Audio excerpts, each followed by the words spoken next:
The Rise of America 1620.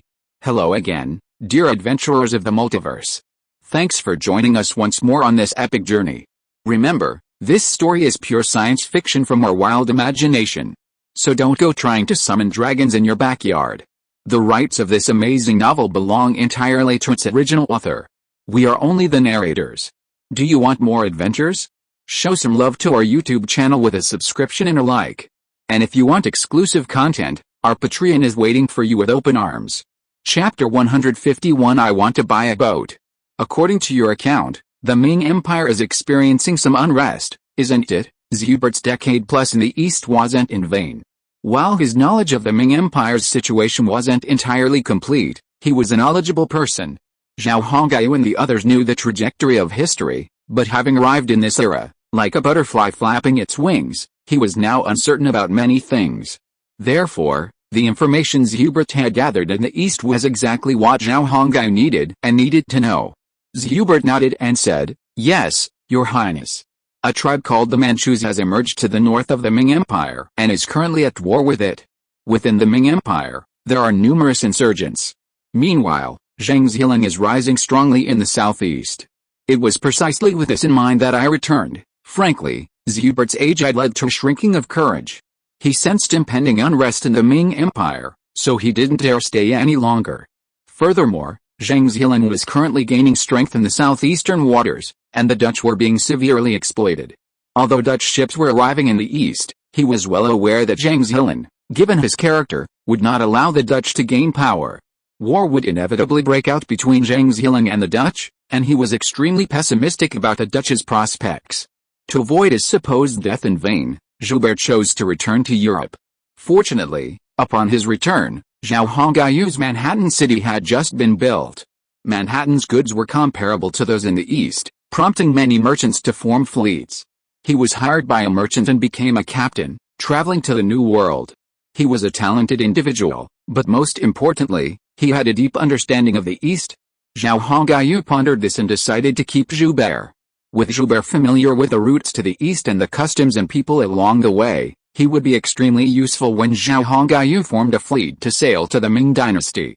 Most importantly, Zhubert was familiar with the forces along the southeastern coast of the Ming dynasty, particularly the rising Zhang Zhiling. He also had acquaintances with some of the Japanese lords, all advantages for Zhubert. "Zhubert, are you hired by the Dutch merchants?" Zhao Hongyu asked after a moment's thought. "Yes, Your Highness, I am." After receiving the response, Zhao Hongyu continued, if, could you come and help me?" Hearing this, Zhubert was stunned. He didn't know what he could do for this Highness of the Song Empire. "Your Highness, I don't know what I can do for you. Do you want to hire someone who is useless?" Zhubert asked doubtfully. Zhang Tai and Wang Shan were also puzzled when they heard Zhao Hongyu's request to hire Zhubert. "Actually, my ancestors have always wanted us to return to our homeland. We have forgotten the route back. Many ministers oppose opening up maritime trade, but I hope to find our own wealth on the sea." Zhao Hongyu's lies flowed freely. Now he spoke with perfect fluency. At this moment, the history of the Song Empire had to be brought to the fore once again. "You've been to the east and know a lot we don't know right now. I'm preparing to build warships, and once I have enough, I'll send a fleet to the east, so I need you." This excuse, though flawed, was convincing enough for Zhubert. "The situation in the east is dire. I don't actually recommend going there, as it would create a conflict of interest with the Dutch. Also, Zhang Zhiling, the overlord of the eastern seas, won't allow your fleet to roam there." Zhubert offered his advice. "Haha," Zhao Hongyu smiled. "That's my business. If you work for me, I'll offer you the position of maritime counselor, and the salary will be much more generous than your captain's." Zhang Tai and Wang Shan understood Zhao Hongyu's plan. It turned out that their highness was planning for the future. Understanding this, Zhang Tai and Wang Shan wholeheartedly supported Zhao Hongyu's attempt to win over Zhubert, this Eastern expert. "You can think about it. There's no need to rush to give me an answer. I know this decision requires careful consideration, but I'll be waiting for you." Zhao Hongyu noticed Zhubert's hesitation and simply chuckled. He didn't ask for an immediate response. "Yes, Your Highness, I will seriously consider it," Zhubert said with a bow. Then, Zhubert took the opportunity to bring up the trade agreement. Zhao Hongyu pretended to consider it for a moment, Then, under Hubert's uneasy gaze, replied, "Yes, it's not a problem. The trade agreement can be signed." Zhao Hongyu then turned to Zhang Tai and said, "You can sign the trade agreement with Hubert tomorrow. Let's get this done right away." Zhang Tai nodded and agreed. "Hubert, if it's possible, I'd like to discuss a big deal with you." Hubert's eyes lit up when he heard Zhao Hongyu mention a big deal. His inherent desire for wealth made Hubert very interested in what this prince was talking about. "Your Highness, please speak. I've said before that many nobles and ministers in our country are opposed to maritime trade. Therefore, many people oppose my opening a trade agreement with you within my own territory." Zhao Hongyu brought up the subject again. "What a pity, Your Highness. I can only say that those nobles and ministers are short-sighted," Hubert echoed. "That's why I don't have any extra ships, and if I want to go to the east, I must have more. Therefore, I hope you can act as my agent and purchase the ships I need in Europe." "Buy ships?" Upon hearing this, Hubert pondered for a moment. Nowadays, all European countries are developing maritime trade, and every shipyard is working at full capacity, with orders already fully booked. Therefore, this seems a bit unrealistic to Hubert. So Hubert said to Zhao Hongyu, "Your Highness, all European countries are now engaged in maritime trade, and all shipyards are fully booked with orders, so this is a very difficult matter." Zhao Hongyu smiled and said, "I'm willing to pay a high price. Double the original price of a ship, and then double the price of subsequent ships. Even triple or quadruple is acceptable. I just want more ships in a short period of time. I don't think the shipyard owners will refuse." Zhao Hongyu made his offer. He wanted to use gold coins to overwhelm the shipyard owners. It must be said that gold coins are still very useful in this era. Faced with such naked temptation, it would be difficult for the shipyard owners to refuse. Hubert believed that His Majesty would be successful. In today's European world, honesty and integrity are not a thing. They are all about money. As long as you have gold coins, anything is possible. And what Zhao Hongyu lacked the most was money. Since the trade began, he had collected a considerable amount of gold and silver coins. However, after all the sales on his space-time trader, the price of the gold coins had plummeted to the same level as gold itself, making them no longer valuable collectibles. This shows how much gold coins Zhao Hongyu had sold. Of course, the price of the gold coins would slowly recover, because the space-time trader had features for natural disasters, man-made disasters, and item consumption. Therefore, the gold coins he sold would gradually disappear. Therefore, the price of the gold coins would gradually recover, but Zhao Hongyu didn't have that much time. So, after much deliberation, he decided that circulating the gold coins was the right thing to do. But what should he buy with all the gold coins? After some deliberation, Zhao Hongyu's sights turned to ships. What he needed most was ships, so why couldn't he use the gold coins he had to buy ships? This led him to propose this to Hubert. However, doing so would expose Manhattan's weaknesses. This would make everyone aware of their weakness at sea. But Zhao Hongyu was also quite open-minded. With a booming trade, the truth would sooner or later become public. It would be wise to seize the opportunity, now that trade had just begun and before many people harbored any ill intentions, to quickly purchase a large number of warships. It was with this in mind that Zhao Hongyu approached Hubert with his proposed deal. Hubert seemed to suit Zhao Hongyu's taste, so he chose him. "I'll give it a try. After all, Your Highness, the price you're offering is very reasonable. If I were the owner of one of those shipyards, I wouldn't be able to refuse." Hubert gave a wry smile. "I'll give you 100 gold florins per ship, and you'll be responsible for finding enough sailors. I'll send someone to accompany you to Europe, so don't worry about the money." Zhao Hongyu had it all figured out. Lamur would accompany Hubert on the ship-buying trip. Hubert had no objection to such a deal. Besides, it would benefit him, so why not? Only a fool wouldn't make that kind of money. After chatting with Hubert for a while about things in the east, Hubert saw that it was getting late and stood up to say goodbye. After Zhang Tai saw Hubert off, he returned to the umbrella company at the dock. As Hubert left, Wang Shan asked Zhao Hongyu, "Your Highness, do we really need to buy a ship in Europe?" He felt that it was completely unnecessary and even said that it would expose their weaknesses. Zhao Hongyu smiled bitterly and said, "Gold coins can only be sold as gold now, so there's no point in keeping them. It's better to buy some of the things we need now. I don't mind a higher price. What I want is to get the ship I need." Chapter 152, Cultivating high-end talents is a pitfall. I've been on an IV drip for gastroenteritis for over 600 yuan, and now I can't even afford medical treatment. I'm dying. All these days, Zhao Hongyu has only sold a total of 1,000 gold coins through the space-time trader. It's not a huge amount, but even with that much, the price of gold coins has plummeted to the same level as gold. Zhao Hongyu couldn't understand this and felt deeply frustrated. But that was the space-time trader's setting, so what could he do about it? Zhao Hongyu now sells over a dozen sets of porcelain every day, along with a wide range of other goods. Europeans generally pay with gold coins. Zhao Hongyu's treasury currently holds over 10,000 gold coins alone, and over 100,000 silver coins. This doesn't even include the Song Empire's dragon dollars he'd created himself, which would have been far more. These metals are neither edible nor drinkable, so there's no point in leaving them there. So, they need to be put to some use, and so Zhao Hongyu came up with the idea of buying a ship. Zhao Hongyu shared his concerns with Wang Shan, letting him understand his current thoughts. What do you think? Are these gold and silver coins any good? Zhao Hongyu spread his hands and said helplessly to Wang Shan. In fact, I don't think they were any good, so it's better to use them. Our shipyard can only build small fishing boats right now, not large ones. This is a real headache for me. Trade is booming, and Europeans are arriving in increasing numbers. We need to strengthen our naval power quickly, so buying ships is a must. Wang Shan thought for a moment, then nodded. You make a lot of sense. These gold and silver coins are certainly not expensive right now, so we can't sell them as collectibles. Keeping them is a bit of a loss. If we can buy some ships, it would be great, at least for now. We need to buy ships from Europe. Once the shipyard can build large ships, we won't need them anymore, Zhao Hongyu sighed. After all, given their current situation, this was the only way to increase their naval power. By the way, Your Majesty, weren't you cultivating high-end talent a while ago? How is it going? Was it ultimately successful? The topic was a bit dull, so Wang Shan changed the subject. Just before winter arrived, in late autumn, Zhao Hongyu had just married Emma and become India's son-in-law. Trade had just begun, and Zhao Hongyu had made a fortune.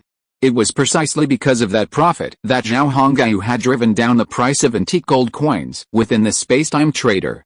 This also disrupted the collectible market for ancient armor and weapons, which were already quite valuable to begin with. However, Zhao Hongyu had used the space-time trader to add another 500 to 600 million yuan to his virtual account. It's no secret that as he sold more and more gold coins, their price kept getting cheaper. Initially, Zhao Hongyu had sold just over 180 gold coins for over 300 million yuan. Now, he only sold over 1,000 gold coins for 500 to 600 million yuan, demonstrating just how drastically the price had plummeted. Originally, Zhao Hongyu had intended to invest that money in manufacturing. However, considering the lack of high-end talent at the shipyard and in Manhattan, Zhao Hongyu embarked on a journey of self-deception. Cultivating high-end talent is far more difficult than for ordinary people. It's like cultivating genetic humans within the space-time trader. It's a game of cultivation. Ordinary genetic humans, cheap ones, are in easy mode. The more high-end and talented genetic humans are, the more difficult it is to improve their mode. Zhao Hongyu was unlucky. He thought he had 500 or 600 million yuan in funding and could sustain it, so he began cultivating high-end genetic humans. Who knew that all of that money would go down the drain? When Wang Shan brought up the topic, Zhao Hongyu couldn't help but smile bitterly. His once cheerful face suddenly fell, turning into a look of bitterness. This is such a rip-off. 500 or 600 million yuan is gone. And now I have to keep paying that guy and repaying my debt to the virtual bank. Zhao Hongyu's mood was quite sour as he spoke of this. What? If the genetics training failed, I still have to pay back the virtual bank? What the hell is going on? I don't understand. Wang Shan was immediately confused when he heard Zhao Hongyu's words. To him, if the genetics training failed, then it failed. How could he end up owing money to the virtual bank? This was too far-fetched, he simply couldn't wrap his head around it. With a wry smile, Zhao Hongyu recounted the story of cultivating high-end genetics. Only then did Wang Shan slowly understand how the system defrauded people, or rather, how the virtual world defrauded people. It was just like real life, and that was the most frustrating thing. That day, Zhao Hongyu, filled with ambition, opened the virtual trading machine and carefully made his choice. A big city. the capital. Since he was cultivating high-end talent, choosing a suitable background was crucial. The city where the genetics trainee lived, and the surrounding educational resources, had a significant impact on their development. This was a crucial consideration. Having trained so many genetics trainees, Zhao Hongyu had a clear understanding of this. As the virtual animation emerged, a fair-skinned boy appeared. He was a bookworm at first glance. Although Picasso's abstract paintings had given his features a postmodern feel, he still possessed a certain elegance. Zhang Zhao, 18 years old, had been admitted to Samshumu University in the capital with excellent grades from high school. Unlike ordinary people with the same genetic makeup, this made Zhao Hongyu nervous, yet also somewhat intrigued. Zhang Zhao was born into an ordinary family. His parents were both workers and had experienced a wave of layoffs. It's said that children from poor families grow up early, so to changes in his parents' fate, Zhang Zhao studied diligently and worked hard. In the 3D animation, a prompt box continuously played a voiceover. Zhao Hongyu, relying on his wealth, began to pay Zhang Zhao's university tuition. Zhao Hongyu complained bitterly about this, believing that it should be Zhang Zhao's parents who paid. However, the system didn't respond to his complaints. Therefore, Zhao Hongyu could only accept his fate. Zhang Zhao had always worked hard in school and consistently achieved top grades in university. Zhao Hongyu had to shell out 100,000 yuan for just one semester's tuition, plus living expenses. This infuriated him. Aren't my parents ordinary people? Why are they so extravagant when it comes to paying me? Zhao Hongyu was puzzled. But Zhang Zhao was a genuinely good student, so Zhao Hongyu put up with it. Zhang Zhao chose a senior professor and formed a research group under him. This group specialized in chemical pharmaceuticals. From then on, Zhao Hongyu began investing money in Zhang Zhao and covering the group's research expenses. Zhang Zhao's research was very successful, and as his knowledge grew, his research became more and more in-depth. By then, Zhang Zhao had already earned a doctorate. Zhao Hongyu, on the other hand, had already invested over 100 million yuan in Zhang Zhao's training. Around this time, Zhang Zhao qualified to study in the United States. It was Zhao Hongyu who again helped him arrange the tuition in all related matters. He thought it would be a good idea for Zhang Zhao to study abroad. Wouldn't he learn more by working for him? A chemical pharmaceutical major wasn't bad, at least we could manufacture drugs here. With this in mind, Zhao Hongyu spent money like water. The problem was, Zhang Zhao went to the US, costing Zhao Hongyu over 100 million yuan, but in the end, he chose to stay there and not return. It was at this moment that Zhang Zhao's training was successful. The system prompted a message asking Zhao Hongyu if he wanted to contact a geneticist for help. This question struck Zhao Hongyu as odd. None of the geneticists he'd met had offered such a suggestion. Why would only high-level talent receive such a prompt? Zhao Hongyu couldn't quite wrap his head around this. But he soon understood the reason. Choosing to hire a geneticist would cost Zhao Hongyu double the money he'd paid, leaving him with nothing. But the problem was, Zhang Zhao actually sent him a message saying the US system was good, but he had no plans to return to China or work for Zhao Hongyu anymore. Shit. Zhao Hongyu had never expected such a thing to happen. The geneticist he had painstakingly cultivated and invested in actually yearned for American imperialism and even defected to them. This infuriated Zhao Hongyu to the point of bursting his lungs. However, faced with such a situation, Zhao Hongyu had no other options. He couldn't possibly go into the virtual world and deal with Zhang Zhao, the traitor. 600 million yuan had gone down the drain, his investment gone to waste. Zhao Hongyu's heart was bleeding. If this 600 million yuan had been used to cultivate geneticists of the Chinese lineage, he could have expanded his command by at least 1,000 people. But cultivating such a high-caliber talent was simply gone. Especially since they were still in the virtual China, Zhao Hongyu had constantly sacrificed himself to help Zhang Zhao gain experience and bought him the necessary equipment. Now, after studying abroad and becoming a renowned chemist, he had unexpectedly chosen to become a US citizen and a researcher. After Zhao Hongyu calmed down, he felt a bit like the government back when it nurtured students and sent them abroad with public funds, only to find that a large number of them stayed abroad after a few years. His current situation was similar to that of the past. It seemed like he had become a complete idiot. It's really just like reality. Talents nurtured by the country have gone abroad and never come back. Your situation is so similar to yours, Your Highness. It's exactly the same, After listening to Zhao Hongai's story, Wang Shan said to him with a smile. Zhao Hongai nodded, yes, it's a carbon copy. It's just that one was nurtured by the country, and the other was nurtured by me, but the results are exactly the same. Any other clues? Wang Shan felt that this matter couldn't be just like that. Zhao Hongai said, yes, I remember it very clearly. When the genetically engineered human I cultivated refused to return to serve me, the system informed me that my civil affairs rank was too low, making me unattractive to high-end talent. Wang Shan fell silent. He had just realized that His Highness's civil affairs rank in the virtual world actually had such a function for high-end talent. Your Highness, does that mean we can't cultivate high-end talent when your civil affairs rank isn't very high? Wang Shan asked unconvincedly. Zhao Hongai sighed, well, I'd love to have talent, too. But I really don't dare try. Cultivating high-end talent is such a rip-off. Hundreds of millions can be lost at once. The thought of how quickly high-end talent could be burned through terrified Zhao Hongai. This was just for chemistry. He couldn't even imagine the potential for talent in mechanics or military weapons. After a moment's thought, Wang Shan offered his words of comfort to Zhao Hongai. Your Highness, we can't count on high-end talent for now. So, let's slowly cultivate talent from among our existing genetic population. I believe we can produce individuals comparable to those high-end talent, Zhao Hongai replied, but that takes time, doesn't it? And we're a bit time poor right now. He understood the truth, but his need for talent was truly urgent. Dividing line, 100 kilometers west of Manhattan, near the Accalachi Mountains, there was an Indian tribe called the Sioux, numbering approximately 3,000. They had once responded to the Mohican call to arms and fought against the British. After the war, they returned to their peaceful lives. The establishment of Manhattan also significantly transformed the lives of the Sioux. Imports of pickled mustard greens and rice, as well as bulk guo tao, and workwear, along with everyday goods like matches and iron pots, all became part of their lives. Sioux warriors could sell their hunts in Manhattan for white metal, which they could then use to buy what they needed. A happy life had begun. As Manhattan grew stronger, the lives of the surrounding Indians would improve. However, a major problem arose.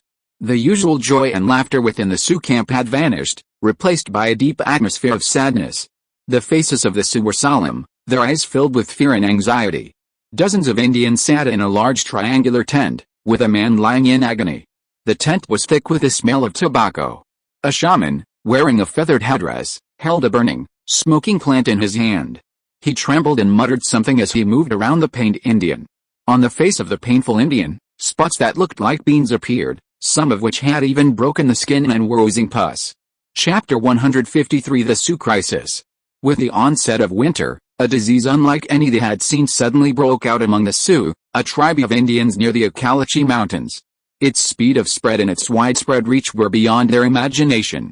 Anyone infected quickly became covered in disgusting acne, and those who contracted it eventually died in agony. Sioux shamans tried every possible means, but were unable to control the situation. By the time the first patient appeared 2 weeks after winter began, a third of the tribe had contracted the disease. Of these, nearly 500 had already lost their lives, returning to the natural, spiritual realm of all things. Those who remained suffered daily torment from the illness, placing a heavy psychological strain on those who had not yet been infected by this bizarre disease. Inside his tent, an old shaman chanted obscure incantations, using ancient Indian methods, to dispel the ailment. He held a plant, used only in spells, and upon lighting it, puffs of green smoke billowed out. This plant, endemic to North America, has the ability to induce a drowsy state and is used by many Indian tribes to alleviate the suffering of their sick. The smoke produced by burning this plant, when inhaled, not only causes drowsiness but also produces confused hallucinations and dulls all senses. Inside the tent, the patient's family and friends gathered together, swaying to the shaman's rising and falling tones, occasionally echoing his low, muffled voice. However, the patient, lying on a wooden frame within the tent, continued to groan in pain. Several strong Sioux warriors firmly held the patient's hands and feet to prevent him from moving. If they didn't hold him down, he would not only move around but also constantly scratch at his pimples. Unfortunately, the shaman's spells for healing were of no use to the patient or his illness. The patient simply calmed down under the influence of the smoke. But the other Indians didn't take it seriously, believing it was simply the old wizard's powerful magic. Meanwhile, the people sitting around also inhaled the gas and began experiencing bizarre hallucinations. The disease came suddenly, without warning. It instantly plunged the Sioux into panic. They had never seen a disease like this, nor such a painful death. Humans, besides curiosity, are most often filled with fear when faced with the unknown. And now, the Sioux tribe, faced with this epidemic, reacted with fear. Outside the Sioux camp, many members of the tribe were holding cremation ceremonies. Every day, dozens of members died. Those who survived, in addition to enduring the pain of their loved one's loss, also faced the fear and torment of an unknown disease. The bodies of the deceased were placed on the briquette and set alight. After a moment of mourning, the family members sang ancient Indian songs around the fire. When all was done, they would return home to care for their other sick relatives. Whether it's the Sioux or other Indian tribes, they're not accustomed to living apart from the sick, which creates an even more favorable channel for the spread of the epidemic. If Zhao Hongai were here, they would undoubtedly separate the sick from the healthy among the Sioux, and would never allow them to continue living together like this. Unfortunately, Zhao Hongai wasn't with the Sioux. Furthermore, the Sioux didn't have any knowledge of this matter. Family ties are extremely important to all Indians. When a loved one is sick, they need them most, so they absolutely cannot abandon them. Therefore, Indians often live and eat with the sick during these times. Besides providing care, it also reassures the patient that their loved ones are by their side. This practice is understandable, as family ties are what Indians value most. However, it also creates an opportunity for the epidemic to spread, something the Indians are completely unaware of. Historically, the Spanish introduced smallpox to the Incas, leading to their widespread demise.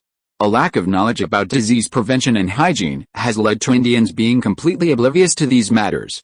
Furthermore, at this time, the Indians were still in a very primitive and ignorant state of society. They still believed in witchcraft and used it to treat illnesses. Only a few shamans with knowledge of herbs would use simple methods to treat minor ailments. Once a more serious illness arose, these shamans were doomed. Relying on witchcraft was completely ridiculous, yet the Indians believed in it. Even in the information age of the 21st century, some still believe in it, don't they? Is it the gods punishing us? Just because we fought a war with the white people? Many Sioux tribesmen were praying quietly in their tents, some confessing their sins. Most believed that the epidemic that had broken out since the beginning of winter was a punishment from the gods for the war they had waged that summer. In the eyes of the Indians, the white-skinned Europeans were actually celestial messengers sent by the gods. This idea was long held by many Indians in Central and North America. Only after the Europeans' greed and the widespread encroachment on Indian lands, which ultimately deprived the Indians of their homes, did they finally rise in rebellion. Through this rebellion, the Indians discovered that the white people they had once considered celestial beings were just like them. Swords and knives would bleed, and they, too, would suffer and die. Nothing was different. As the entire Sioux tribe was consumed by grief, panic, anxiety, and fear, a sled pulled by 4 elk approached across the thick snow. The Sioux recognized this type of sled as one found only in Manhattan. In late autumn, the Mohicans of Manhattan, under the instruction of their Queen Emma, captured numerous migrating elk. After capturing these elk, the Mohicans harnessed them and crafted a remarkable vehicle that could glide swiftly across the snow, which the elk pulled. After the onset of winter, free traders from the Mohican tribe often arrived to trade with them, using carts pulled by elk. The Mohicans would trade Manhattan goods for their furs and other goods, which they would then sell back in Manhattan. Because the roads were blocked by heavy snow, the Sioux were pleased to see someone willing to travel so far in such inclement weather to trade with them. After all, getting to Manhattan in such harsh conditions would be difficult. However, with their elk and sleds, the Mohicans could travel easily between the two areas. Elk were fast on the snow, and sleds were even more convenient. As an independent Mohican trader, Paparo, note, the Indian word for cedar bark, enjoyed this life. Since joining the Mohicans and becoming a citizen of the Song Empire, his life had undergone a dramatic transformation.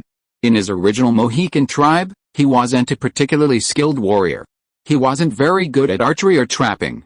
Therefore, in the past, he always caught the least prey. Consequently, his wife was always hungry. And he himself was often mocked by the other warriors. He thought this would be his life. But no one could have imagined that even someone like him would have a change of fortune. With the tacit consent of Black Bear and Zhao Hongai, The Mohican warriors retained their warrior status and were no longer required to report daily, suddenly becoming free. However, they could no longer collect their monthly salaries. This was understandable. How could they collect salaries without doing anything? All the Mohicans thought it was nothing. Only Piparo thought the others were fools. No need to fight wild beasts, no need to worry about food every day. All they had to do was defend the city faithfully, and they would receive 12 silver coins a month, enough to support a family of 5. He truly couldn't understand why his tribesmen insisted on living in freedom. But whether he liked it or not, the order had been given by His Majesty and the Queen. As a minor figure, he had no choice but to accept his fate. However, Piparo was clever and immediately thought of a way to make money. Other Mohicans and other Indian tribes trekked from their tribes to Manhattan to sell their goods. Why couldn't Piparo go to other tribes and buy goods from those willing to sell? After all, many people might be unable to reach Manhattan for various reasons. Would that make it easy for him to buy their goods? Besides, since they didn't have to travel all the way to Manhattan, they'd surely give him a discount on the price. It must be said that Piparo truly had a bit of business talent. He had spotted such an opportunity. The advent of elk sleds in Manhattan solved a problem for Piparo. Originally, these sleds were tools used by the Mohicans for winter hunting and weren't sold to the public. But Piparo capitalized on them and embarked on his path to becoming a wealthy Indian. Chapter 154. Why is there another epidemic? Europeans had a famous triangular trade route at sea. And for Piparo, he had his own triangular trade within a 100-mile radius. Starting in Manhattan, Piparo would first visit a Sioux camp, exchanging matches and grain for hides and other goods. Then, he would travel south to the Carson tribe, where he would trade for turkeys and wild boar, which he would then return to Manhattan to sell. Manhattan was home to a large population, and with the arrival of winter, those who had traveled long distances in the cold had a strong demand for meat and food. This presented Piparo with a great opportunity. The triangular trade took 5 days, and Piparo could earn approximately 25 silver coins. Compared to military service, Piparo's income was significantly higher. Furthermore, his earnings were significantly higher than those of his fellow Mohawk hunters. For the first time, Piparo felt superior to his companions, and this made him even happier. Every time he returned home from a trade, the smile on his wife's face made it all worth it. He had proven with his own abilities that he could bring his wife a happier life. Of course, all this was thanks to His Highness Zhao Hongyu and Queen Emma, who had married him for the sake of the tribe. Now that his wife was pregnant, Piparo felt even more motivated. Manhattan had started selling beautiful houses to Mohicans, and Piparo was determined to buy one. For his wife and for their future child. He had seen those houses. They were incredibly comfortable and warm in the winter. They were far superior to the tents they had lived in before. Living in a mix of wood and brick, they didn't have to worry about the howling winter winds. Wow, Piparo, his heart aflame, watched the Sioux tents appear on the distant, white horizon and swung his whip vigorously. The leashed elk, obediently under the whip's force, ran forward.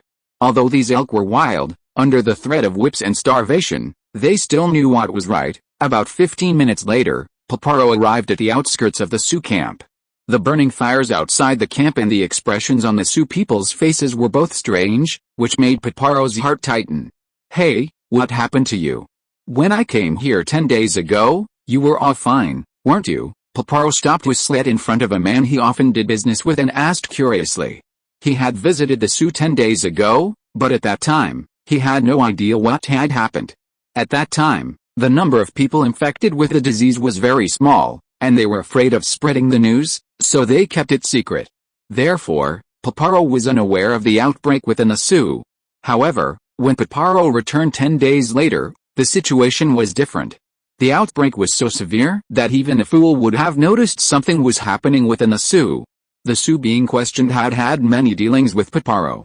Therefore, he was considered a more honest person than Piparo. A very strange disease has recently broken out in our tribe. It infects people quickly and kills them very quickly. The moody Sioux recounted to Piparo the details of what had happened within the tribe. As Piparo listened, his expression gradually grew solemn. How similar it was. During the summer, a similar disease had also struck their Mohican tribe, and many had died as well. If it weren't for His Highness Zhao Hongyu's intervention and the provision of a very precious potion, the entire Mohican population might have perished in that epidemic. Having experienced that epidemic before, Paparo suddenly became nervous. "Can I see the sick?" Paparo asked. "My father also contracted the disease." "You can take a look," the Sioux nodded. Paparo no longer had any interest in trading. He was now focused on seeing if the epidemic breaking out in the Sioux was the same as the one the Mohicans had experienced that summer. Paparo quickly emerged from the Sioux tent. He observed the patient's condition and was certain that the epidemic breaking out among the Sioux was the same one the Mohicans had experienced that summer. Suddenly, Paparo lost all hope of trading. He quickly left the Sioux camp and drove his elk sled back toward Manhattan. He knew he had to inform Black Bear of what had happened among the Sioux and have him be on the lookout for Sioux people traveling to Manhattan. He had to be extremely careful and prevent the epidemic from spreading to Manhattan. Having experienced the summer epidemic, Paparo still harbored a lingering fear of this kind of disease. After that previous epidemic, Zhao Hongyu had opened a clinic to teach the Mohicans about hygiene and how to control and prevent epidemics.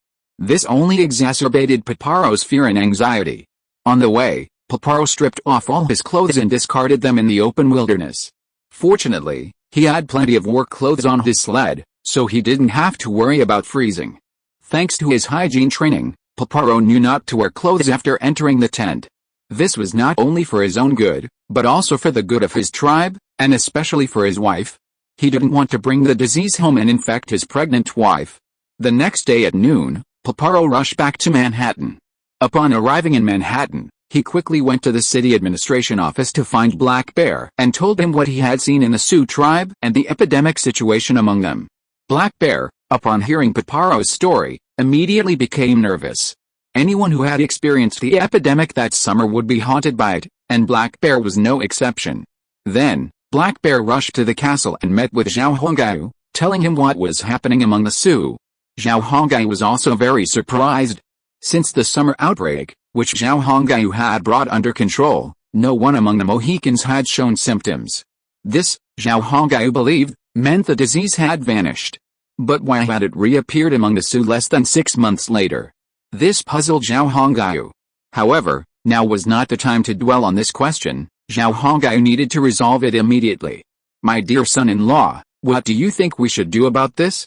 Should we immediately issue an order to prevent the Sioux from entering Manhattan or even the surrounding areas?" Black Bear asked impatiently after explaining his story to Zhao Hongyu. Indeed, if anyone was most anxious, it was Black Bear. He had witnessed firsthand the violent outbreak and the mass deaths of patients. That scene was deeply etched in Black Bear's mind, a memory he would never forget. He didn't want this horrific disease to spread again, nor did he want his people, who had just emerged from the crisis and were back on track, to fall victim to a deadly plague like the one that plagued them. Wang Shan stood behind Zhao Hongyu, his face equally tense and solemn. As a genetically engineered human bred in the 21st century virtual world, he knew the horrors of a disease outbreak. He had personally experienced and witnessed the deaths caused by outbreaks in the summer. Therefore, he didn't want this disease to spread this winter. "Your Highness, we need to make a decision immediately. The Sioux tribe is a powder keg. If things go wrong, it could explode and leave us all in ruins." Seeing Zhao Hongyu lapse into silence, Wang Shan spoke up. "Simply organizing the Sioux to enter Manhattan isn't enough. I believe we need a more effective solution to this crisis," Zhao Hongyu said. "So, Your Highness, what do you propose?" Wang Shan asked. Black Bear also showed an attentive expression. He was now the one most focused on this matter. "First, we must send people to help the Sioux. And we must control their movement. They can't wander around. In winter, the tribes rarely leave their homes, which will cause the disease to spread faster and more violently, leading to even greater casualties," Zhao Hongyu said seriously to Wang Shan and Black Bear. "If we hadn't stumbled upon this, not only would it affect us, but the entire Sioux tribe might have been wiped out by spring." Zhao Hongyu's words were absolutely not alarmist. It was a fact that Indians rarely ventured out in winter. They stayed inside their tents all day, and those tents weren't well ventilated, creating the perfect breeding ground for the virus. Furthermore, they didn't know how to isolate themselves from those who were sick, which made the disease spread even more rapidly. This was also why, if one person contracted the disease, their entire family would quickly become infected. This was the point Zhao Hongyu was most concerned about. "Wang Shan, send people to the Sioux immediately and vaccinate them," Zhao Hongyu ordered. "We can't do anything for the dead, But let's try our best to let the living continue to live. Black Bear, take your men to block the main roads leading to various places of the Sioux tribe. Don't let their people move around freely. If the disease spreads at that time, it will not be good. Finally, notify Song Hu and ask him to send people to check on the surrounding tribes. I'm worried that this disease will break out in other tribes as well. Chapter 155, Is the merger too hasty? Following a series of orders, a medical team composed of female geneticists departed Manhattan and headed for the Sioux.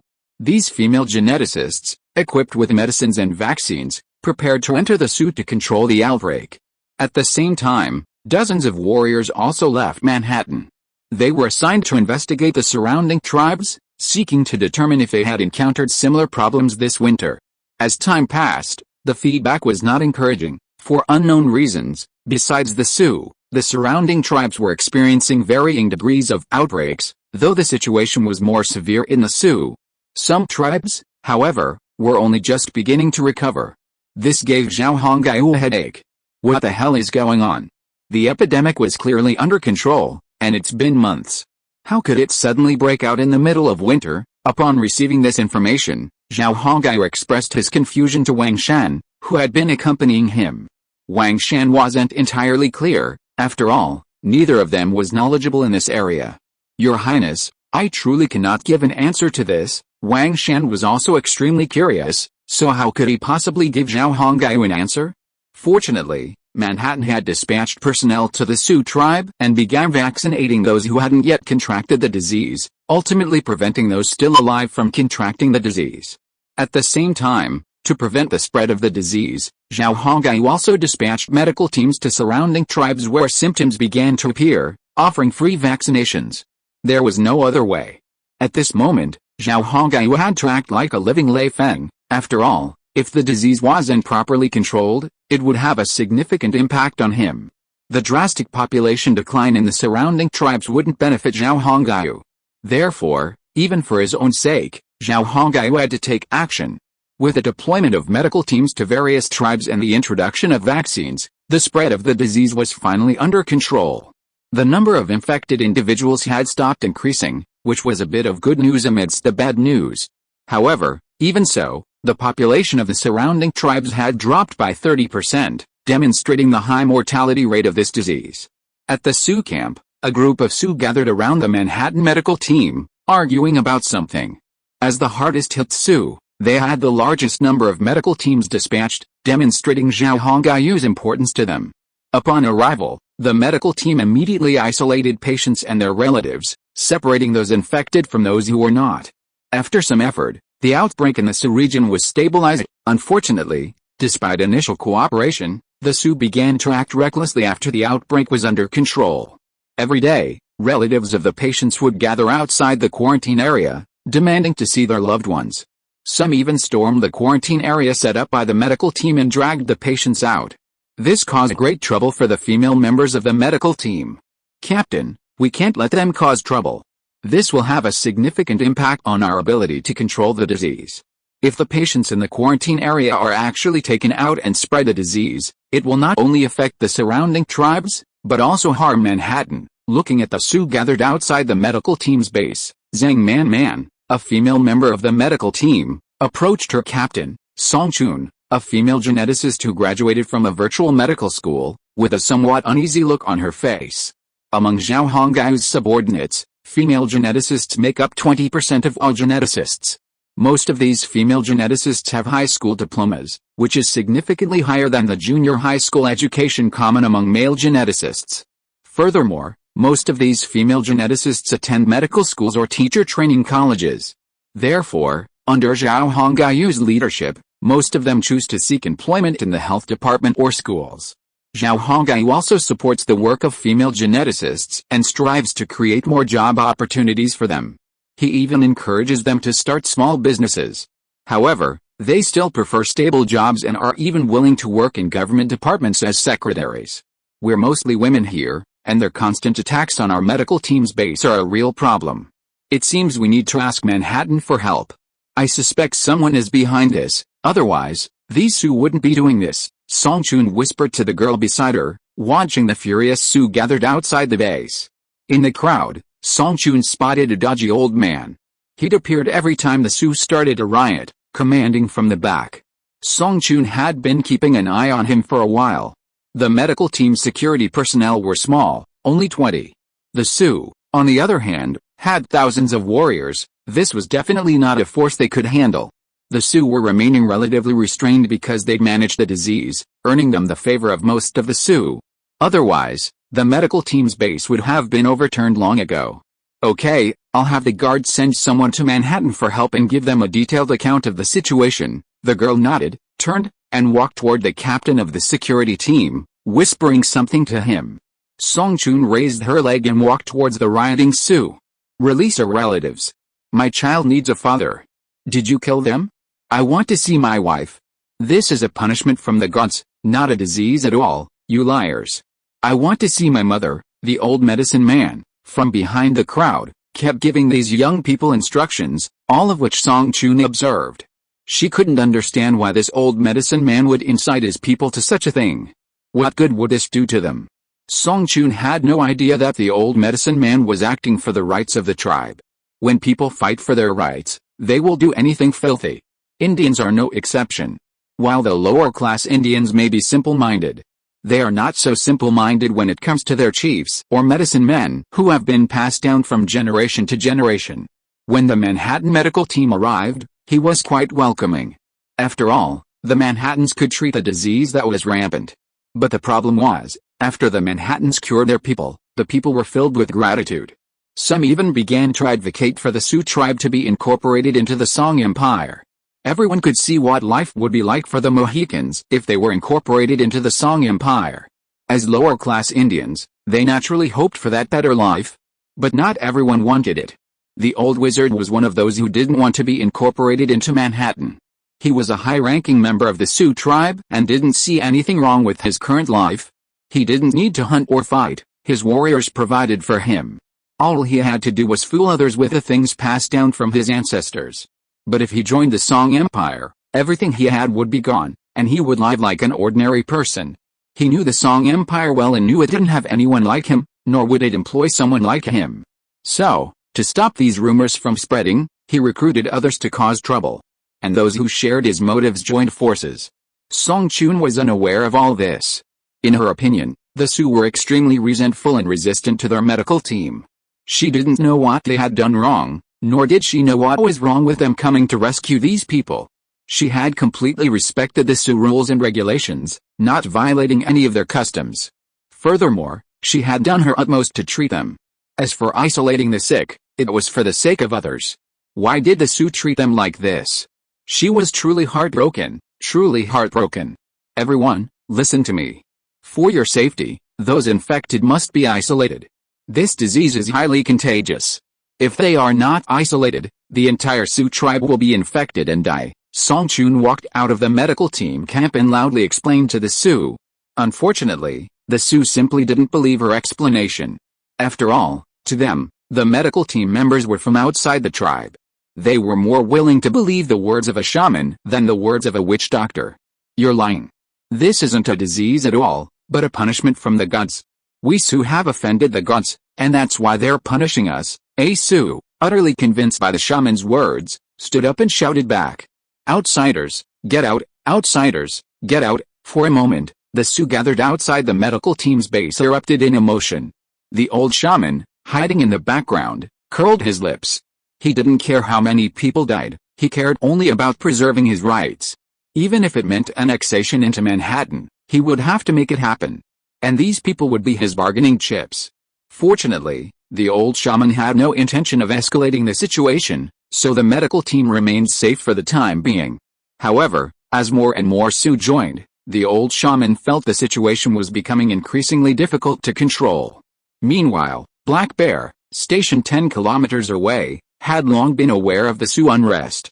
However, he had remained silent, awaiting orders from Zhao Hongyu. Therefore, his message reached Zhao Hongyu faster than the medical team, allowing him to determine the next steps. The Sioux are truly troublesome. I sent people to rescue them, and they were ungrateful. This is outrageous. After receiving Black Bear's message and the medical team's plea for assistance, Zhao Hongyu said to Wang Shan, who was standing beside him. Your Highness, this isn't as simple as it seems. There's actually something deeper going on, Wang Shan said after Zhao Hongyu had vented his anger. I sent several Mohicans to infiltrate the medical team. They're all affiliated with my intelligence department.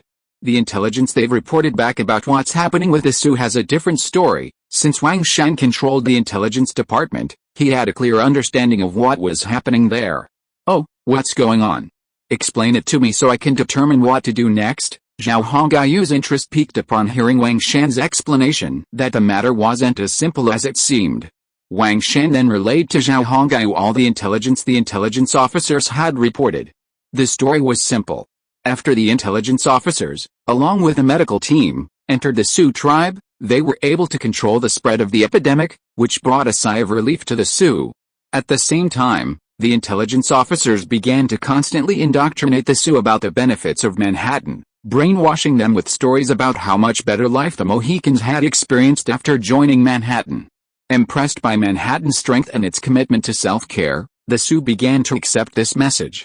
Indeed, the Mohicans had seen such a significant improvement in their lives after joining the Song people in Manhattan. So why couldn't the Sioux join Manhattan and pursue a better life as well? Indians don't have a sense of nationhood, they value only tribal blood. But that didn't matter. Tribes could merge, it had happened before.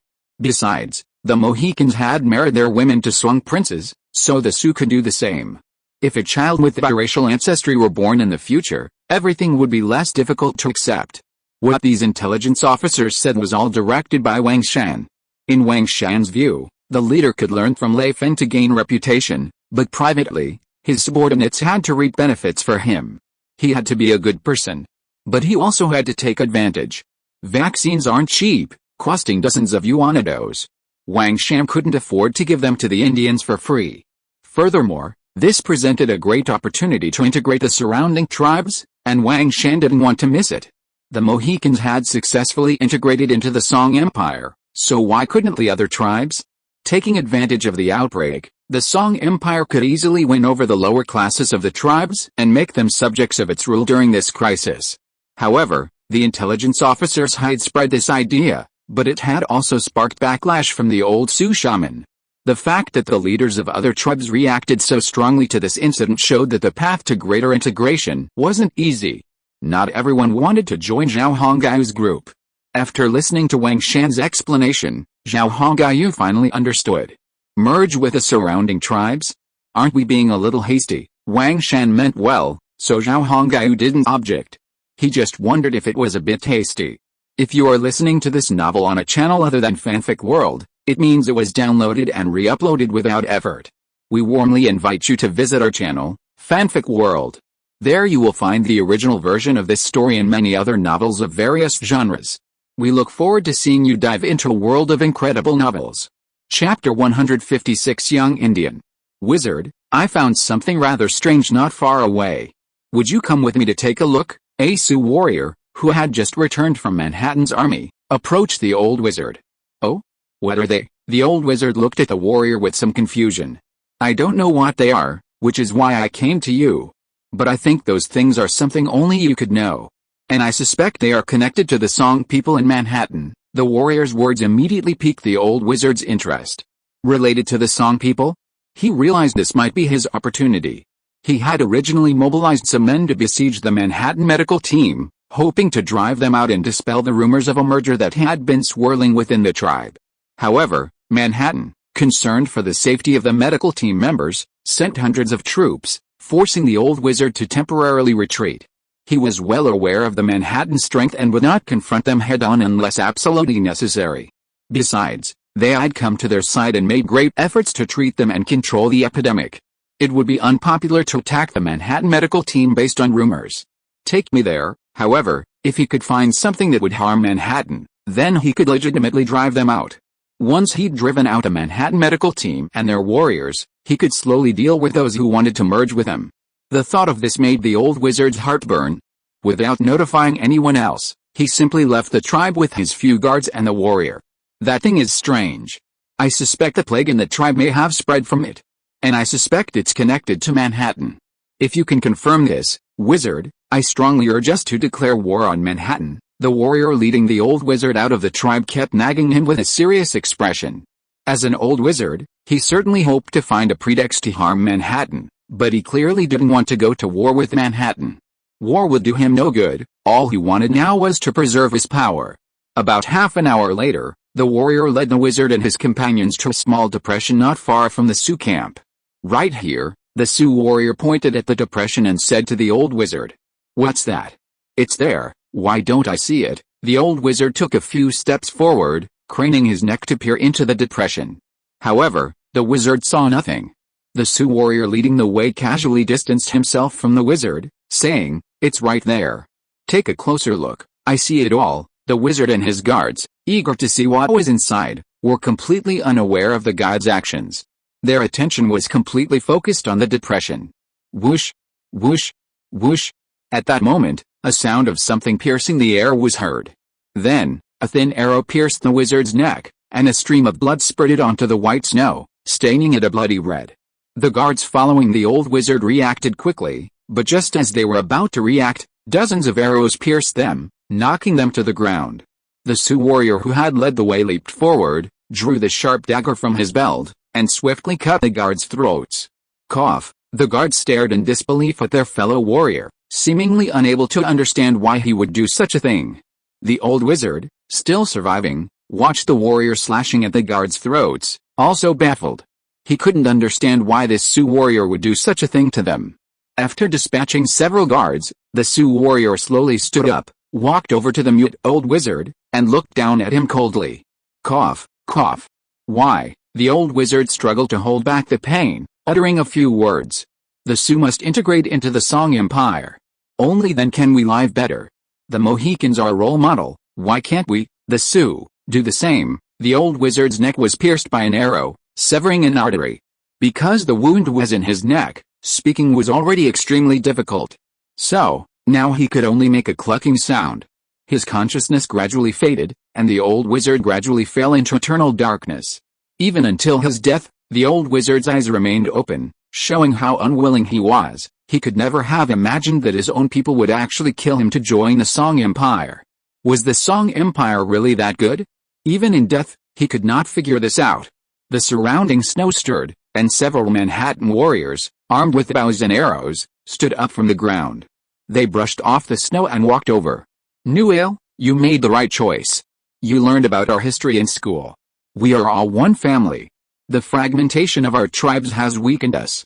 Only by uniting can we become stronger." A genetic warrior patted the Sioux warrior named Newell on the shoulder and offered him comfort. Newell, a Sioux, had followed his father to Manhattan City a few months ago to seek a living, a life that had profoundly changed his life. Everything in Manhattan had transformed his worldview. Especially after auditing classes at Manhattan City School, he realized that they were all one family. And the various tribes living on this land actually had a distant and grand history. The teacher was right, times had changed. 5 fingers stretched out could never be more powerful than a fist, and the arrival of the white people proved this very truth. The Indians in Virginia were defeated one by the white people because they didn't understand this principle, and ultimately became their vassals. Tribes that refused to become vassals were either exterminated or enslaved by the white people. Besides, Manhattan is incredibly powerful, so what's wrong with following the strong? Did the Mohicans become subjects of the Song Empire? Look at how their lives have changed dramatically. They live in warm houses, no longer worrying about a cold winter wind blowing over their tents, or frostbite or even death from the severe cold. And in Manhattan, as long as you work hard, you never have to worry about starvation. In previous years, they often starved to death during the winter due to food shortages. While there were plenty of animals nearby, going out in leaky animal skins in winter meant you die before you even managed to catch any prey. None of this happened in Manhattan. Their clothing was warm, perfectly capable of withstanding the harsh winter chill. If you're willing to enlist, Manhattan will give you 12 silver coins, each worth a precious stone. These coins could easily support a family of 5 or 6, freeing them from food worries. If you're not a Song citizen, becoming a Manhattan citizen gives you complete freedom of movement. Hunt if you want, fish if you want. Of course, if you want to fish, you need to book a boat first. Even if you don't want to hunt or fish, you can still work as a laborer at the docks east of Manhattan. In short, Becoming a song in Manhattan opens up many more options in life. Newell is one such young man. He has little interest in hunting or fishing, but he's deeply interested in carpentry. If the song hadn't appeared, he might have grown up like his father, becoming a Sioux hunter, finding a wife, going out hunting every day, and living this dull life day after day, year after year. He didn't want that. He wanted to choose his own life. But there was a prerequisite, becoming a song. Only then could he enter the shipyards and become an apprentice, learning the carpentry skills he loved so much. There were many other young people in Manhattan who shared his vision, all from different tribes. After living in Manhattan for a few months, they immediately fell in love with life there. After such an experience, the thought of returning to their tribe would be unbearable for them.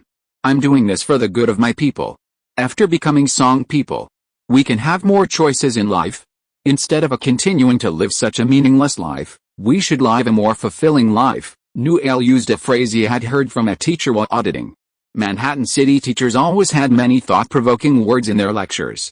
These words often struck a deep chord with these young people, deeply moving them. It wasn't just the Indian teenagers like them, even some white children from Virginia felt the same way. Of course, Newell despised these white people. The teacher who said this was an Indian, sharing a common tribe and bloodline with them throughout history. What you do will be proven in the future. Your people will live a happy life because of you, the genetic warrior said seriously, looking at Newell. But now your mission is complete. All you have to do now is return, receive your citizenship badge, and study. In 2 years, you can go to the shipyard. Hearing this, Newell's face lit up with a happy smile. This was exactly what he wanted to hear. Chapter 157 Those Fabricated Histories. This was a time of great change, but this change was targeting the Manhattan area. Assassinations. Bribery. Both overt and covert plots were unfolding non-stop. The mastermind behind this drama, Wang Shan, the Song Empire's intelligence chief, was watching a performance with Zhao Hongyu at the Manhattan Theater. Why do those Indian youths have such passionate ideas? Over the past few days, Wang Shan had begun receiving feedback from his subordinates. He reported this information to Zhao Hongyu without reservation, so Zhao Hongyu knew exactly what was happening. Zhao Hongyu wouldn't object to the idea of integrating the surrounding tribes. After all, it would only benefit him. The combined population of the surrounding tribes, large and small, could easily exceed 300,000. Concentrating these people around Manhattan, they could easily build a modern county. More importantly, with a population of 300,000, anyone who wanted to touch him would have to think twice. And with this population, Zhao Hongyu could begin the next step of his Great Lakes project. Manhattan City wanted to become a key city in the east, protecting Zhao Hongyu from dangers from the sea. He could establish a city entirely of Chinese descent in the Great Lakes region, thereby controlling the region.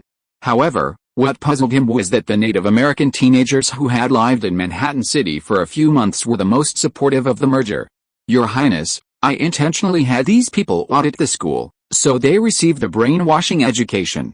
Although the time was short, the effect was significant. Wang Shan quietly explained the reason to Zhao Hongyu. The teaching materials used by those geneticists were compiled and discussed by many of us. Our goal was to brainwash and instill radical ideas, while also increasing their acceptance of us, Wang Shan finally said to Zhao Hongyu with a smile. Zhao Hongyu had a clear understanding of the teaching materials Wang Shan was referring to. All Native Americans in the Americas shared a common ancestor, originating from the continent at the end of the Western Ocean.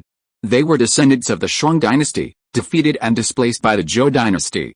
Hundreds of years ago, the royal family of a nation called Song arrived on this continent, intermarried with the local Indians, and settled and multiplied. Anyway, there's no need to worry about this kind of history. As long as the Indians believe it, it's fine. And so far, it seems to be working well.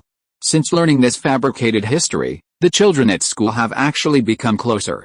It's completely different from when school started.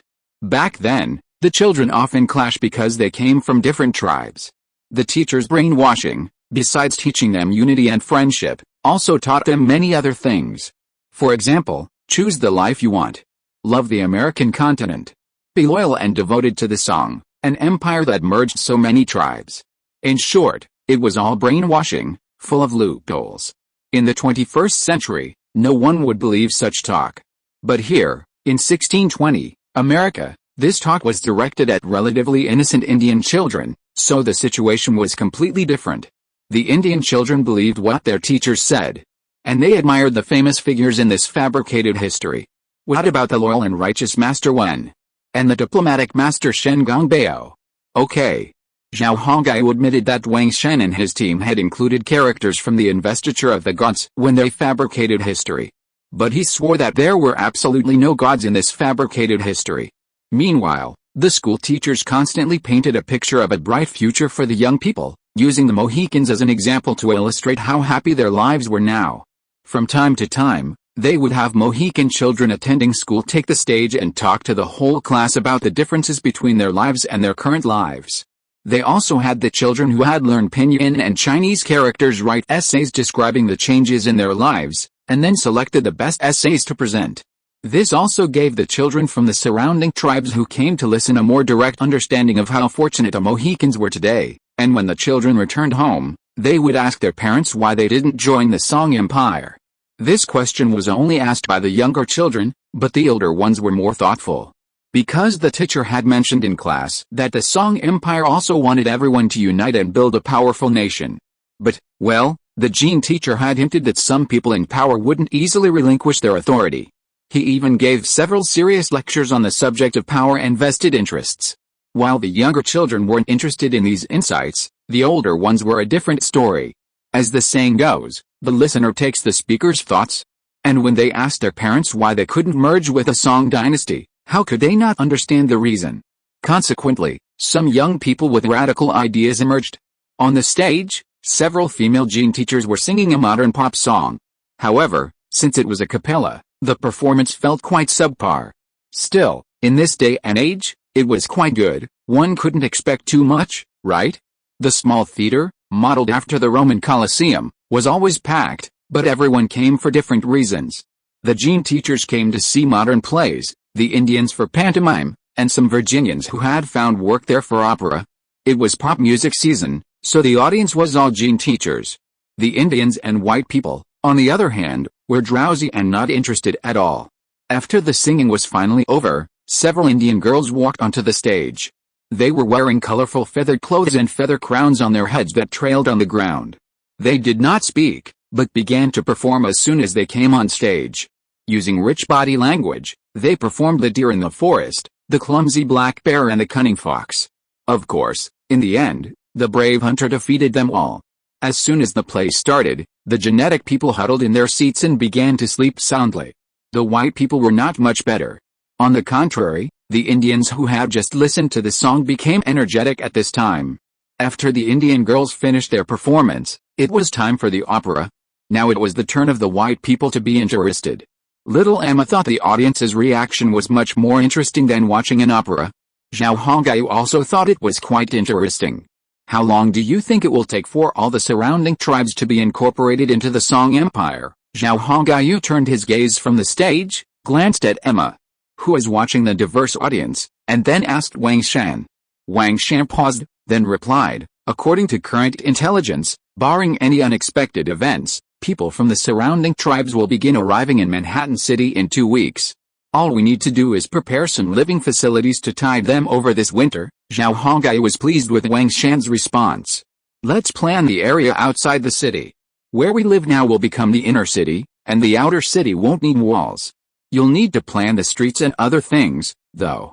After all, we'll have a population of 300,000 or more in the future. Since Wang Shan had stated the current situation, it shouldn't be too far off. Zhao Hongyu still had great trust in Wang Shan. Wang Shan nodded. Don't worry, Your Majesty. I've already made the plan. It's based entirely on the scale of a small county town of 300,000 people, so there won't be any major problems, Zhao Hongyu instructed. Everything else is easy, but sewage and sanitation are paramount. We mustn't be careless. I don't want the population in the city to expand and become like European cities, rife with feces and urine. Thinking of the major European cities of that era, Zhao Hongyu couldn't help but feel a little annoyed.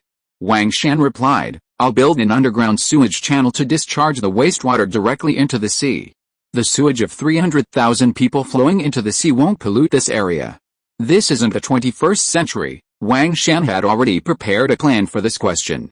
So when Zhao Hongai brought it up, Wang Shan didn't even think about it for long before answering. The Spanish and the Dutch have signed trade agreements with us, and our port's throughput is increasing. Do you think we should expand the terminal? Thinking of the fact that a ship arrived at the port every 3 days, Zhao Hongai couldn't help but look worried. Yes, this is just the beginning. It won't be long before 1 or 2 ships arrive daily. The docks clearly don't have the capacity for such a situation. It's already being expanded. The British hired workers in Virginia are working very hard. They're all hoping to earn more money for the silver. I don't think they'd want to take a winter break. Wang Shan, with a mixture of laughter and tears, recounted the dock's happenings to Zhao Hongai. Zhao Hongai grinned, then said with a hint of amusement, "These money-hungry bastards, don't they care about their lives in this cold weather? Even if they make money, they should be able to enjoy it." At that moment, Zhao Hongai imagined a large group of ragged, thin British men at the docks, shouting and carrying logs one after another. Wang Shan said, "Those Europeans aren't that stupid. They've all bought workwear suits. They're much warmer than what they wear. It's precisely because they're protected from the cold that they're demanding winter work."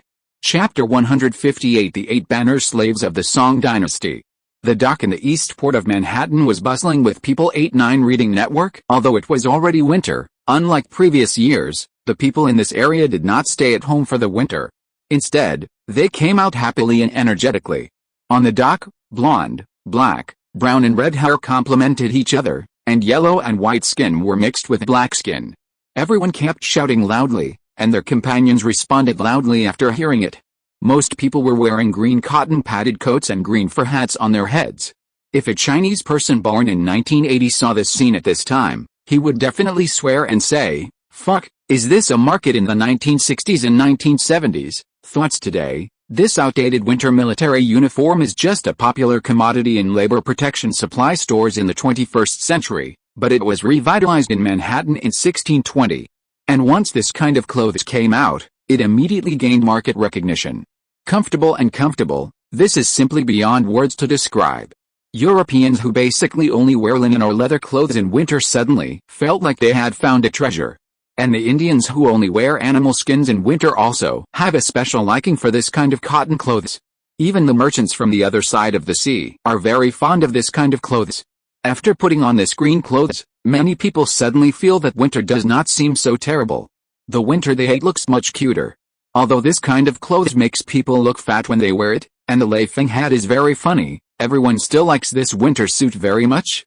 Especially the sturdy and thick fur leather boots, which are warm and comfortable to wear on the feet. These are really shoes. Some European guys even knelt on the ground and cried bitterly the moment they put on their shoes.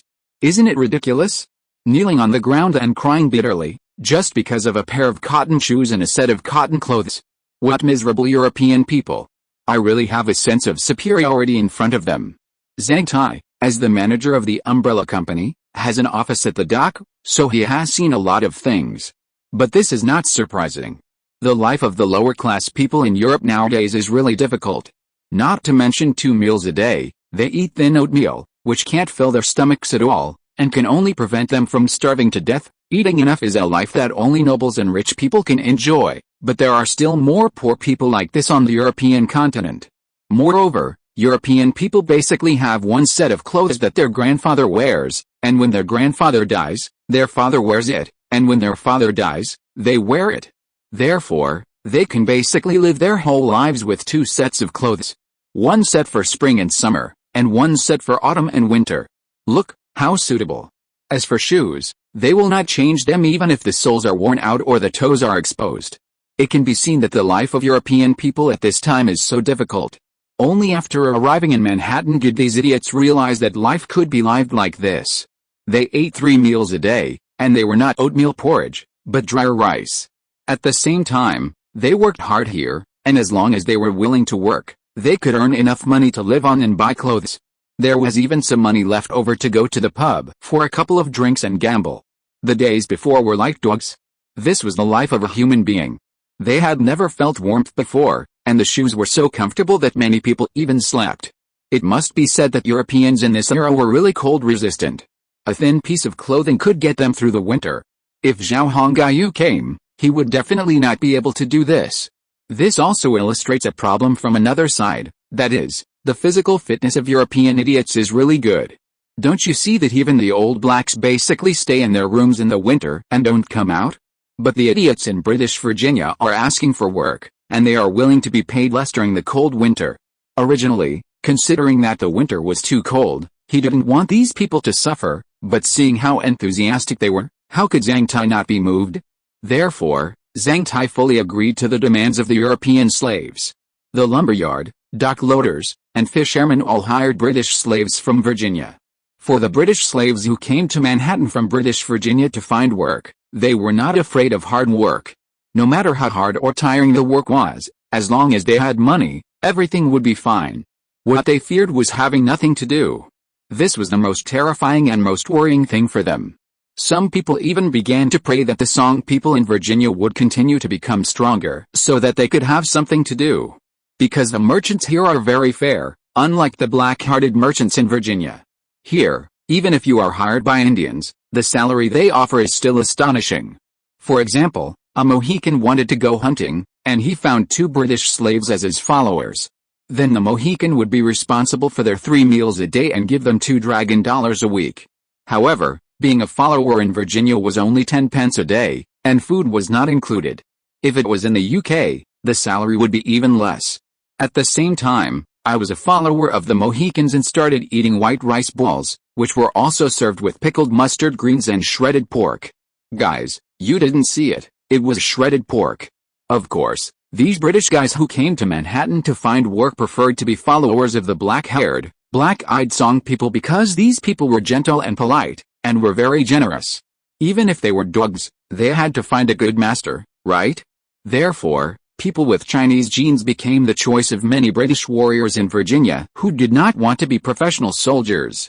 They would choose to become guards or directly sell themselves to the Ming dynasty.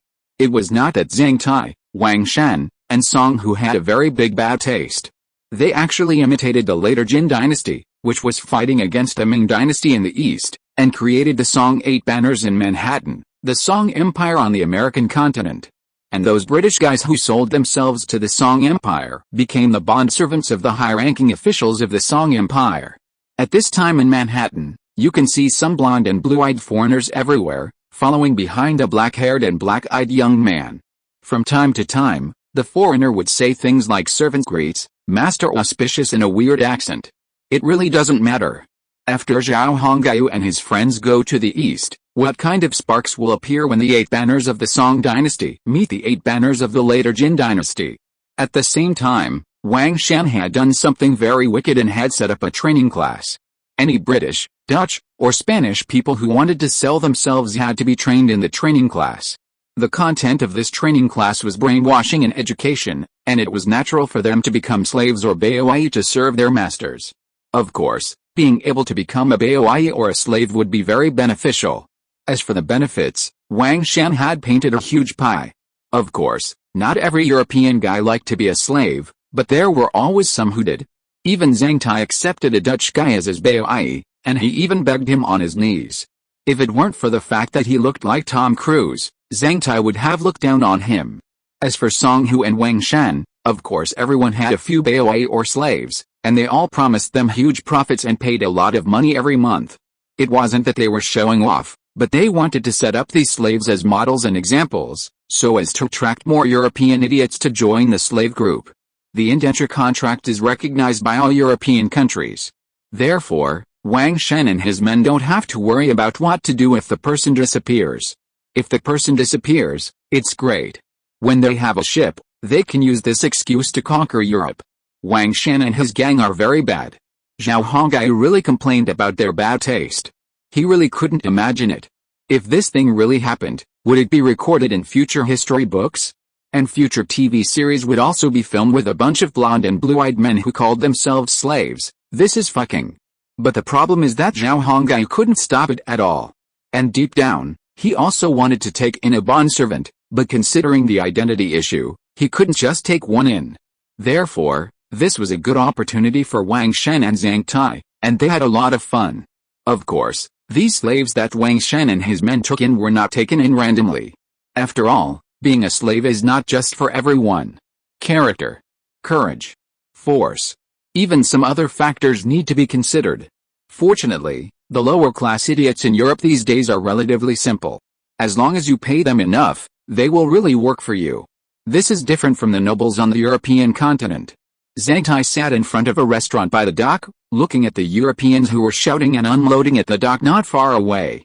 Behind him, several genetic people wearing Q Party uniforms stood upright. On his left, a blond man also wearing Q Party uniforms, but with a circle printed on it and a big slave word in the circle stood there. He also stood upright, with his face slightly raised. In his expression, you can see pride and contempt for some Europeans who passed by. Yes, contempt, without a trace. His name is Redman, a French mercenary from Burgundy, 35 years old. He was also one of the first people to defect to the Song Empire and sell himself as a slave. In his opinion, if he defected to one of the largest nobles in the Song Empire, then in the future he, as a servant of a noble, would probably also become a noble. After being a mercenary all his life, he didn't want to continue in such a muddle-headed way. He wanted to make a future for himself. Moreover, the nobles of the Song Empire are very generous, which is not comparable to the nobles in Birken or the European continent. Besides, there are disadvantages to being a servant. It's like being a squire of a noble knight. Humph, I am now a squire of a noble knight of the Song Empire. As long as I am loyal, I can get a lot of silver coins. These idiots work hard every day, but it's not as much as my daily expenses. Looking at the European compatriots passing by, Colidman was full of contempt in his heart. Yes, in the eyes of these people, slaves are similar to servants or attendants. And the master is just like the master. Anyway, that's what Wang Shan's training class taught them. The indentures have been signed and the money has been paid. It's useless to regret it now. At the same time, these masters are indeed generous and worthy of their lives. Klaterman, is the injury you suffered a few days ago better? Just when the Sparking slave was daydreaming, Zhang Tai's concerned voice rang out, "My lord, it's just a little injury, it's nothing serious. Those who have been trained are different. They call their masters the masters to whom they sell themselves." Zhang Tai was quite satisfied with the training with Wang Shan. With his status, it was not impossible for him to become the leader of the 8 banners of Song dynasty. It was just that he didn't know what color the flag was. Zhang Tai smiled evilly. But soon, he stopped smiling. He needed to pay more attention to rest. Those French guys were so hateful. They were so cruel. If you really had a problem at that time, I would have been very angry. Everyone can say good things. Anyway, this thing is free. And as a Cladman from Burgundy, he is also a Frenchman in the strict sense. However, when he heard Zhang Tai scolding the French, he looked indifferent. Well, the master said that those French guys were too greedy. They actually wanted to buy so many goods at such a low price, and they would take action if they failed. Do they really think we are imperial people? Cledman's face was filled with indignation. It turned out that 3 days ago, a French merchant ship sailed from the north, preparing to trade with Manhattan. However, when they saw that Manhattan's naval defense was so weak, they actually wanted to use force to oppress Manhattan. This kind of thing was of course impossible. Therefore, a conflict broke out between the two sides. Zhang Tai's slave Cledman took action and killed 5 or 6 of the enemy's men, but was also slashed by the enemy. Zhang Tai also rewarded Cledman generously, giving him 5 gold coins at once, which made Cledman so happy that he burst into snot bubbles. This also strengthened Cledman's determination to work for Zhang Tai. At the same time, Zhang Tai's generous reward to Cledman, after word of mouth from other slaves who had sold themselves, many guys who had already sold themselves felt that this was the right choice. The masters of the Song Empire were indeed worth working for. Of course, through such an incident, Zhang Tai also understood how indifferent the Europeans of this era were to the concept of the country. But this is also a good thing. They only work hard for good masters who are worthy of their loyalty, so the high-ranking officials of the Song Empire should try their best to play the role of good masters and let them work hard and die. It's just some gold coins, which the Song Empire has no shortage of. To be continued. Chapter 158, The 8 Banner Slaves of the Song Dynasty. Chapter 158, The 8 Banner Slaves of the Song Dynasty are typed by members. Chapter 159, A Slowly Initiating Trend. You, all of you should line up honestly, and don't cut in line, okay? You have to follow the rules when you come here, otherwise the dock security team will not be a pushover. A Manhattan City security officer wearing a green labor protection military cotton coat, a cotton hat, blonde hair and blue eyes, holding a wooden spear, is maintaining order in the hard work market. Here in Manhattan Port, the Song Empire hired a lot of pure European to work. To be honest, these guys work very hard. According to Zhang Tai, it is absolutely worth the money. Over in Europe, many of them work for nobles or other businessmen, and their salaries will be deducted when they are paid. But this will not happen on Manhattan Island, so the enthusiasm of these Europeans was aroused at once.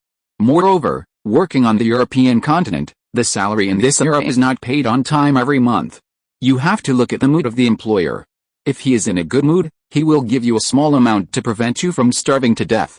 At the same time, when you ask for your salary, you have to put on a smile. It can be said that from the Middle Ages to the early 18th century, the life of European and American was a history of blood and tears. This is why after the New World was discovered, countless Americans rushed to the New World by ship because they wanted to escape from the hellish European continent and find a new life for themselves in the New World. After the 18th century, the Americans established 13 colonies. However, the rich and handsome nobles in Britain were still exploiting these Americans.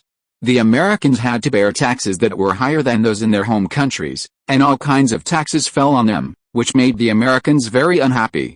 So, the Americans gathered together and shouted, "Kings, princes, generals, are you all born with the same kind of blood?" Revolted. Well, actually, this is the history of the American sluts counterattack.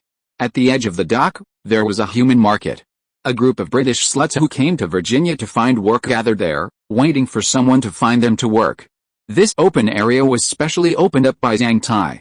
There were not many people in this group, about 200 or 300 people. Most of them were British, accounting for half of these people. After all, Virginia was very close to here, so it was very convenient to come to Manhattan from Virginia. The rest of the people came from the Netherlands, Spain, Portugal or France. These people were all unskilled people. They didn't know carpentry or any other skills, so they could only sell their labor. As for manual labor, the Manhattan port was still very popular. So, Zhang Tai acquiesced to these people looking for a meal here and opened up a human market for them. This inspiration actually came from the manual labor market on the old Bfine overpass. Zhang Tai felt it was pretty good after he made it, and these sluts also liked it very much. Because of the existence of this human market, they didn't have to sell themselves everywhere. They just had to come here every day and wait for the boss who had work to come to them. It is so convenient, of course it will be welcomed by everyone. Everyone thinks that Manhattan is better than their respective hometowns. Uncle, I also want to be a slave. Although I will sign a contract to sell myself, I don't think there's anything wrong with it. I think the nobles of the Song Empire are all good, not like the bastards of the nobles in the local area. Among these people, there is a young boy with a childish face, about 15 years old, with freckles all over his face and thick blonde hair. He curled up on the ground and said to a middle-aged man with a big beard who was also curled up on the ground. The boy's name is Joey. He came to Manhattan with a Dutch merchant ship 3 days ago. In fact, he is French. Because he is too old and has no skills, he entered the human city here as a laborer under the guidance of some enthusiastic people. Fortunately, there are many jobs in Manhattan, so those who do laborers have work to do every day, so they don't have to go hungry. But Joey just came to Manhattan, so he is still wearing the clothes he wore in Europe. A thin, long-sleeved, cheap linen shirt, a shirt inside, greasy trousers on the lower body, and a pair of rotten shoes with toes exposed on the feet. These could not withstand the cold winter in Manhattan, so Joey's lips were blue and his body was shaking uncontrollably. But the physical fitness of European people in this era was good. Even so, Joey did not feel that he could not bear it. After all, it was like this every winter in Europe. Moreover, it rained in the winter in Europe, which was called biting cold. The cold here in Manhattan is dry cold. As long as there is work to do and sweat, it will be fine. The middle-aged bearded man squatting next to Joey glanced at the huddled boy. The bearded man had no eyeball in his right eye, only an empty bad flesh, which made him look a little creepy. But Joey knew that the bearded man was a good man. He made friends with a bearded man after he came to Manhattan, and it was the bearded man who took him in and gave him a place to stay. Otherwise, Joey would probably starve to death in Manhattan. The bearded man is named Mihaly, and he is a Cossack from Russia. He used to be a mercenary, but was captured in a war against an Eastern European country, and then ended up in Manhattan. Mihaly fumbled in his pocket, then took out 2 small silver coins and handed them over. Go buy a cotton coat. The winter in this place is very cold, and you can't stand it with your small body. I have some money here, you can use it first, and when you make money, you can return it to me. Mihaly used his remaining eyes to look at the young Joey kindly. Looking at Joey reminded Mihaly of his own son. When he left home, his son was just born. If nothing happened to him, he would be the same age as this young man. When Mihaly met Joey, it was on the road outside the port. Joey had fainted from exhaustion, hunger and cold. If Mihaly hadn't saved him, Joey would definitely have died quietly. In the new world these days, it is not surprising for someone to die. It is news if someone doesn't die. Mikkel saved Joey because he thought of his own child. Joey looked at Mikkel and shook his head. Uncle, it's not easy for you to make money. These are the only $2 you have left. If you give them to me, how can you pay the rent today? If I remember correctly, the landlord said that today is the day to pay the rent. Joey was very moved. He felt that this seemingly barbaric uncle was actually a good person. Not only did he save him, but he also gave him all the money he had left. But Joey couldn't take it, because he knew that this was the uncle's last money, and today was the day to pay the rent. If he couldn't find a job today, he wouldn't make any money. How could he pay the rent if he couldn't make any money? So, Joey shook his head and rejected Mihaly's kindness. Note, 1 large dragon dollar in the Song Empire can be exchanged for 10 small dragon dollars. A month's rent in Manhattan costs 3 large dragon dollars, and a set of labor protection cotton clothes costs 2 small dragon dollars. At the same time, various commodities are divided into citizen prices and non-citizen prices, and the purchase quantity is limited. Silly boy, even if you want to be a bondservant, you have to ensure your own survival first, right? After seeing the young man shake his head and reject him, Mihaly took his hand and forced the 2 small dragon dollars into his hand. You have to think about it carefully. The indenture of the Song Empire is different from what you think. As long as you sign the indenture, your life and death will not be up to you in the future, and your children, and your children's children will also be slaves of other people's masters. He is from Russia, so Mihaly is very clear about this kind of thing. Because in Russia at this time, there are also such contracts and slaves. There are many opportunities here in Manhattan, and jobs are everywhere. As long as you are willing to work hard, you don't need to earn money at all. Mikkel wanted to dispel Joey's idea of becoming a bondservant, and began to persuade him. Besides, the Song people here in Manhattan are not evil. They are very fair in asking you to work, and you can use your own wages to deduct them. Isn't this much better than being a slave? Mikkel could have been a mercenary in Manhattan, but he was tired of the war, so now he would rather be a laborer at the dock than live the life he had before. And he had a goal in mind, which was to make money in Manhattan for a few years, and then find a ship to go to Europe and go home. Uncle, you know you mean well, but I also have my problems. If I want to be a bondservant, I will definitely be a slave of a great nobleman. Joey has made up his mind. Mikkel can see that those people who became bondservants and became rich and powerful some time ago have shocked the people in Manhattan too much. Although selling oneself into slavery is not a very glorious thing, it can help them get rid of the innocent situation and no longer have to work so hard and tiringly. Although their life and death will not be in their own hands in the future, at least they have had a glorious life. People have different ideals and different circumstances. What else can Mikkel do except sigh in his heart? Okay, but I still advise you to buy a cotton coat. After all, only a good body can be chosen by a good master. Look at how fragile you are. If you have a little more platinum, who would choose you? Joey was finally persuaded. He clenched the 2 small dragon coins in his hand. Uncle, if I become rich in the future, I will definitely repay you. Joey's eyes were full of tears. Joey was not the only one who was moved by the sight of the bondage slaves. There were many people like him. It can be seen that selling oneself into slavery is nothing in the eyes of Europeans.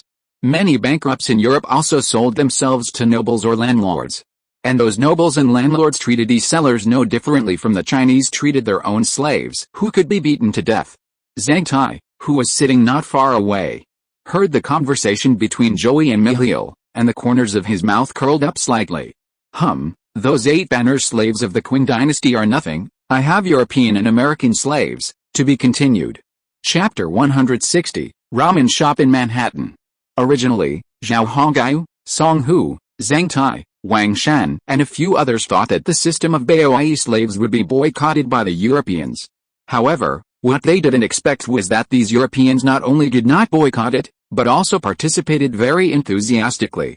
In fact, they didn't know that selling oneself into slavery also existed in Europe at that time, and its cruel system was no different from that of BOI slaves. Those who sold themselves to nobles and landlords also lost their personal freedom and had no control over their life and death. On the contrary, the Indians were somewhat resistant to this. However, the system of BOI slaves was entirely voluntary and not forced. Therefore, it didn't matter if the Indians didn't participate, as long as the Europeans were willing. Besides, Zhao Hongyu and his team's main target was these European people. Since the BOI slave system was introduced in Manhattan City, the Eight Banners Army of the Song Dynasty was also established.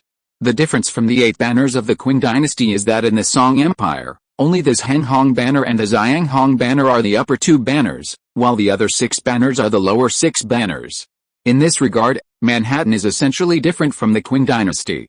The reason for this difference, according to Zhao Hongyu, is that they must remember their identity as Chinese people with red roots, which can never be forgotten. Wang Shan, Zhang Tai and Song Hu all belong to the Zheng Hong and Zhang Hong banners under Zhao Hongyu, and each has the status of a small noble, which makes them very happy. Lammer and his old blacks became people of the Zheng Hai banner and the Zhang Hai banner, and the leader of the two black banners is Lammer. Sharma of Gurkha and his Gurkha soldiers became people of the Zheng Huang banner and the Zhang Huang banner, and Sharma was the leader of the two yellow banners. On the side of the Song Empire, only red is the most noble color, not yellow. Chelsea, the guy who first defected to Zhao Hongyu and others, also got the position of the leader of the Xiang Bei banner, which will be used to manage the Europeans who defected to Manhattan in the future. Zhao Hongyu's father-in-law, Black Bear, became the leader of the plain white banner and managed the Indians in Manhattan. At the same time, Black Bear also served as the leader of the two white banners, which could also suppress Chelsea. So far, the eight banners of the Song Empire have been established. Now, except for the small number of people in Chelsea's bordered white banner, the other bannermen are quite sufficient. Outside Manhattan, yurts have been built again. This is the best place to live when there are not enough houses. According to the plan, the eight banners each have their own territory. Manhattan has become the residence of the two red banners where the Chinese genetics are located. No one has any objection to this. After all, Zhao Hongyu is first of all the leader, and Zhao Hongyu now has the most soldiers at hand. As the saying goes, the one with the bigger fist has the final say. Who can object? Moreover, Lammer's old black man and Sharma's four Gurkha banners absolutely support Zhao Hongyu. The other plain white banner Black Bear and the Indian are Zhao Hongyu's father-in-law. It can be said that 7 of the 8 banners of the Song dynasty are completely in the hands of Zhao Hongyu. As long as Chelsea is not a fool, she should know what to do. At the same time, there are many European bondservants around the 7 banners leaders. If Chelsea messes around, his position will be immediately replaced. Besides, even if he wants to make trouble, not all of his subordinates will be in the same mind as him. Chelsea is not an idiot, he knows these European compatriots too well. Therefore, Chelsea can be said to be suppressed to death within the 8 banners. As a member of the bordered red banner, Zhang Tai's status is now the most distinguished except for Zhao Hongyu. On his shoulders, the golden tassels are bordered with a circle of red, which represents his status. His bondservant Korodman stood beside him. "Old Ko," Zhang Tai called out, and Korodman quickly responded in a weird Chinese dialect, "The slave is here, what does the master want?" According to Zhao Hongyu and others' judgment, if people keep calling each other slave for a long time, they will naturally be brainwashed. Therefore, while constantly complaining about the scum of the Qing dynasty, Zhao Hongyu and others began to vigorously implement this policy and made those European people who were willing to sell themselves have to pass this psychological barrier before they can become real BOI. So, as an outstanding graduate of the training class, Kledman was very comfortable with the title of slave, and he had no psychological resistance. Those who could not adapt psychologically could not graduate from the training class at all. The angry young teachers of the training class were very strict about this level. And these angry young teachers were very dedicated to their work. In their opinion, what could be more powerful than establishing the 8 banners of the Song dynasty and letting Europeans be BOI? If successful, then history would definitely become very interesting. So, these angry young genetic people, with their own hands, began to destroy those European people who were determined to sell themselves psychologically and physically. And through the words and deeds of these Europeans who became BOIE after graduation, I believe that they will be more contagious to other Europeans. It's already noon, I guess everyone must be hungry. Come on, let's eat now. I guess there won't be any ships coming at noon. Zhang Tai stayed outside just to wait and see if there was a ship coming, but it was already noon, so it seemed that there would be no ship. The laborers who were loading and unloading cargo on the dock also began to disperse at the foreman's call to have lunch. In Manhattan, everyone's working hours are generally 12 hours. It doesn't matter if you want to work longer, it all depends on your personal wishes. Anyway, loading and unloading cargo are paid by piece. Corridman nodded, turned around and greeted him, and the surrounding genetics soldiers and other guards gathered around.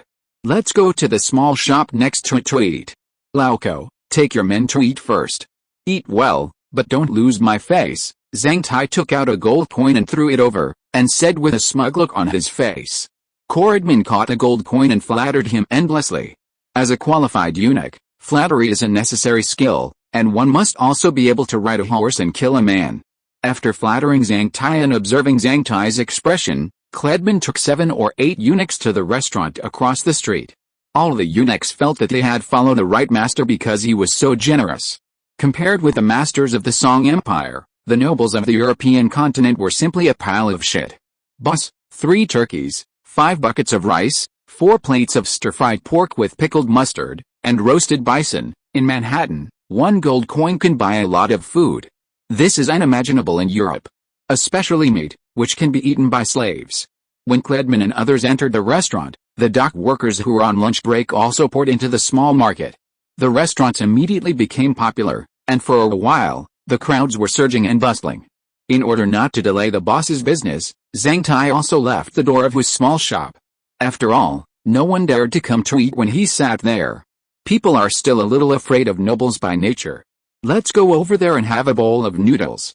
Tell Cledman to come back to the company to find me after dinner, Zhang Tai instructed the genetic guard who was following behind him. The genetic guard nodded. Afterwards, Zhang Tai and his companions came to the only noodle shop at the dock. Because of Zhao Hongai's investment, Manhattan now has one more commodity, that is white flour. This white flour is not of high quality, but it gives Zhao Hongai and his companions one more food to choose from. After all, eating rice all the time will get boring. And among the genetic people cultivated by Zhao Hongai, there is actually a chef who is very good at making ramen. Therefore, a ramen shop has appeared in the port of Manhattan. The thick soup made from bison bones, the flavor of 13 spices and the fragrant dry chili peppers, although there is no chopped green onion and coriander, it tastes good. You know, the bison in the Manhattan area are not the cattle that eat feet in the 21st century. You can see how fragrant the soup made from this kind of cattle bones is. And the braised beef is also very delicious. Therefore, after this ramen shop was established, many genetic people came here to consume. Occasionally, there would be some Indians or Europeans coming to try something new, but the majority of people who came here to eat were genetic people. The owner of this ramen shop had 3 wives, all of whom were Indian girls, ranging in age from 15 to 18. These 3 wives accompanied him in running the ramen shop, and the young man was living a prosperous life. It must be said that these genetic people who followed Zhao Hongai also lived the life of their dreams. Boss, give me 5 bowls of ramen, white noodles, and beef. Zhang Tai walked over familiarly, sat on the long bench, and shouted to the busy young boss, okay, 5 bowls of ramen, white noodles, and meat. The young boss was very happy to see business coming. Nowadays, the genetic people of the Huaxia family are all of the Xinghonki or Xianghonki status. In the Manhattan area, the identity of the Huaxia people is very noble. However, except for Wang Shan and a few others who are nobles, most of them are ordinary people like soldiers or small bosses. However, the noble status brings them too many benefits. In such an era, if the Chinese are not given special status and treatment, as Zhao Hongai said, what's he doing here? The noodle shop was built somewhat like a traditional ramen shop, with a long bar in the middle. The boss and his 3 wives were in the middle. When the guests came, they just sat around the bar, which was very convenient. His youngest wife was very obedient and quickly brought a teapot and brewed a pot of tea with low-quality tea leaves. Please wait, your noodles will be ready soon. The young wife smiled and said to Zhang Tai, Sir, Our lives are getting better and better, thanks to His Highness." The young boss who was stretching noodles started chatting with Zhang Tai. To be continued. Chapter 161 Manhattan Security Issues. Opposite the noodle shop is a fast food restaurant. In front of the fast food restaurant, many dock workers gathered. A small dragon boat, where you can eat 2 fast food meals with 3 meat dishes and 1 vegetable dish. A large bowl is filled with steamed rice, and another bowl is filled with meat and vegetable dishes. Because there are too many people, many Europeans are squatting outside the store, eating with their bowls in their hands. At first glance, you would think you have arrived in a rural area of China. There are many people working at the dock, so the restaurants in the small port market are always full of people. And everyone is very confident that with the continuous expansion of the port and the continuous influx of ships from European countries, the port's business will definitely get better and better. Some far-sighted genetic people have applied for land from the Umbrella Corporation to build their own shops. Of course, these genetic people are those with thinking personality, or those who have evolved from some dull genetic people. Anyone who is not a fool will know the benefits of the port. In order to have a better life and to support their families, the Chinese genetic people of the Zhanghong Banner and Zhang Banner have all started to take action. The blacks and Gurkhas in Somalia are not interested in doing business, they still prefer to be soldiers, and a monthly salary of 12 big dragon coins is enough for them to live. The Indians under the black bear of the plain white banner are obviously still very interested in hunting, and like to be a free hunter. Anyway, Manhattan has a large population and consumes a lot of meat, so they don't have to worry about not making money. Chelsea manages the Europeans under the bordered white banner and the Indians, who are also willing to serve as soldiers or manage public security to seek a stable income. Therefore, everything is in good order in Manhattan now. The logging camps and fishing boats also need a large number of workers. The Indians who keep coming to Manhattan from the surrounding tribes have no worries about finding jobs. These people under the 8 banners, with the help of the umbrella near Manhattan, began to build their own small villas, and reclaimed fertile land near the villas, waiting for the spring of next year to start planting some crops. Basically, these genetic people will have their own land and their own business assets. As Zhao Hongyu and others become more and more powerful, the lives of these genetic people will also get better and better. As for the genetically modified farms owned by the people, of course they used slaves trafficked by the Europeans. These people are perfect for farming. Your Highness, set up a farm west of Manhattan and reclaim a large area of fertile land. The umbrella company will provide seeds and farm tools, and will be responsible for building villas. Are you interested? The umbrella company will also be responsible for purchasing food. It's more profitable than opening a ramen shop, right? Zhang Tai started chatting with the young owner of the ramen shop. Papa, the noodle shop owner threw the stretched noodles in his hand, and then threw them into the boiling pot. How can I not be interested? Historically, Europeans made their fortunes as farmers in America. But I don't have enough money now, so I can only open a noodle shop to accumulate funds. Besides, I have 3 wives to support. The young ramen shop owner said to Zhang Tai with a smile. Zhang Tai glanced at the 3 women who kept greeting customers, and then turned his gaze back. You have 3 wives at such a young age? Can you bear it? The young boss turned around, picked up the ramen from the pot, put it in Hongzhong, and then began to spread beef on it, and then poured boiling hot beef soup. A fragrant aroma immediately filled the air. Haha, in this era, if I don't find a few wives with such an opportunity, I will be sorry for myself, the young boss said to Zhang Tai shyly. Your noodles are ready. He brought the prepared ramen up and placed it in front of Zhang Tai. Having 3 wives is a bit tiring. After all, a person's energy is limited. I really doubt how those people in novels who have 7 or 8 wives live their lives, the boss of the ramen shop joked to Zhang Tai. It smells so good. Zhang Tai took a sip of the beef soup and kept praising it. That's a YY novel. Do you think there are really such things in real life? And behind the 3 wives are 3 fathers-in-law and families. Can you take care of them? Zhang Tai asked while eating. The boss smiled and said, it's okay. The old Indian father-in-law is not that troublesome. I usually provide them with some rice and pickled mustard, or some small daily necessities. It seems that you can deal with your father-in-law with ease, but you have to be thankful that this is in 1620. If it was in the 21st century, you probably wouldn't have it easy. Zhang Tai raised his hand and pointed at him, smiling and said. The boss nodded and said, I guess you can't even find a wife in the 21st century, let alone worry about the problem of my father-in-law and mother-in-law. You have to know that we are just village people, he said self-deprecatingly. Zhang Tai nodded. He agreed with what he said very much. Yes, in the 21st century, we are all. If we hadn't come to this era and met the wise prince, such a life would be unimaginable, Zhang Tai also sighed. Soon, the ramen for others was cooked. Following Zhang Tai, the genetic guard sat down and ate with a slurp. Let me tell you, if you don't have money, you can borrow money. The umbrella company can advance the payment, and then you can use agricultural products to repay the loan. There shouldn't be any problem.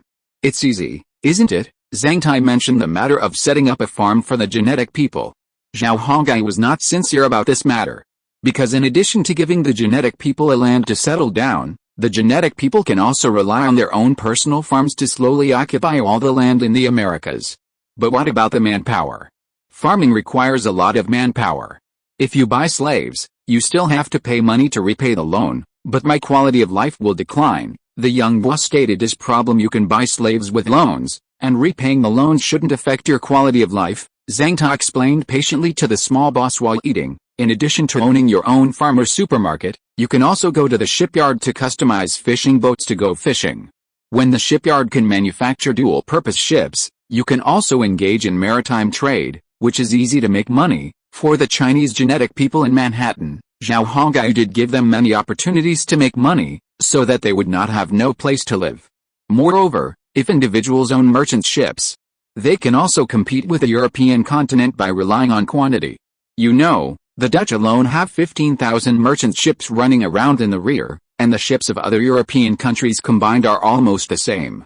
Therefore, if Zhao Hongai wants to compete with the European continent, he must own at least 5,000 ships. Therefore, Zhao Hongai strongly encourages genetic people to participate. Only with the participation of all people can success be achieved. At the same time, the shipyard is still expanding and increasing, but it suffers from a shortage of carpenters. The young boss of the ramen shop shook his head. Forget it, the joint trade is indeed profitable, but it is also very hard work. In this era of Fengfen ships, it takes 4 months to go from here to Europe and back, and there are still many unknown dangers in the joint trade. So I'd better stay here and be my boss. When I have enough money, I will start a farm. After listening to the young boss's words, Zhang Tai shook his head disappointedly. He had said these words to many Chinese genetic people who were doing business, but their basic answers were the same. They were happy to see that Chinese people like a stable life and are not very keen on adventure. Zhang Tai fell silent and concentrated on eating the ramen in front of him. The young boss also started to greet other customers. Although Zhang Tai was disappointed, he did not lose confidence. It would be best if these people were willing to do it, and if they were not willing to do it, he would not force them. Anyway, with His Highness's artifact, there is still a good chance that they will dominate the ocean in the future. Besides, the main military force of Manhattan is not these genetic people who like to comfort their lives, but those dull genetic people who can execute orders to the end. Therefore, Zhang Tai was just disappointed but not lost confidence. After finishing the ramen, Zhang Tai threw a large dragon dollar on the table, as a payment for himself and his men's noodles. No need to give change, the extra money will be counted as consumption. With a respectful farewell of the young boss, Zhang Tai led the genetic guards out of the market. About 5 minutes later, they returned to the umbrella company headquarters in the port, dividing line. Zhao Hongai sat in his castle office, looking at the Manhattan City data sent by Wang Shan. This month, Manhattan City increased by 3,000 people, reaching 46,357 people. At the same time, the tax revenue also reached more than 600 gold coins and more than 8,400 silver coins. These taxes are to be put into the national treasury, and this money does not belong to Zhao Hongai personally. Zhao Hongai's personal income is all in the dividends of the umbrella company. Of course, the goods purchased by Zhao Hongai from the space-time trader will only be sold to the umbrella company, and the umbrella company purchases them with gold and silver coins, which is also part of Zhao Hongai's income. Is that just the income? Zhao Hongai was a little dissatisfied with the taxation. Wang Shan replied, it's already very good. In a small city like Europe, there may not be so much tax revenue in a month. Moreover, we still have many kinds of taxes that have not been implemented, otherwise there will definitely be more. Hearing this, Zhao Hongai said, try to improve the taxation system. We are going to establish a country in the future. This matter must be considered first, and don't think about it when the time comes. Wang Shan nodded seriously at Zhao Hongayu's instructions. Okay, Your Highness, I will find someone to ask them to improve the taxation system. It will definitely not affect the normal operation of our economy. After getting Wang Shan's reply, Zhao Hongyu lowered his head and continued to look at the report. When he saw the trend of rampant gambling in the city, his brows frowned. Wang Shan, is the gambling trend in Manhattan getting more and more now? He knew that there were gambling taverns in the city, but he didn't care at the time. He just didn't expect that there was a murder case due to gambling recently, which forced him to pay attention. Yes, Your Highness, everyone here has a job and can earn a good salary, so everyone has some spare money on hand. Therefore, when chatting, these people like to try their luck. As Wang Shan spoke, Zhao Hongayu's brows furrowed more and more, and the expression on his face became more and more solemn. Are there any genetic people involved in the emergence of the gangs? Zhao Hongyu asked. Wang Shan shook his head. It was those people from Virginia who did it. They also bullied Europeans. But if we don't pay attention and let them grow bigger, then everything will be hard to say. Zhao Hongyu certainly knew the impact of the existence of gangs, and he would never let such a thing happen under his rule. Notify Song Hu tomorrow and let his White Banner Indians suppress the gangsters. The lumberyard lacks workers, but they can't be left idle. The existence of the underworld must of course be suppressed with drastic means. He said that Manhattan City is very harmonious, not full of fighting and gangs. Your Highness, the underworld can be solved, but what about those female gang members from Virginia? And how do we deal with the solo singing in the city? These are all hidden dangers to public security, Wang Shan reminded. Zhao Hongyu pondered for a moment after hearing this. His mind began to race, thinking of a solution to the problem. After a long while, Zhao Hongyu finally spoke. Gangs and drug trafficking have existed since ancient times. They cannot be solved or eliminated at all. However, we can effectively control them. We cannot let them grow bigger, otherwise it will have a fatal impact on the public security of Manhattan City. Hearing Zhao Hongayu's words, Wang Shan knew that His Highness must have a solution. He quickly asked, Your Highness, what do you want to do? Zhao Hongyu smiled. Hasn't the inner city of Manhattan become the base of the two red flags? Let's build an abbey outside the city, preferably near the market at the port. Wang Shan's eyes lit up. He thought this idea was reliable. Separate the shops and residential areas and build it at the same time. In this way, the residents will be protected from some bad things, and the government will be able to control the situation. Most importantly, the establishment of the bee and the emergence of also made it easier for some people. After the appears, you can let people from the intelligence department become gang leaders. That way we can control the situation.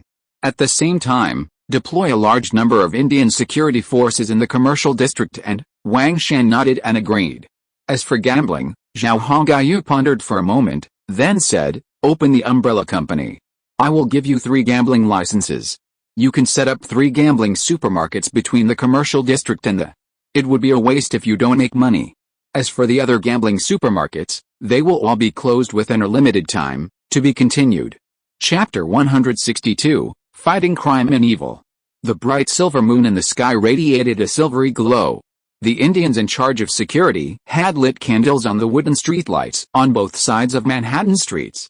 The dim candlelight, reflected by the poles, finally gave the streets a glimmer of light. Outside the city, in front of a yurt, a dozen British men in green military coats gathered.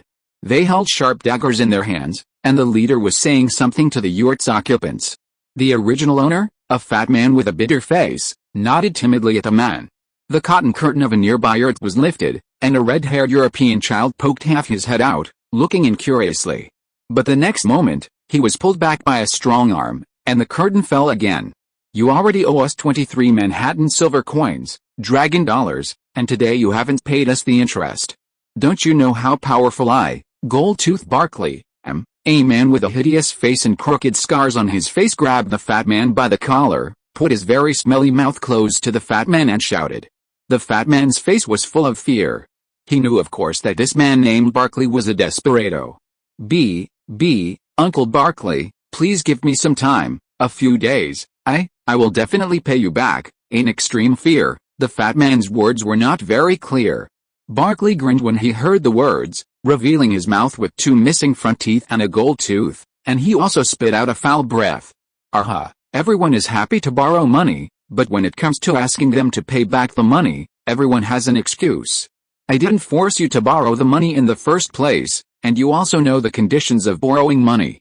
You can't exchange the principal, so you have to pay the interest. A cruel light flashed in Barclay's eyes, and the subordinates who knew him knew that this was a prelude to the boss's action. Barrick and his gang are from Virginia.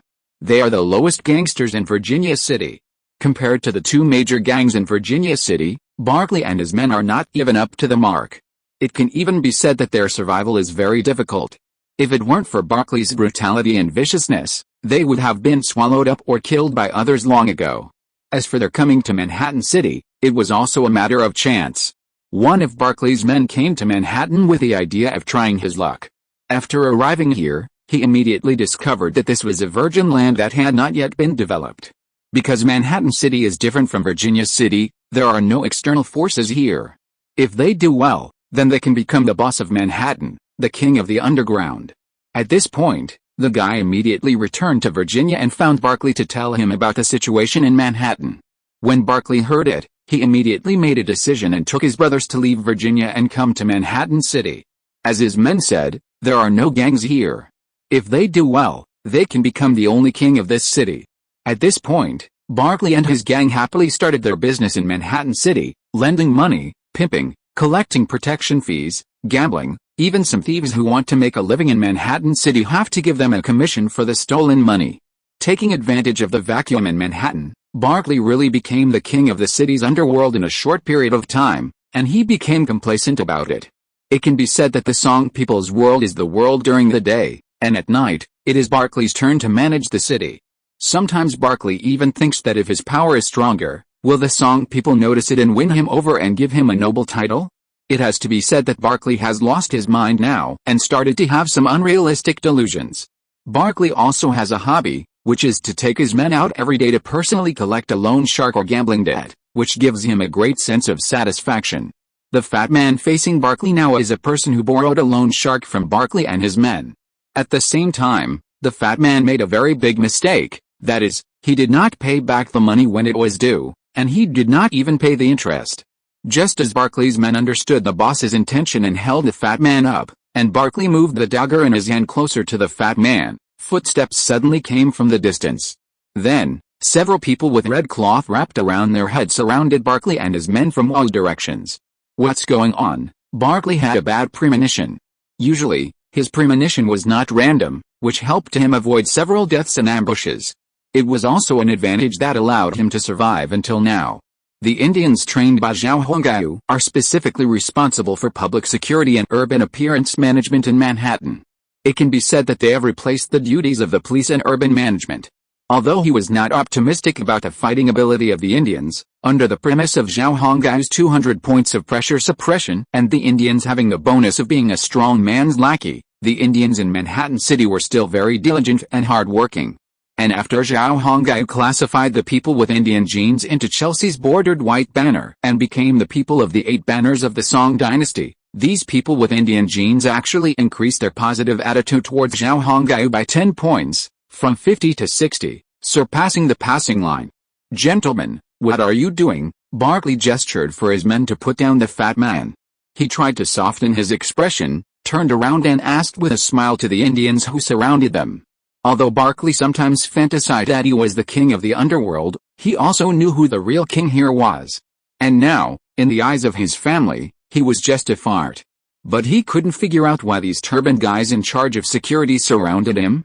It seems that he has not offended these people, and he has not even offended the Song people. Note, Europeans call the Indians in Manhattan Bautolao because the Indians have red turbans on their heads, so Europeans call them that. Barclay is not stupid. The people he lends money to and collects protection fees from are all Europeans. He still keeps his distance from the Song people. Therefore, he does not think that the Song people have any reason to attack him, because he has not offended the Song people at all. The faces of the Indians were full of contempt, and no one answered Barclay's words. At this time, the Indians opened a passage, revealing the figure of a man. This person has black hair and eyes as dark as the night. This is a Song person. When Barclay saw this person, his heart skipped a beat. Barclay, a British Virginian, The man from the Song Empire took out a piece of parchment and began to read it. Nonsense. Barkley broke out in a cold sweat, because the man read out some of the illegal things he had done, even the fact that he had killed several people in Virginia City. How could Barkley not know what was going on at this point? The Song people were going to attack him. But he was surrounded now, and there were so many Bauto people that it was useless for him to resist. However, Barkley still shouted out his injustice loudly, and at the same time, he had a glimmer of hope in his heart, that is, the officials here could be bribed with money, just like the officials in Virginia. Punish for multiple crimes and take Barkley into custody, the man from the Song Empire said, and gestured to the Indians who surrounded Barkley and his men. They rushed forward, waving the wooden sticks in their hands, and beat Barkley and others to the ground. The Indians in Manhattan City were all equipped with such wooden sticks and wooden shields as weapons. Taking into account their low loyalty, Zhao Hongyu did not equip them with iron weapons. Although he had a pressure level of 200 points, Zhao Hongyu did not dare to take the risk. At the same time, Zhao Hongyu also issued a decree that the Indians were not allowed to possess iron weapons, except for temporary issuance during wartime. However, this also depended on the situation, and the weapons would be taken back after the war.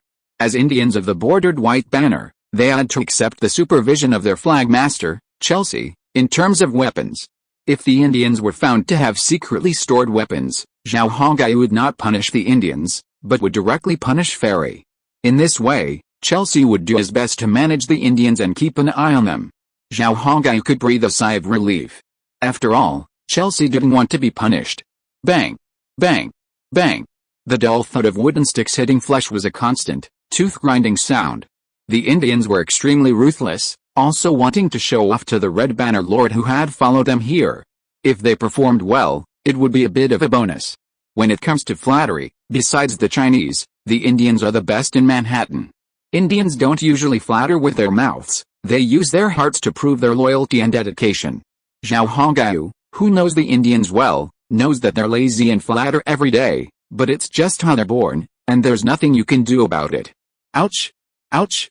Stop it, my bones are broken. Barkley and the others were no longer able to fight back under the Indians' beating. Barkley and the others had originally wanted to be heroes, so when they were first beaten, they didn't cry out in pain, but instead gritted their teeth and endured it. Barkley and the others' attitude really irritated the Indians. If you want to be a hero, I'll beat you until you're exposed. The Indians became more insidious. They used the top of the wooden sticks to hit Barkley and others in the ribs, genitals and other vulnerable parts. This time, Barkley and others were in big trouble. After Barkley and others begged for mercy, the Indians beat them for another 5 minutes before stopping. Then, the Indians took out a rope and tied Barkley and others into a long string, like a bow. If you are listening to this novel on a channel other than Fanfic World, it means it was downloaded and re-uploaded without effort. We warmly invite you to visit our channel, Fanfic World. There you will find the original version of this story and many other novels of various genres. We look forward to seeing you dive into a world of incredible novels. Chapter 163, Wanting to Leave a Name in History. Overnight, Barkley and his gang were caught in a net in Manhattan and were all arrested. The next day, those with the most serious crimes like Barkley were hanged at the city gate of the inner city, while those with less serious crimes were escorted to the lumberyard to do hard labor. The Song Empire's crackdown on gangs and evil severely frightened a group of guys and made them give up the idea of joining the underworld in Manhattan. After all, there are many jobs in Manhattan and you can make money by doing anything. It is not worth breaking the laws of Manhattan and making benefits at your expense. Barkley's body was still hanging at the city gate, swaying in the howling wind. He has become a role model. Next, Manhattan began to reorganize its business planning. The commercial street, business district, casinos and gambling supermarkets were all far away from residential areas. For a time, the public security in Manhattan became peaceful because these areas were very close to the East Port and even connected to the port market, which made the port more lively. People living in Manhattan City would go stroll around the port in their spare time, which made the residential area quiet. Zhao Hongyu was very satisfied with this change. Near the port, Zhao Hongyu also planned a vacant lot to be used as an embassy area for various countries in the future. Yes, many countries now want to establish diplomatic relations with the Song Empire and want to establish embassies in the fictitious capital of the Song Empire. But the problem is that the powerful Song Empire was a population of 30 million that Zhao Hongyu had randomly fooled around with. These were all his nonsense. How could he get a population of 30 million in a city with a population of millions? So, Zhao Hongyu did not agree to these requests from various countries, but adopted the tactic of dragging. However, it is not a good thing to drag this matter on, and he will have to solve it sooner or later. So, Zhao Hongyu thought about it and finally decided to reject those countries that refused to establish diplomatic relations on the grounds that the empire did not establish diplomatic relations.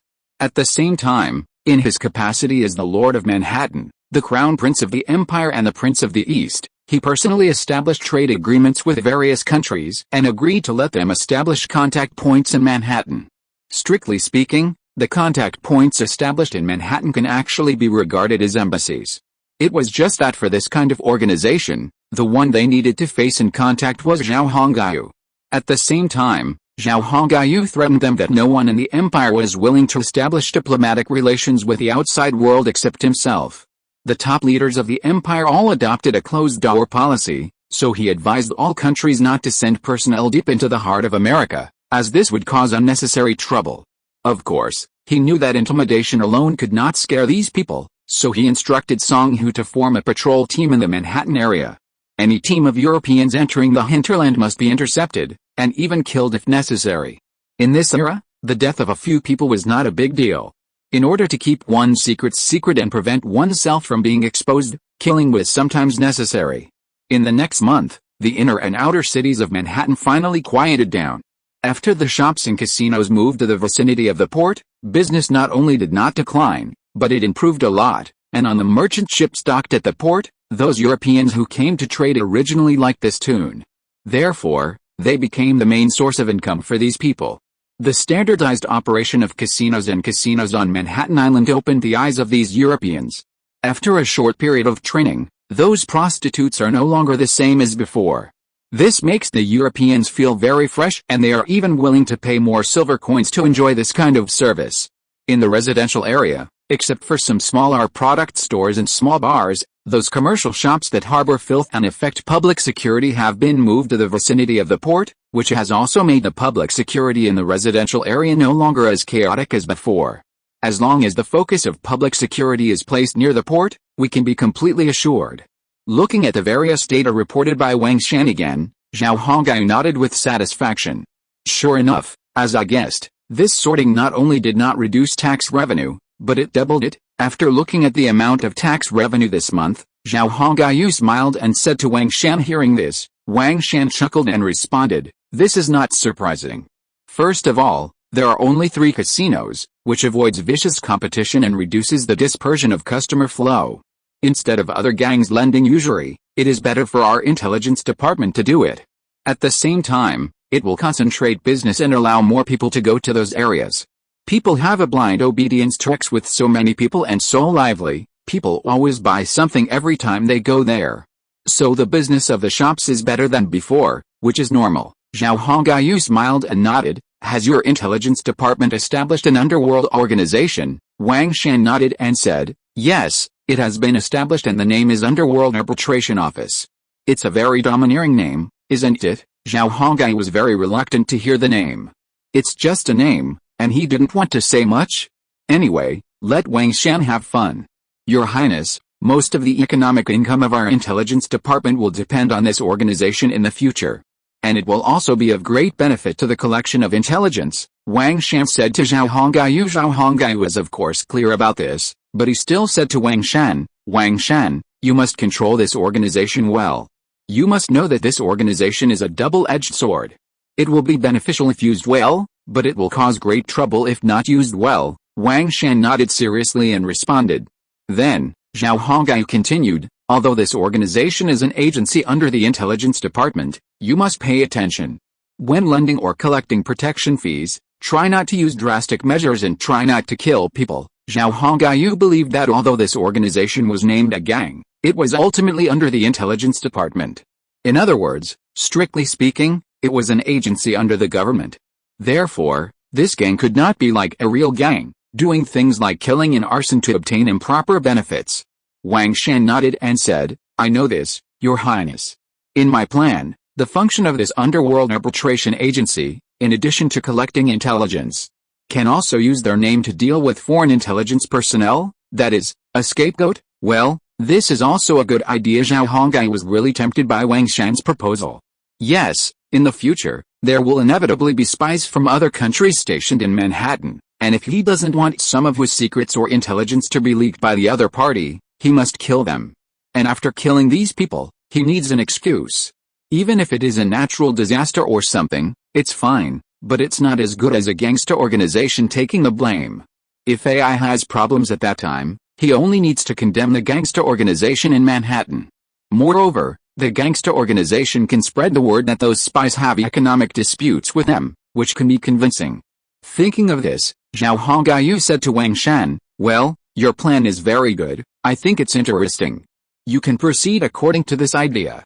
It would be even better if you can break into European countries, a transnational ancient underworld." Wang Shan pondered for a moment and thought that it was not impossible. You know, in this era, the predecessor of gangs such as the Brotherhood has already appeared.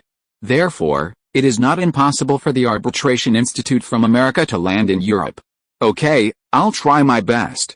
Anyway, no matter what organization it is, as long as there is money, it can develop, and money is the least of ours. Wang Shan agreed. Wang Shan, you prepare during this time. I plan to go to the Great Lakes region and look for a place to build a city there. Manhattan's military and economy are already on the right track, and Zhao Hongaiyu is now completely idle. If he is content with this level, then he can now live a life of drunkenness and dreams. However, it is obvious that this kind of rogue and this level of development are not what Zhao Hongaiyu wants. Since God has given him such an opportunity and such a pitfall artifact, then he, Zhao Hongaiyu, must stir up the situation in this era. Perhaps, leaving a name in history is not bad. It was with this idea that Zhao Hongaiyu didn't want to stay like this after resting for more than 2 months. Your Highness, isn't it a bit inappropriate to go to the Great Lakes region at this season? Hearing this, Wang Shan raised a small question. It is winter now. It is a bit inappropriate to go to the Great Lakes region in such cold weather. Besides, even if we go to the Great Lakes region now, we can't start construction in such cold weather because the ground is frozen very hard in this season. It will take at least 7 days to get from here to the Great Lakes region, and we have to find a suitable place to build a city. All of this is time-consuming. Zhao Hongaiyu sat there, leaning sideways and thinking while expressing his opinion to Wang Shan. When I find a suitable place, I won't start construction immediately. Instead, I will use the time-space trader to cultivate a group of genetic people, buy some yurts for them to settle down in that area, and occupy that place first. Zhao Hongaiyu's eyes kept flashing with a sparkling luster. Wang Shan, don't forget that in this era, only the territory you occupy is yours, and what I have to do is to occupy the Great Lakes region first, so as not to let the French take advantage of it. To be continued. Chapter 164. Target, the Great Lakes. The French established a colony in the future eastern Canada, above the New York area, in the area of Quebec. That place is very close to the Great Lakes region and is connected to the St. Lawrence River Basin, which has direct access to the northern seas. Quebec can be said to be a strategic location. Not far from the south of Quebec is the Montreal area, and further southwest is Lake Ontario, the easternmost of the Great Lakes. What Zhao Hongaiyu has to do is to establish a city belonging to the Song Empire on the east side of Lake Ontario, and also to establish a city or settlement between Lake Ontario and Lake Huron on the west. Only in this way can the French westward advance be completely isolated. At that time, Zhao Hongaiyu can completely announce to the outside world that the Quebec Great Lakes region, starting from Lake Ontario to the west, is the territory of the Song Empire. If the French want to advance westward or explore, they must obtain the consent of the people of the Song Empire. Through Chen's Henbang, Zhao Hongaiyu obtained an enlarged version of the 21st century world map of the Americas. He stared at the map intently and thought for a long time. It's strange to say, in addition to many commodities requiring investment to develop in the space-time trader, some other materials also require the relevant civil administration level to purchase. For example, if Zhao Hongaiyu is not the village chief, he will not be able to buy this world map at all. This made Zhao Hongaiyu a little strange, and even thought that the space-time trader might be restricting himself, so as not to let himself destroy the balance too quickly.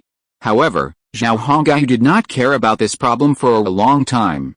His main focus now is on how to enter the Great Lakes region. If only he could purchase some historical materials. Zhao Hongai retracted his gaze and sighed with some regret. Yes, although the world map can be purchased, the space-time trader restricts the purchase and transfer of some historical materials, which makes Zhao Hongai very disappointed. The knowledge currently taught in Manhattan schools is still the first-grade curriculum. The space-time trader does not support the purchase and transfer of second-grade courses. Therefore, the genetic teachers had to divide the first-grade textbooks into 6 levels and treat them as the curriculum taught in the 6 grades of elementary school. But even the first-grade knowledge is very advanced in this era. At the very least, after many children have learned addition, subtraction, multiplication and division, they can be qualified accountants. Moreover, the characters taught in elementary schools can also help the children of the Song Empire in Manhattan get rid of their illiteracy. Of course, the illiterate people are concentrated among the Indian children, that is, among the bannermen classified as the plain white banner by Zhao Hongai. As for the general people with the genes of the bordered red banner, they are basically junior high school or high school graduates, so there is no problem of illiteracy at all, and there is only Zhao Hongai in the world who belongs to the plain red banner. There is no way because he is a natural person. Emma became Zhao Hongai's crown princess, the queen of the Indians. Her current identity is just the commander-in-chief of the plain white banner. She can only become the flag master after her father Black Bear dies.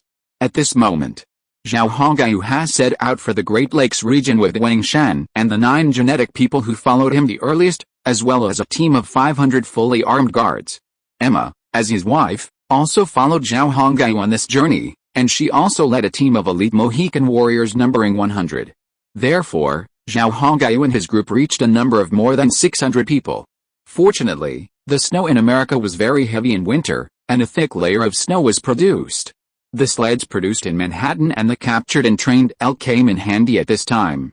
The more than 300 sleds did not cause any hardship to their travel, but made their journey very easy.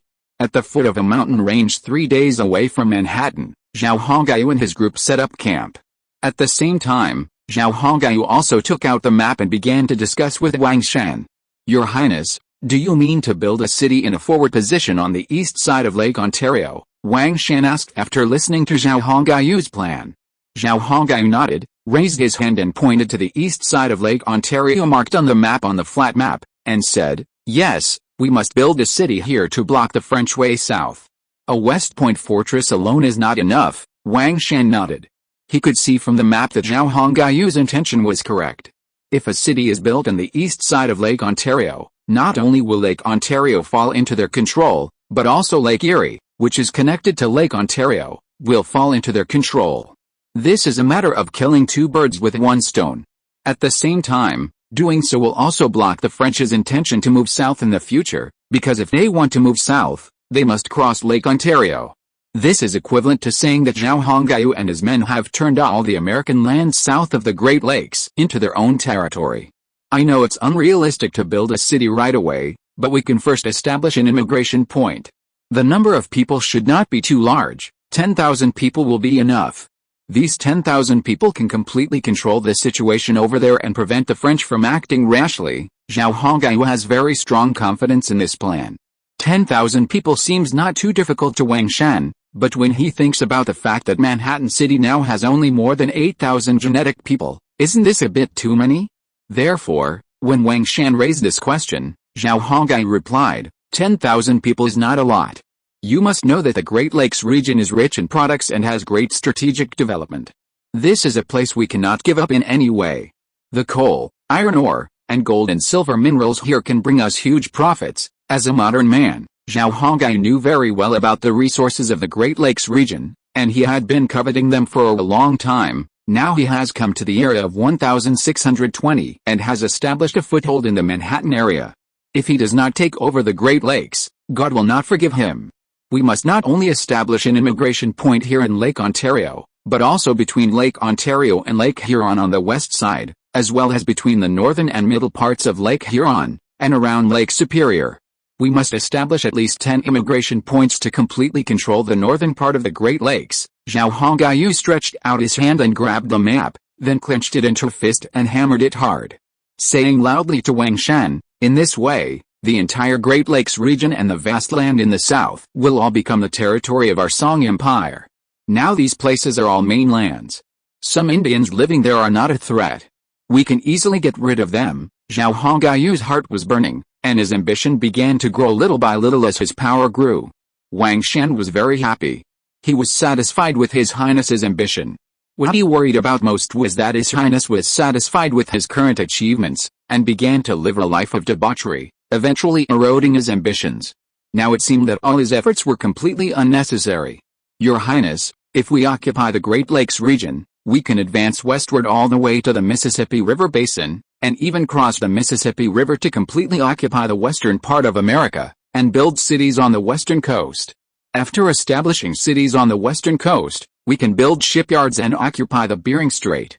In this way, Russia's Far East will be ours in the future. Wang Shan also began to fantasize about Zhao Hongayu's grand plan. An empire spanning 2 continents? Zhao Hongayu raised his hand and stroked his chin. He had been in this era for a year, and his age had become 16. The time travel and Shu transformation is not the actual age. If the plan goes well, then he can basically complete this dream in his early 20s. He felt a little excited just thinking about it. Shit. Do I have the potential to become the greatest emperor in history? Zhao Hongai withdrew his wild thoughts and chuckled in his heart. Okay, let's stop worrying. Now we should see how to gain a foothold in the Great Lakes region. You know, the Great Lakes region is not like Manhattan. Although it is impossible for Zhao Hongyu to know every bit of history, he still knows something about the Iroquois League in the Great Lakes region. This super alliance of 5 huge Indian tribal alliances, Iroquois, has a population of more than 200,000 and is located in the southern part of Lake Ontario. Its range of activities is around Lake Ontario and Lake Erie, and it makes a living by hunting and fishing. If Zhao Hongyu wants to control the Great Lakes, then in addition to the French in Quebec and Montreal, these indigenous Iroquois Indian League tribes are also what Zhao Hongyu needs to deal with.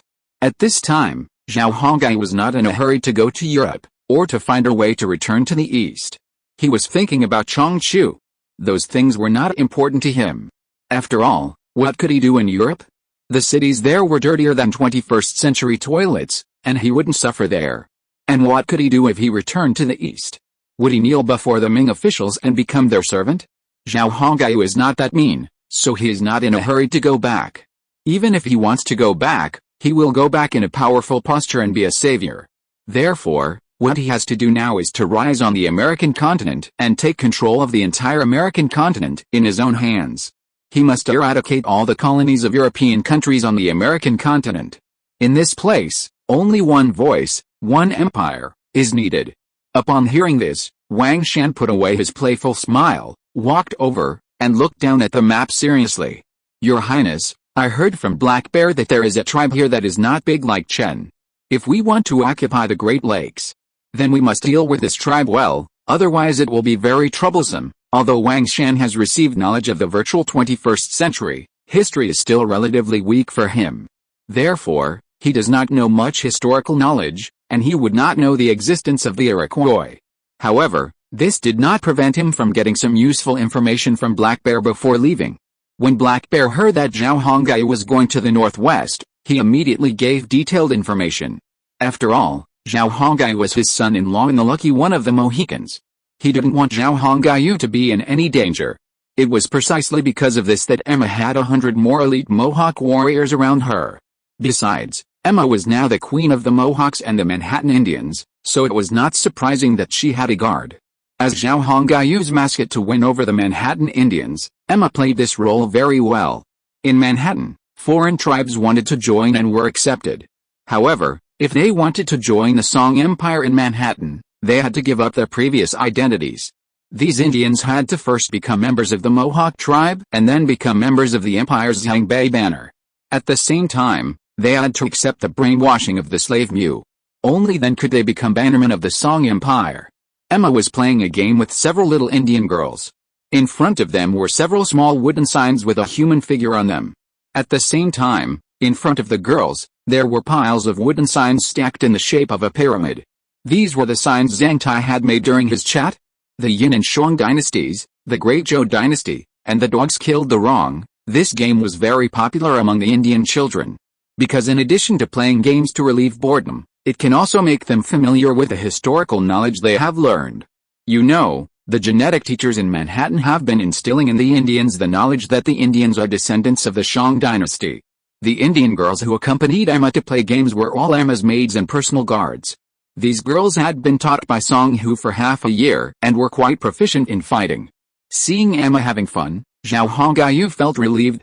He was afraid that Emma would feel bored after following him out. Iroquois, the powerful tribe you mentioned in the Lake Ontario area, is called Iroquois. It is an Indian alliance led by 5 major tribes, and other small tribes have joined. It is a super alliance with a population of more than 200,000. After listening to Wang Shan's words, Zhao Hongyu explained to him, Iroquois. Wang Shan had never heard of this name before, and his history studies were not very good. So, when Zhao Hongyu said this name, Wang Shan looked up and looked over with a very puzzled look. Seeing that Wang Shan didn't quite understand, Wang Shan explained it to him carefully. With Zhao Hongyu's explanation, Wang Shan slowly understood the origin of the Iroquois and how powerful they were. Slowly, Wang Shan said, in that case, the Iroquois is really an obstacle for us to occupy the Great Lakes region. They have a large population, which shows that their military strength is also very strong, so they will not be afraid of any enemy. So it will be very troublesome to seize the Great Lakes by force. At the same time, there are the French. Wang Shan frowned and thought about it, then asked, then can we bribe them? Zhao Hongyu shook his head. I don't know, after all, I haven't had any contact with them, so I can't make a judgment now. While the two were talking, the genetic people had already prepared dinner. Your Highness, dinner is ready, please enjoy. Emma, who was playing games, cheered immediately when she heard it. Emma threw the wooden sign in her hand on the table, then ran to Zhao Hongyu and threw herself into his arms. It's time to eat. I've been hungry for a long time. She raised her head and looked at Zhao Hongyu pitifully. Looking at Emma's big twinkling eyes, Zhao Hongyu smiled and said, okay, let's eat then. Recently, Emma likes to cling to people and knows how to cuddle with him. Could it be that this is what her mother-in-law taught her? Zhao Hongyu took Emma's little hand and led her to another tent.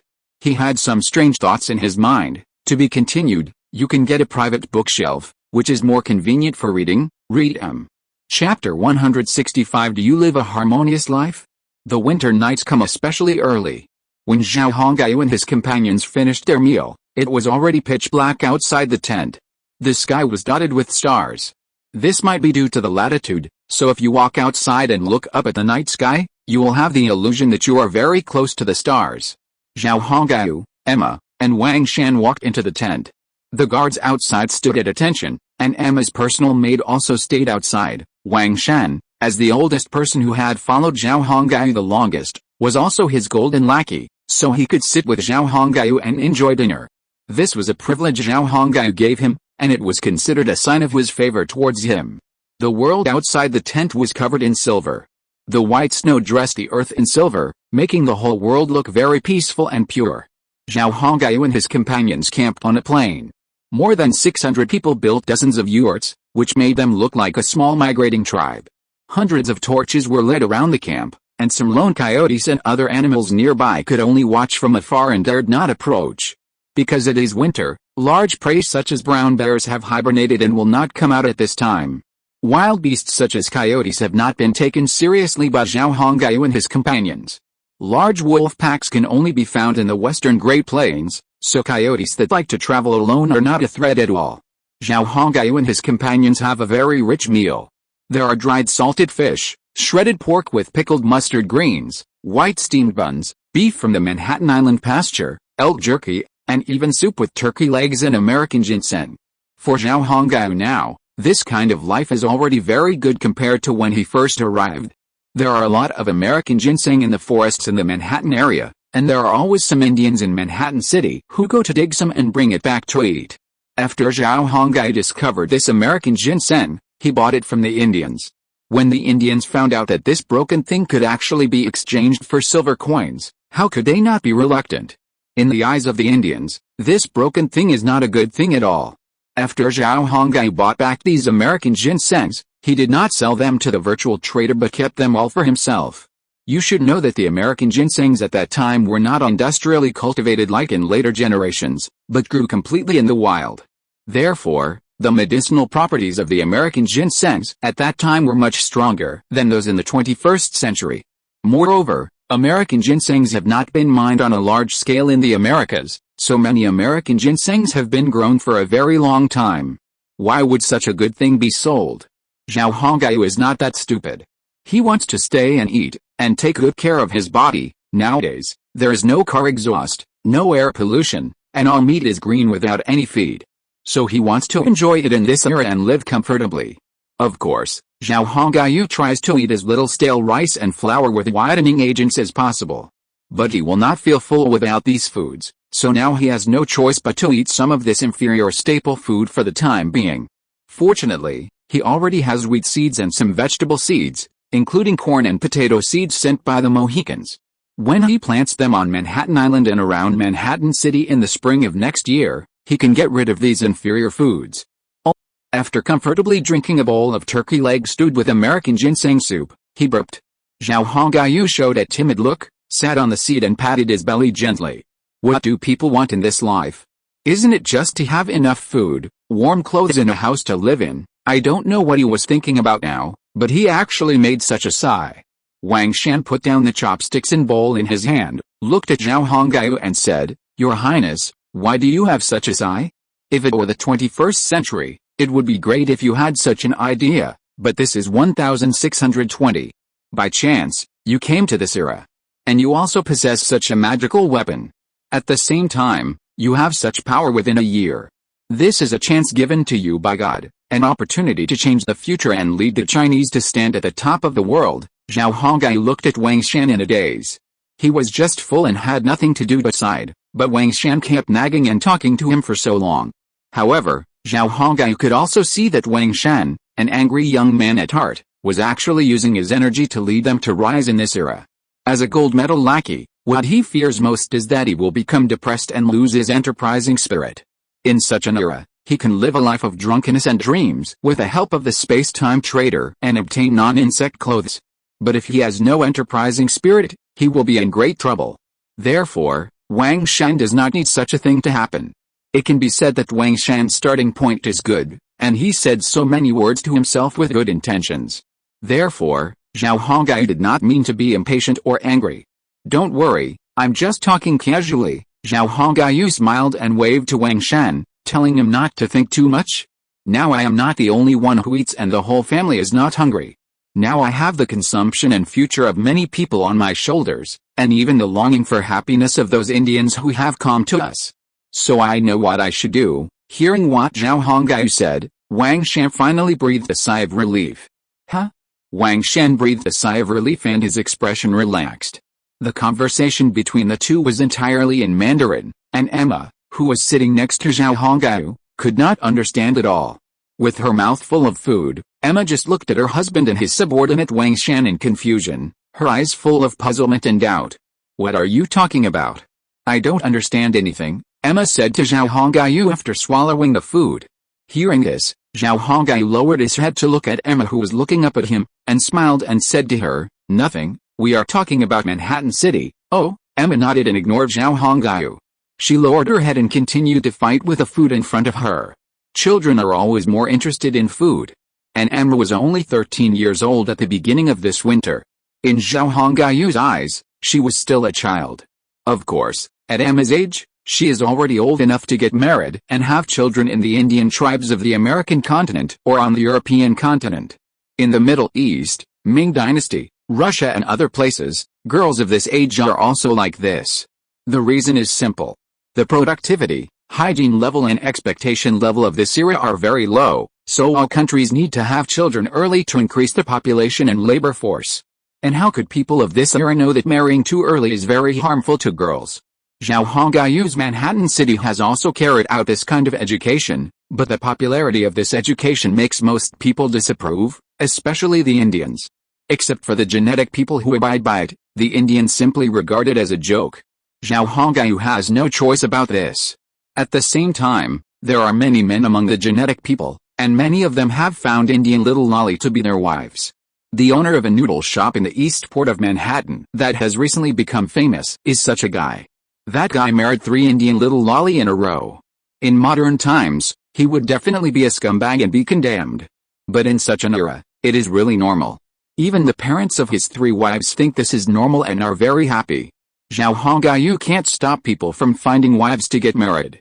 This matter is very likely to arouse public anger. Therefore, what Zhao Hongyu can do now is to not be such a scumbag. Looking at Emma, who was fighting with the food, Zhao Hongyu's eyes were full of smiles. In fact, he didn't hate Emma, and it could be said that he liked her a little. To be fair, Emma was not ugly, and could even be said to have an exotic style. She was a very attractive little beauty. She had a tall figure, long legs, and a round little butt. It was just that the little girl was too old and her shoes had not opened yet. But precisely because of this, she was lethal to some weird uncles. Your Highness, are you and Queen Emma living in harmony now? Anyway, Wang Shan found a topic to continue chatting with Zhao Hongyu.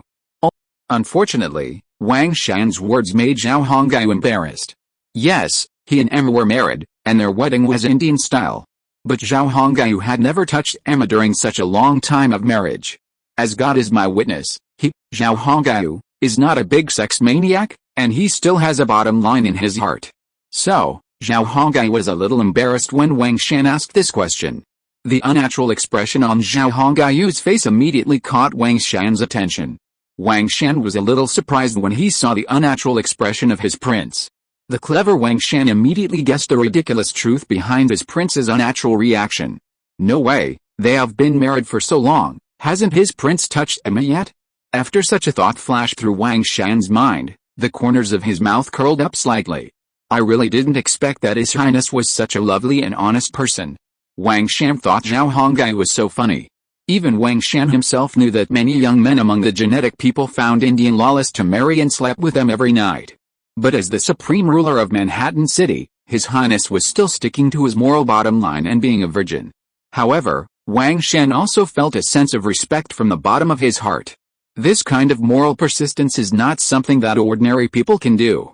The protagonists in those YY novels, if they came to this era and had such power, they would probably have turned into beasts long ago. It was precisely because of this that Wang Shan felt respect for Zhao Hongyu. Your Highness, you haven't touched Emma, have you? Although he had already guessed something, Wang Shan still couldn't help but gossiping and asked, to be continued, you can get a private bookshelf, it's more convenient to read, Chapter 166 I really look like a nanny. Your Highness, it's been so long, haven't you done that with Emma? Wang Shan made a subtle gesture, stroking his fingers with both hands. The implication was self-evident, and he also played with playful winks, making Zhao Hongyu feel awkward. Zhao Hongyu's cheeks flushed at the words, and he coughed deliberately to mask his embarrassment. What nonsense are you talking about? Emma's still so young. You've seen too many of those radiant little Lolita genetic people, but don't you know the downsides of that? Zhao Hongyu said to Wang Shan, his face flushing red. Wang Shan smiled, knowing His Highness wasn't angry. You're a legal couple. Emma was even chosen as the queen of the Manhattan Indians, and king of the Mohicans and other tribes. Those Indians have high hopes for Emma, hoping she'll give birth to a prince. Wang Shan replied to the embarrassed Zhao Hongyu with a smile in his eyes. If your Highness doesn't have sex with Emma, she won't be able to have children, Wang Shan finally warned. That wouldn't be good for the Indians, and it would also cause them to misunderstand and become unstable. At last, Wang Shan's smile faded and he turned serious. Zhao Hongyu adjusted his sitting position to make himself more comfortable. I know all this, but I really can't get over it. Emma is too young, and I think it's a scumbag to attack her now. Zhao Hongyu, also very serious, looked at Wang Shan and spoke his heart out. Wang Shan shrugged. He knew that His Majesty sometimes had boundaries that no one could shake. He also knew that attacking a girl of Emma's age would be physically traumatic. After all, Wang Shan was learning modern knowledge in the virtual world, so how could they not know that? However, the male genetic humans Zhao Hongyu had cultivated wouldn't care about such things. Aside from the female genetic humans in Manhattan, Zhao Hongyu was probably the only one who cared about this. But it was precisely this that proved Zhao Hongyu wasn't a jerk or a scumbag, he was someone worth following. Everything has its two sides. If Zhao Hongyu relied on his possession of the artifact and the power of Manhattan to act recklessly, wouldn't they, the geneticists, have any concerns? Clearly, that was a given. They were the first geneticists to follow Zhao Hongyu. They had witnessed everything he did and had experienced it with him. It could be said that during this year, while Zhao Hongyu and his group had experienced slaughter, it was only under unavoidable circumstances, even during war. Zhao Hongyu wasn't a pushover. He knew his moral boundaries, which sometimes didn't apply in war. It could be said that Zhao Hongyu was a man who was very good at assessing the situation. Emma's problem was different from what he encountered in war. Playing the pushover role in war was a foolish act. Zhao Hongyu wouldn't do that, but the way he dealt with Emma was different from what he encountered in war. Even if he didn't have sex with Emma, there wouldn't be any unrest in Manhattan, nor would it affect Zhao Hongyu's rule. While the Indians might be a little uneasy about this, Zhao Hongyu believed it could be easily resolved. However, if Emma were harmed because of a momentary desire, that would be irreparable, and he would be a true scumbag and a beast. A beast and a scumbag? No. The answer is definitely yes. Although, while watching, Zhao Hongyu would have fantasized about having sex with many Lolita girls, mature women, and mature women.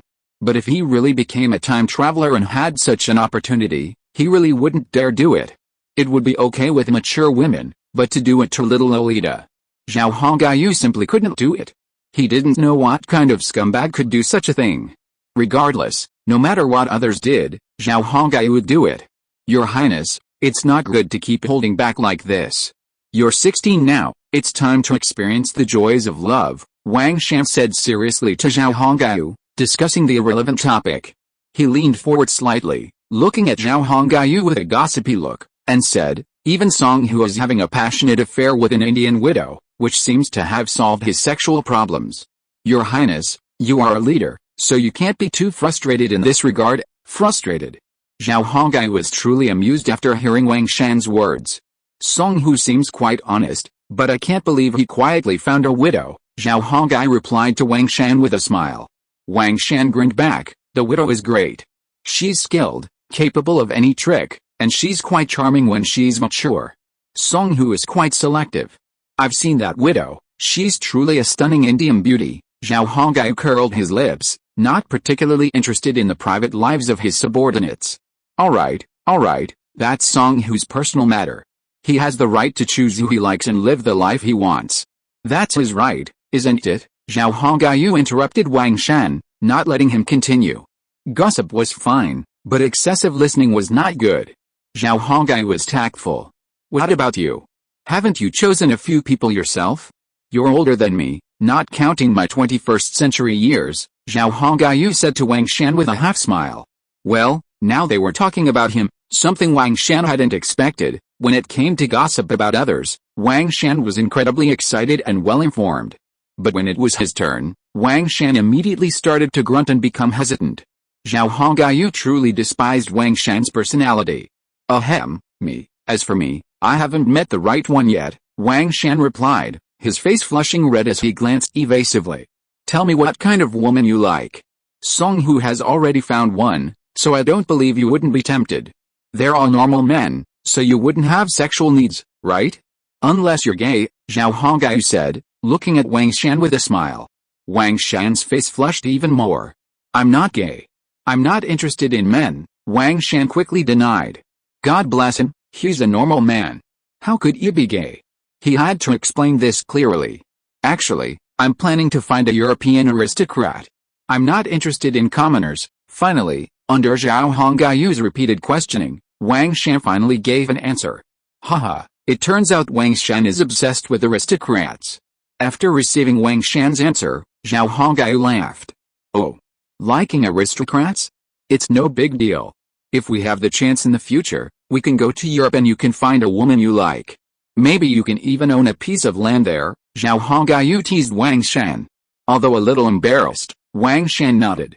Of course. Marrying a European noblewoman will definitely bring me land. Hers is mine. Wang Shan didn't feel the slightest bit of shame. Instead, he felt smug about his ideal.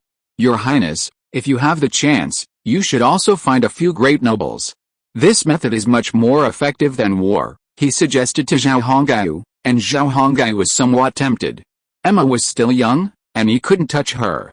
However, to say that Zhao Hongyu didn't have sexual needs himself was as far-fetched as a fairy tale. He was a normal man. He certainly had such needs, But because of his current status, he couldn't sleep with just any woman.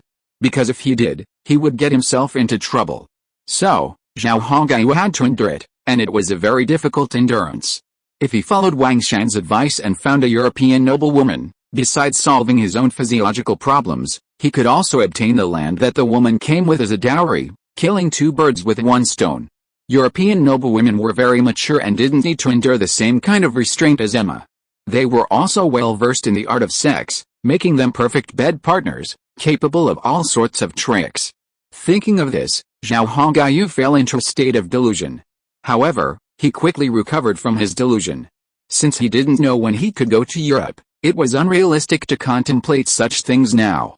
His current challenge was to expand his territory in the Americas and increase the population of genetic people. He needed to occupy more land and lay a solid foundation for his empire. And before he could go to Europe, he had to bring all of America under his control, expelling all Europeans from the continent or making them citizens of the empire. Only then could Zhao Hongyu leisurely embark on his journey to conquer Europe and the Mediterranean, or perhaps journey east to see the beauty of the Ming dynasty and meet the tycoons of the later Jin.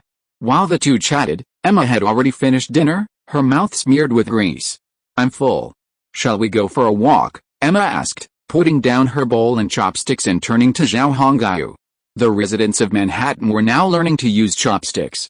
And little Emma was no exception. After all, they had become citizens of the Song Empire, and according to Indian custom, everyone had to learn the rules of their new tribe. "Wipe your mouth. It's greasy. I told you were a child, but you refused to admit it. You're a queen now, so you should pay more attention to your appearance." Zhao Hongyu picked up the tablecloth and personally wiped Emma's mouth, nagging her as he spoke. Emma sat motionless, letting Zhao Hongyu wipe the grease from her mouth. She loved Zhao Hongyu's behavior, and it warmed her heart. But Zhao Hongyu was a little uncomfortable because he felt like an Annie. Chapter 167 Alice, I have a positive outlook. "Look, that's a coyote," Emma excitedly called out to Zhao Hongyu, pointing to a coyote lingering not far from the camp. Zhao Hongyu and his companions finished dinner and wandered out of camp to digest their food. Wang Shan and several of his close-knit genetic guards flanked them, accompanied by Emma's Indian female guards and 7 or 8 Mohawk warriors. So, they didn't have to worry about wild beasts attacking them. "This guy's been hanging around. Looks like he's hungry," little Emma whispered, holding Zhao Hongyu's arm and resting her head on his shoulder. The coyote's green eyes in the distance shone eerily in the night, like 2 green gems. "Don't worry about it. It'll leave if it doesn't see an opportunity. It's hanging around because it's looking for a chance to take advantage of us." Zhao Hongyu took one look at the coyote and knew what the beast was up to. Setting up camp here must have attracted the attention of this lone coyote. In this cold winter, it's not easy for a coyote to survive. Zhao Hongyu and his companions just happened to catch the coyote's eye, and it saw them as its food. However, because Zhao Hongyu and his companions were so numerous, the coyote was cautious and made no move. If it found an opportunity, it would surely deliver a fatal blow. Unfortunately, how could Zhao Hongyu and his companions possibly give this coyote a chance? Coyotes have always lived solitary and don't like to live in groups, which is completely different from the prairie wolves in the West. If they encountered a pack of wolves, Zhao Hongyu and his companions might have a headache, but what was there to worry about with a lone coyote? "Your Highness, would you like to give it some of our remaining food?" Wang Shan leaned over and asked quietly. Zhao Hongyu shook his head. Every creature has its own laws of survival, and wolves clearly don't thrive in captivity. "We don't need to feed them, they'll find their own way. Furthermore, the American continent is abundant with wildlife, so there's no need to worry about them starving. It's all natural selection." Zhao Hongyu rejected Wang Shan's suggestion. He didn't think feeding the coyote was a good idea. Besides, in this day and age, wildlife was abundant. It wasn't the world of later generations, where humans had severely destroyed resources and wildlife habitats. So, he didn't need to worry about the coyote having trouble finding food. Although it was winter, and most animals were hibernating, large numbers of elk were migrating from the colder north, providing prime prey for many carnivores. Meanwhile, turkeys, wild boars, and other animals would still be around during the winter. Smaller animals like rabbits and foxes also roamed freely, so there was no need to worry about them. Wang Shan nodded and didn't continue his suggestion. "Let's go back to camp. It's getting late, and it's unsafe to stray too far, Zhao Hongyu said to Emma, who was leaning on his shoulder, before turning around and walking towards the camp with the little one. A coyote, lingering nearby, saw that it had no chance and turned away in disappointment. Before leaving, it raised its head and howled in frustration. Outside the camp, sleds formed a circle, forming a barrier. The elk were herded to the center of the camp and guarded to prevent them from escaping. After all, these elk had only been captured a few months ago, and their wildness hadn't yet fully subsided. The reason they were so docile was because they were wearing collars around their necks. Entering the long-established shirt, Zhao Hongyu took off his black bearskin coat and threw it on the ground. The floor was covered with several layers of thick fur, so there was no need to worry about freezing. In the center of the tent, a roaring fire kept the temperature high. Emma also took off her polar bear fur coat, purchased from the French, revealing the tight-fitting uniform of the platoon riot police beneath. In a corner of the tent, a soft bed made of animal hides lay, and Zhao Hongyu walked over to sit on it. There were no candles, but there was a fire, so there was no need to worry about losing sight. In this era, everything was possible, except for the nights, when there was nothing to do. Unlike the modern world, where you can't sleep at night, eat at a food stall and chat with friends, or go shopping or hang out at a bar. In this era, there was no entertainment at night except for sex with your wife. No wonder those genetic people were so eager to find wives. Perhaps they also wanted to chat at night, so they found wives to relieve their boredom. Sitting on the animal hide bed, Zhao Hongyu's thoughts wandered. Little Emma had already stripped off her clothes and walked over naked to get into bed, crawling into the animal hide blanket. "Let's go to bed." "What are you sitting there for?" After crawling into bed, Emma saw Zhao Hongyu still sitting there, so she called out to him. "Why are you naked again? Didn't I tell you to wear clothes to bed?" Zhao Hongyu looked down at Emma, a mixture of laughter and tears. Emma curled her lips at this. "You Song people have so many rules. I used to be like this when I was home. And I want to listen to you, after all, you're my man, but I can't sleep with clothes on." Emma's words grew aggrieved, her pout so succinct it could have held a bottle of wine. Okay, whatever you want. I can't control you. But it's so cold outside, I'm worried you'll freeze, Zhao Hongyu said seriously. Outside, snow fluttered and a chilly wind howled. While the temperature inside was relatively good, sleeping naked still caught a cold. And Emma's nakedness was a real torment for Zhao Hongyu. He just couldn't say that to her. "It's okay, I'm not that squeamish. I used to sleep like this too, back when our tent was leaking everywhere, but I wasn't in any trouble." Emma sat up, revealing her upper body. Her tan skin took on a lustrous sheen in the firelight, and the two small breasts on her chest quivered, as if to prove their health to Zhao Hongyu. Zhao Hongyu swallowed and shifted his gaze slightly. "What a little temptress." Zhao Hongyu's throat moved, and he muttered to himself. The instigator, Emma, had no idea she was causing trouble. She sat there, letting her naked body leak out, and shouted in Mohawk. The leather curtain of the tent was lifted, and several Mohawk-clad girls walked in. When they opened the curtain, a howling cold wind blew in continuously, mixed with a lot of snowflakes. But soon, the girls who entered the tent lowered the leather curtain, blocking the howling north wind from outside. No matter how raging it was, it could not blow the wind in again. After several girls came in, they began to take off their fur coats and then sat around the fire. They will watch the fire at night, so you don't have to worry about the fire going out and the temperature in the tent dropping and freezing us. After watching the girls come in, Emma nodded with great satisfaction, and then said to Zhao Hongyu. "What?" Zhao Hongyu was stunned. He gestured at the girls gathered around the fire, then turned to Emma and asked, "Are they staying in the tent today?" Emma nodded. "Yes, they're staying with us. They're my female guards, and not just tonight, but from now on, sleeping together." "Sleeping with us?" Zhao Hongyu felt his mind boggling. Clearly, Emma had no idea what sleeping together meant. To her, it was like living in a tent with her parents, no big deal. "Stop talking nonsense and go to sleep."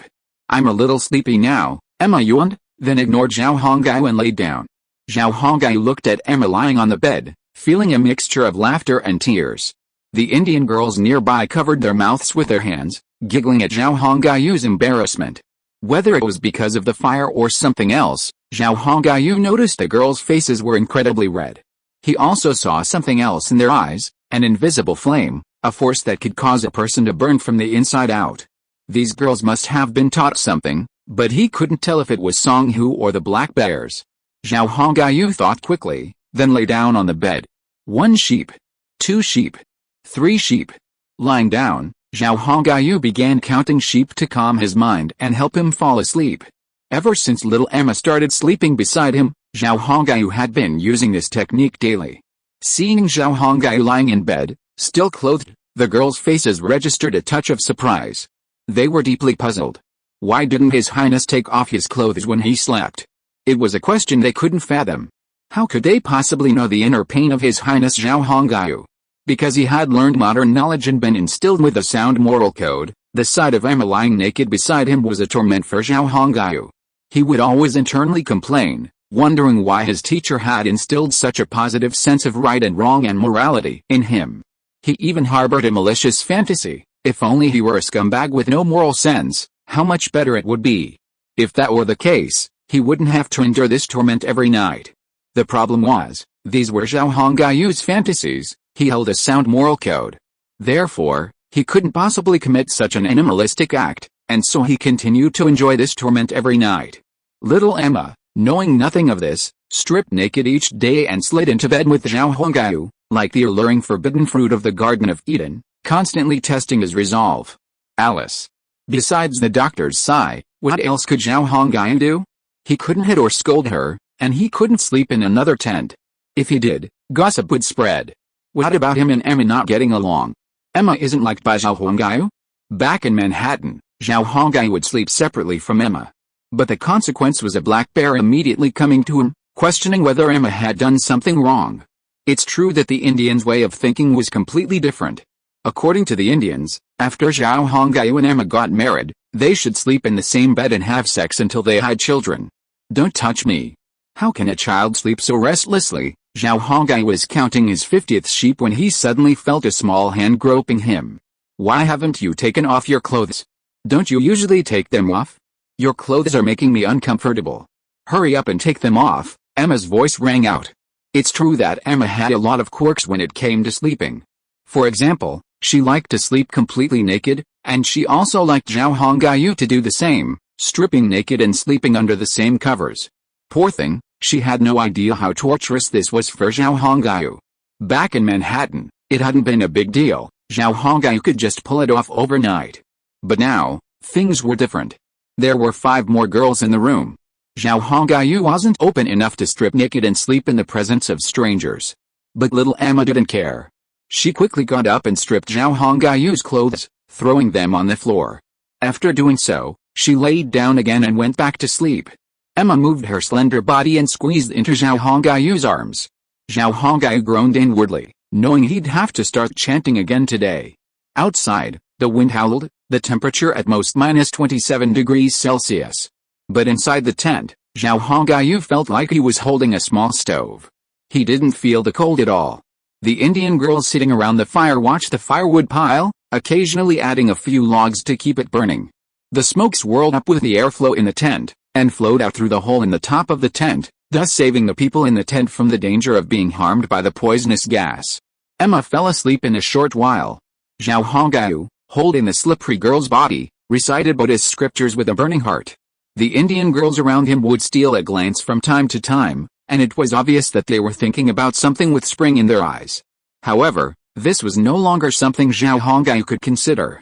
He didn't know how long he could resist this temptation. Alice, if I were a scumbag, why should I learn the correct 3 moral values? Zhao Hongyu lay there, cursing himself in pain. To be continued. Chapter 168. There is something wrong with the Iroquois. He tossed and turned all night, unable to fall asleep.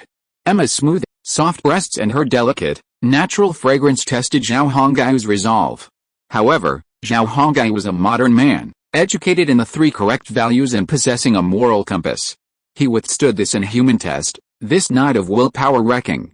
The next morning, Zhao Hongyu was roused from a deep sleep by Emma's pull. After a quick breakfast, the geneticists began packing up the camp and tents. Within an hour, everything was packed and strapped to the sled. When Zhao Hongyu awoke, the sun had just broken the horizon. By the time they were ready, it had barely risen. Judging by this, it was only 7 or 8 in the morning, still in time. Let's go. Wang Shan waved his arm, and the geneticists swung their whips. The elk began to creep slowly, their legs stalking as the driver shouted. For this journey, Wang Shan had Manhattan's carpenters build a small, mobile log cabin sled. 20 elk were also recruited to pull the cabin, making it easy for Zhao Hongyu, the prince, to enjoy the journey. The cabin wasn't large, barely the size of a cart. However, its interior was covered in thick furs to protect it from the wind and snow, allowing Zhao Hongyu to rest comfortably. Given Zhao Hongyu and his team's current technology, this cabin was quite impressive. Meanwhile, the genetic guards and Mohawk warriors, some of whom rode war horses purchased from Europeans, followed the sled. These were Zhao Hongyu's genetic guards. The majority rode on sleds pulled by elk. Manhattan's trade with the Europeans allowed them to purchase a number of war horses each month. As a result, Manhattan now possessed a small but considerable cavalry. While herds of wild horses were not uncommon in America at this time, they were only found in the West. Manhattan was located on the eastern coast, so no wild horses were to be seen. Ever since the Spanish discovered the New World, horses, animals like them, had taken root there. How long will it take us to reach the Lake Ontario area? Zhao Hongyu asked, peeking out from behind the cabin. Wang Shan, standing guard on horseback, replied, about 3 or 4 days, but we must advance at full speed during that time. Zhao Hongyu nodded, then let's advance at full speed. Let the elk run. I don't want to waste time. Receiving Zhao Hongyu's command, Wang Shan turned his horse and galloped back. Once he reached the rear, he turned back and shouted, Your Highness has given orders. Speed up. Speed up, he shouted, urging his war horse back. As Wang Shan relayed Zhao Hongyu's order, the entire team began to accelerate. The elk, puffing white mist, pulled the sleds with all their might, urged on by whips. The sled team began to accelerate across the thick snow, heading southeast at an ever-increasing speed. Wow, the driver's shouts echoed across the vast plain.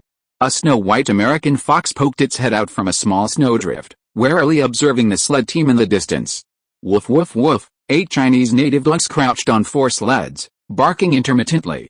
These dogs, though seemingly native, were actually hounds, growing ever larger. The largest was almost as big as a Tibetan Mastiff. Iroquois. Zhao Hongyu leaned back in the sled cabin, his eyes narrowed, and he pondered.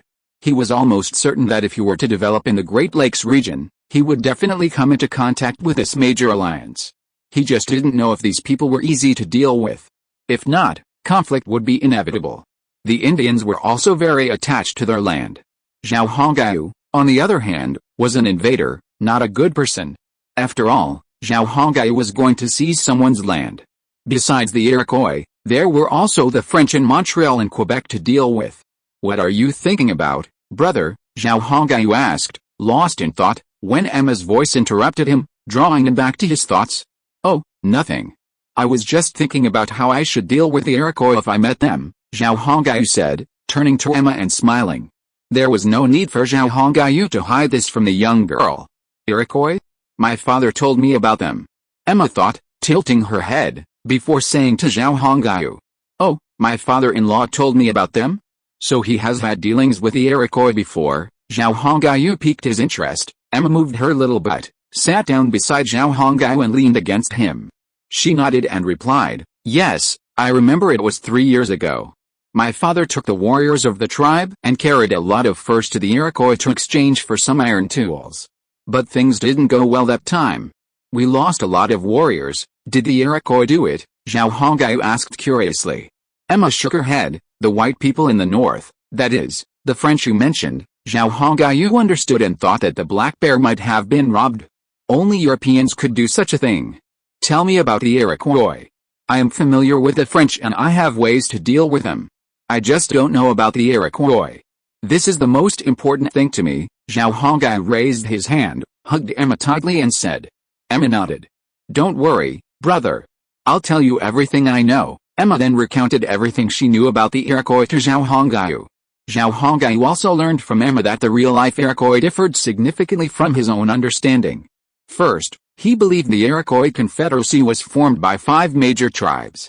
But Emma explained that the Confederacy was actually formed by the union of 6 super tribes. Furthermore, within the Confederacy, approximately 70 or 80 smaller tribes were integrated. This was somewhat similar to Manhattan City. However, there was a significant difference. Manhattan City, under Zhao Hongyu's command, was a multi-ethnic amalgamation.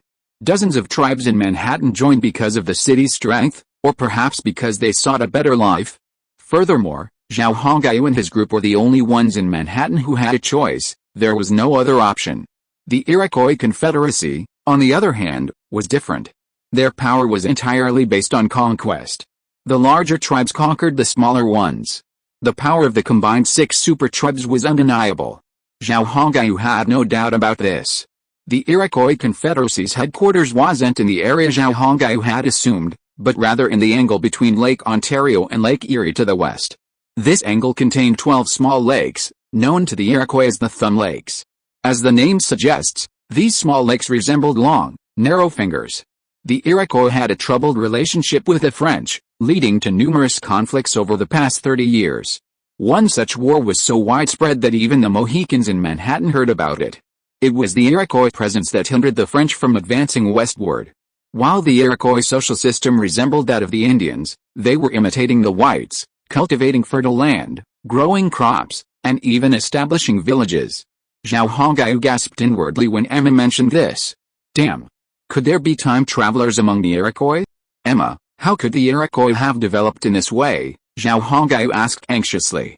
Emma replied, my father told me that this was proposed by an old wise man of the Mohawk tribe 60 years ago. It was from that time that the Iroquois Confederacy emerged and began to adopt the lifestyle of the white people. An old wise man? Zhao Hongyu felt a little unsure. However, the probability of time travel was extremely small. And the probability of 2 people traveling to the same era was even smaller. Zhao Hongyu didn't believe such a thing would happen to him, but considering the fact that he was a time traveler, Zhao Hongyu felt a little uneasy. But then he suddenly remembered that the person Emma was referring to was an old wise man, Ahoha. If it was an old wise man from 60 years ago, he definitely wouldn't be alive today. So, even if he was also a time traveler, there was no need to worry. Thinking of this, Zhao Hongyu felt relieved. His biggest worry was actually encountering a similar time traveler, because he didn't know how to face and interact with him. It would be fine if he was good-tempered and easy to get along with, but it would be a tragedy if he was a moron. Is that old wise man still alive? Zhao Hongyu asked. Emma looked up at Zhao Hongyu and said, how could he still be alive? He was already over 70 years old 60 years ago. After the formation of the Iroquois Confederacy, he had already passed away. Phew. Zhao Hongyu breathed a sigh of relief. As long as he was dead, it would be fine. Of course, the other party might not necessarily be a time traveler. He could also be a person with advanced wisdom.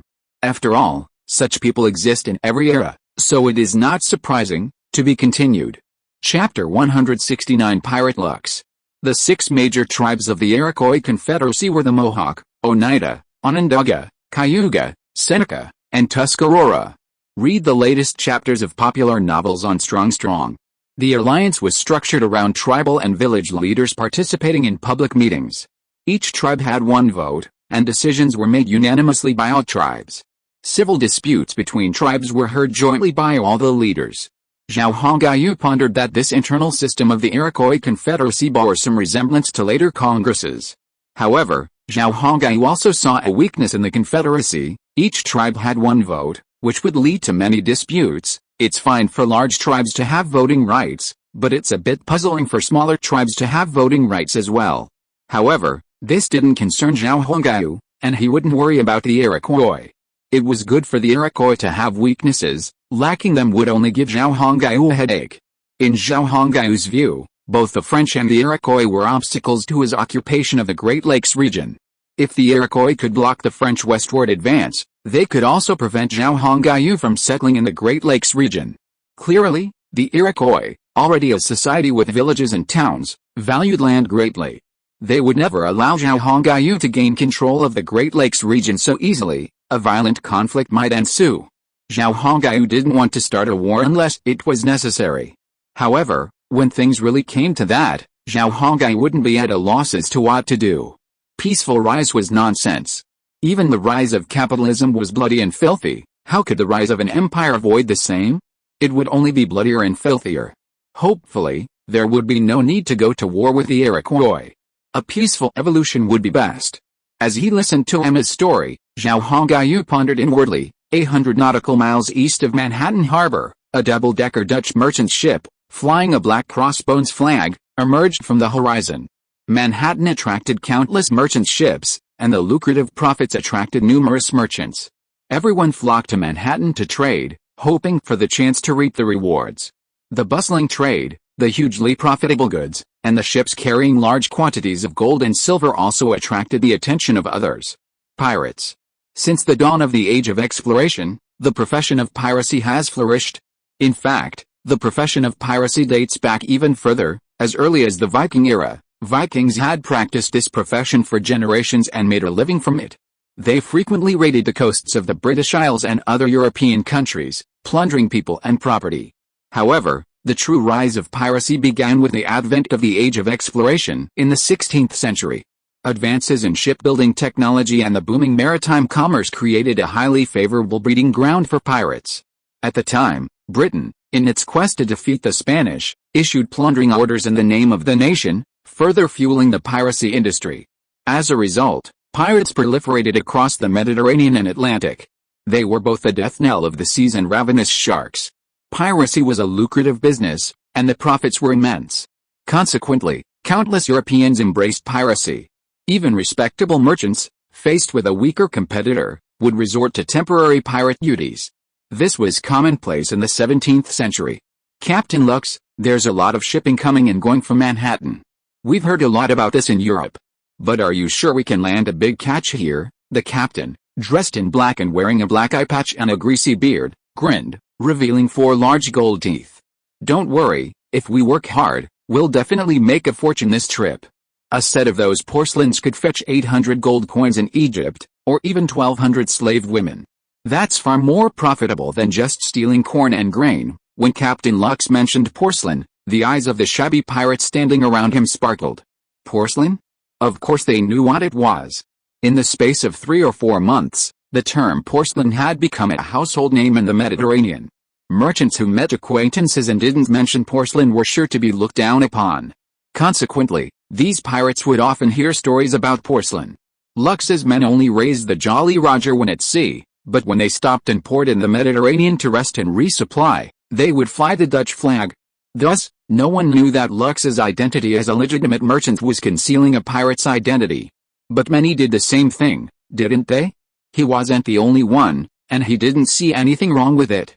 Lux and his men had heard so much about porcelain that they naturally became interested. An experience in Alexandria, Egypt, further fueled Lux's interest in porcelain. He witnessed a British seaman exchange a set of exquisite porcelain purchased in Manhattan for 800 vibrant gold coins from a Persian merchant. Many chiefs also offered to trade female slaves for porcelain, but none of the merchants who owned it were interested in slaves. They only wanted gold. It was then that Lux realized the preciousness of porcelain and the wealth it could bring. However, he didn't have enough money to afford even a set of porcelain. He had never been to Manhattan before, so he had no idea about the newly emerging, relatively unknown triangular trade routes. So, Lux decided to return to his old profession, piracy. Lux wasn't greedy. He simply needed to seize a ship carrying porcelain, and then he'd have enough capital to sell it across the Mediterranean. With that capital, he could temporarily reduce his pirate activities. After all, who doesn't want a stable life? After 50 days of sailing, Lux and his crew plundered a Swedish ship. However, the ship contained no valuable merchandise, so Lux only stole some gold and silver, along with all their water and food, and then spared the poor Swedish merchant. Fold down the pirate flag and raise the Dutch flag. We need to restock our supplies in Manhattan Harbor, then wait and choose a good fish. Yes, Lux and his crew didn't have to wait around at sea. They could simply settle down in Manhattan Harbor, observe who bought porcelain, and then follow them out to sea to plunder. No one in Manhattan Harbor knew they were pirates, after all, since Lux was also a merchant. The sailors cheered and began to run across the deck. The black pirate flag was lowered, and a Dutch flag was hoisted atop the mast. We need to find a target and observe the situation in Manhattan. If Manhattan's defenses aren't strong, it would be much better to just rob it directly than to rob other merchants. Lux stroked his greasy beard, his one remaining eye gleaming with cruelty and excitement. Pirates were not new to attacking ports and plundering their finances. Small colonies in Central and South America, or weakly defended fortresses, had all been victims of this sort of thing. This showed how daring pirates of the era were, and how reckless their actions were. And Lux, now harboring such an idea, couldn't be blamed. After all, he had never been to Manhattan, he had only heard about it from many European merchants. They described Manhattan as a city and power founded by indigenous people, with exquisite goods like ceramics and countless other products. It could be said that this was a land of wealth, yet its owners were indigenous people, despised by Europeans. It was precisely this preconceived notion that fueled Luke's idea. He reasoned that if Manhattan were truly ruled by indigenous people, he could easily issue a call for pirates, seeking allies to attack Manhattan and plunder its wealth. After all, many European merchants came to Manhattan to purchase porcelain, often paying in hard cash. This meant that Manhattan was stockpiled with the gold and silver, a considerable amount. The value of porcelain was such that Luke came to this conclusion. The ship slowly entered the mouth of Manhattan and headed for the harbor. Luke's lieutenant, holding a telescope, stood on deck, surveying both sides of the channel. "Captain, Manhattan Island is heavily fortified. I see 8 artillery emplacements, and there are more in the distance," the lieutenant said to Luke with a somewhat gloomy expression, lowering the telescope. Luke took the telescope, examined it, and then put it down. "It seems the Manhattan natives are no pushovers. If we attack Manhattan, they'll fire from the shore and sink our ships before we even reach the harbor." Lux saw that the coastal fort's artillery was designed to target attacks from the sea. He also saw that these forts and artillery had completely sealed off the estuary. This meant that incoming ships were within range of the forts and artillery, with no escape possible. "Captain, I heard this is an island. Can we land there?" the adjutant said to Lux, pointing to Manhattan Island to the left. To be continued. If you enjoy this work, please register as a member of the literary community. Your support is my greatest motivation. If you are listening to this novel on a channel other than Fanfic World, it means it was downloaded and re-uploaded without effort. We warmly invite you to visit our channel, Fanfic World. There you will find the original version of this story and many other novels of various genres. We look forward to seeing you dive into a world of incredible novels. Chapter 170. The city is very different. Lux's swordfish slowly approached Manhattan Harbor, slowly sailing towards the dock under the guidance of a pilot boat. Fiction is faster and better. On the swordfish's deck, a dock attendant with dark hair and dark eyes diligently performed his duties. That was to question the swordfish's purpose and register the crew. Manhattan Harbor wasn't just any ship that could dock. These ships had to undergo a series of rigorous inspections, questioning, and registration before docking. At the same time, the sailors were allowed to disembark and move around on land within a limited area. This was a regulation designed to maintain public security outside the harbor. After all, the sailors and crews of that era were not very skilled. If they were allowed to roam freely in Manhattan, it was possible that they would cause some kind of public security incident. This kind of thing had happened before, so Song-Hu, the highest military commander, immediately responded to the situation. He restricted the sailors' movement to the harbor, preventing them from leaving and causing disturbance to the residents. Near the docks, there were markets, commercial areas, entertainment venues like casinos. These European merchants, who were straining under the pressure of Hangzhou, could relax and have a great time right near the port. Furthermore, hotels and snacks were readily available near the port, and there were even shops selling small goods. They didn't have to leave the port and enter residential areas. After these measures, coupled with the crackdown on organized crime, public security in Manhattan had improved dramatically. The increased presence of Indians at the port had also bolstered police resources. Therefore, minor fights in the commercial areas of the port could be easily handled. The port staff member took notes and inquired about Lucas and his group's purpose. "Do not leave the port area. Our guards will warn you if you are about to leave. If you keep asking, don't blame me for not warning you in advance. You will bear the consequences," the staff member, wearing a fur coat and a cotton hat, warned Lucas seriously. Lucas smiled broadly, his expression utterly humble and accepting. No one could have guessed he was a ruthless pirate. The sailors around him were busy with their own tasks, lowering sails, pulling ropes, and running back and forth. Communicating with them in English was a bit of a challenge, as English wasn't yet a mainstream language in the world at that time. However, this wasn't a big problem for Lucas. As a captain, he needed to learn a few languages to communicate with merchants of different nationalities. Therefore, Communicating with the Manhattan port staff was no problem for Lucas. Then, the Manhattan port staff member leaned out onto the deck and shouted. Then, the small guy below brought a sack and placed it in the basket beside the ship. This is your personal identification card. Don't lose it. If you lose it, you'll be stuck on board. All Europeans visiting Manhattan port were given this small metal card. The label was inscribed in simplified Chinese and emblazoned with a pattern only they could understand, to prevent counterfeiting. The Indians at Manhattan Harbor would spot-check the Europeans' labels daily to prevent them from wandering around. British expatriates from Virginia were also required to obtain such a label before entering Manhattan. A temporary residence permit. Yes, this was what Zhao Hongyu and his team had devised for the Europeans. Pay up. This isn't free, okay, you have to admit, Song who had created this ancient temporary residence permit specifically to collect money. It wasn't much, but it was still income. Lucas readily paid the money. After all, it was money he'd earned by robbing others at sea. The port has hotels, bars, and casinos. If you're hungry, there are restaurants and snack bars. It's definitely enough to meet your needs. If you're buying goods, register with the umbrella company. If you have goods for sale, register with the umbrella company as well. The Manhattan Harbor employee explained everything about Manhattan Harbor in detail, and Lucas took it all in. When he first met these natives, Lucas didn't react much. But as they talked, he realized that these so-called natives spoke with a powerful confidence. This confidence emanated from within, and he could feel it visibly.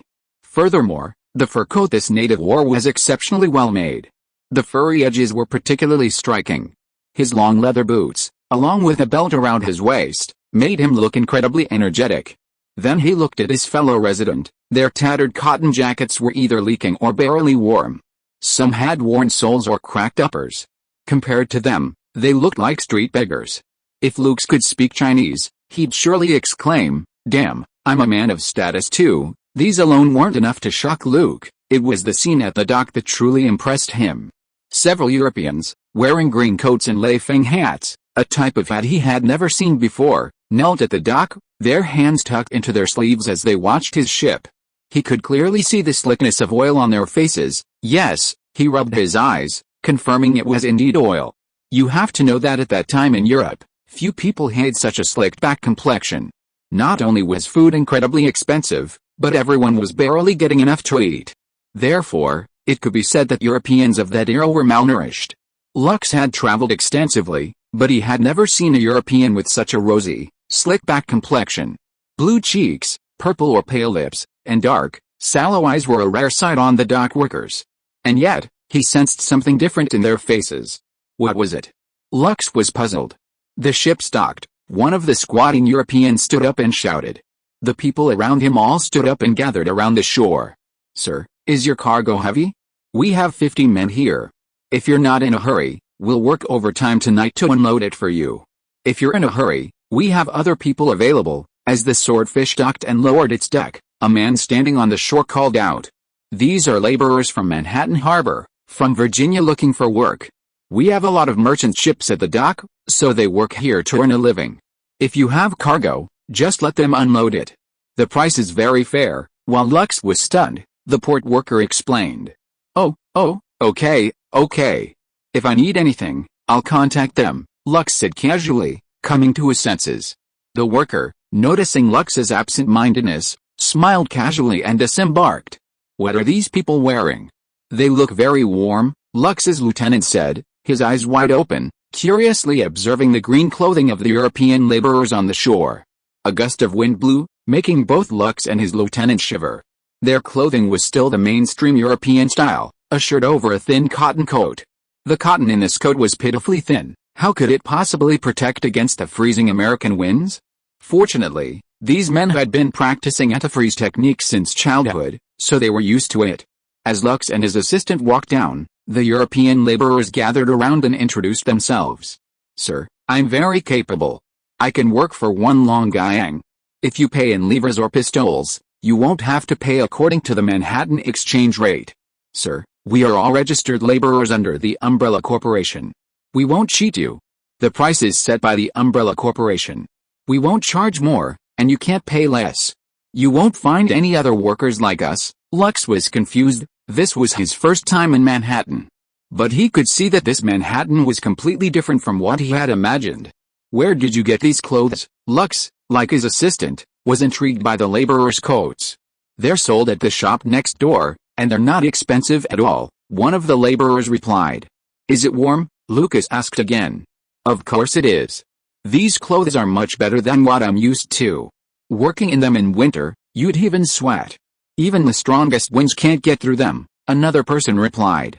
Lucas reached out and touched one person's clothes, feeling the texture. It seems really good." Lucas immediately felt the warmth, and reluctantly let go. It was just a casual touch, wouldn't it be even warmer if he wore it? Lucas had an idea and decided to buy himself a set of clothes. After all, his clothes weren't very good. He looked down at the feet of the Manhattan laborers and saw that they were wearing khaki leather boots, which seemed quite nice. "Master, do you need any more help?"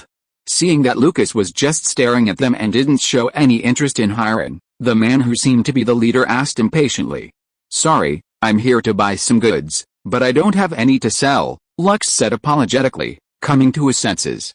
"It's okay, just remember to call us when you've finished buying." Though somewhat disappointed, the labor leader still responded affably before leading his men away.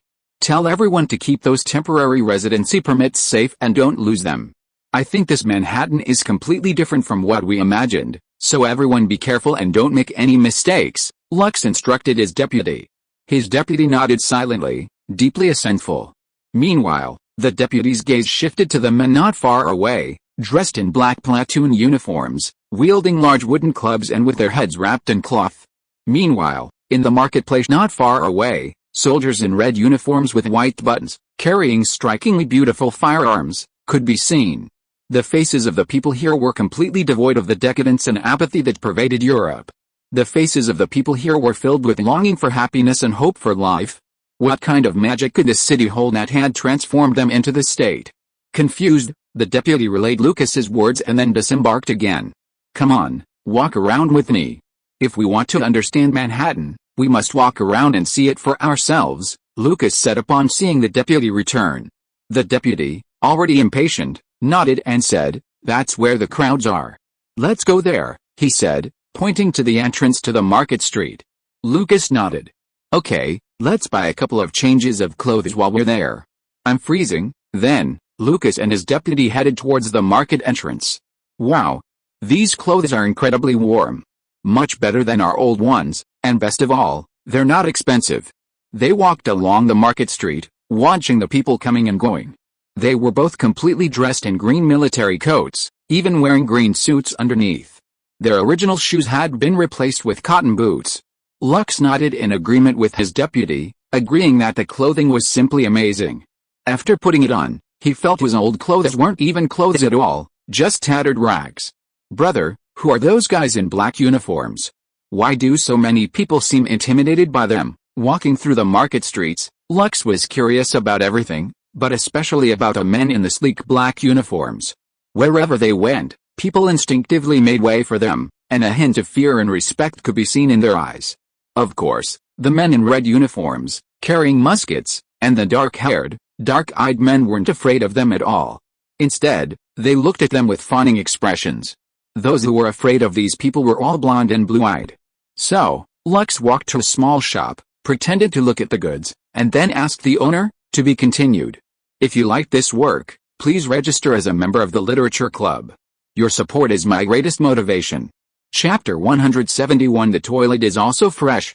Strolling around Manhattan Harbor, Cruz and his lieutenant were amazed by everything they saw. There were neatly dressed Manhattan soldiers, Indians in green cotton coats, and vendors hawking their wares. The dazzling array of small goods left a deep impression on Lux. Of course, the European laborers on the docks impressed Lux the most. However, through conversations with the shop owners in Manhattan, Lux also learned something. Those working the docks for money were simply unskilled individuals from Virginia who had come here because they lacked any skills. If you have some skills, you won't starve to death in Manhattan. A nearby blacksmith from Virginia proved this point. His shop was booming. While Manhattan had ironware for sale, it lacked blacksmiths. Broken iron weapons or farm tools would have needed repairs. Furthermore, some carpenters had either started small businesses, building and selling furniture, or worked in Manhattan shipyards. Whether they were running their own businesses or working for the Manhattanites, they all earned a good income. Of course, working for the Manhattanites would earn more, but they had to support their families. But as long as they had money, what did it matter? The streets of Manhattan were remarkably clean, without the stench of European cities. Nor was there any feces or urine anywhere. This amazed Lux. He had visited many European cities, but none were this clean. Even in winter, those European cities still stank. How did the Manhattanites manage to do it? Lux and his deputy were curious. Soon, they understood the reason. A European man emerged from a snack bar. After glancing around, he walked to a corner outside, unbuckled his belt, and prepared to relieve himself. He had just released his excess fluid when 5 or 6 Indians, their heads wrapped in red bandages, came running over from a short distance, carrying wooden sticks. Upon seeing this guy, they beat him up without a word and then dragged the unfortunate fellow away. The owner of the small shop where Lux and his companions were standing didn't seem surprised at all, as if he'd seen it so many times that he'd become numb. What are they doing? Can't we even pee? Lux's deputy's cheek twitched, and he swallowed hard. He found this situation a bit incomprehensible. Were people not allowed to pee or poop in Manhattan? If that were the case, wouldn't he be suffocating to death? Besides, he couldn't control such a physiological reaction. You know, the greatest force in the world, the one that humans can't resist, is the power of shit and piss. The shop owner smiled and said, "How could that be? The song people here in Manhattan are very reasonable. That guy just didn't follow the rules, and that's why he was beaten and taken away by the urban management. So those guys with bandages wrapped around their heads, like giant pineapples, were urban management." Lux memorized their titles. "Don't you think Manhattan is incredibly clean?" the shopkeeper said with a smile to Lux and his assistant.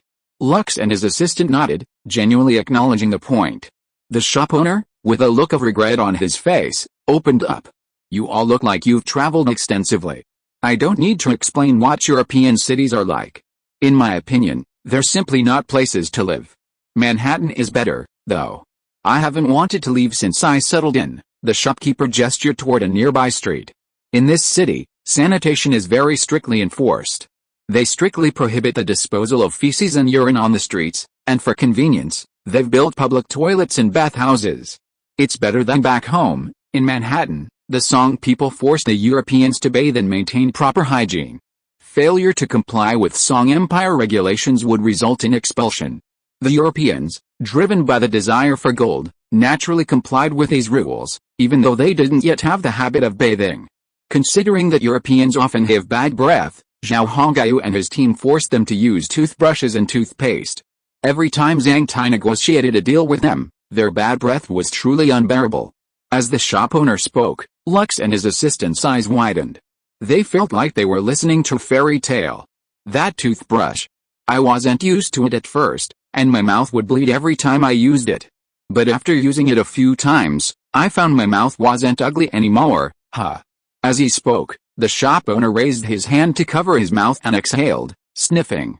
A refreshing scent, something he had never experienced before. And after daily attention to his hygiene, he found himself feeling more energetic, no longer as sluggish as before. Toothpaste. Toothbrush. Lux memorized a few more words.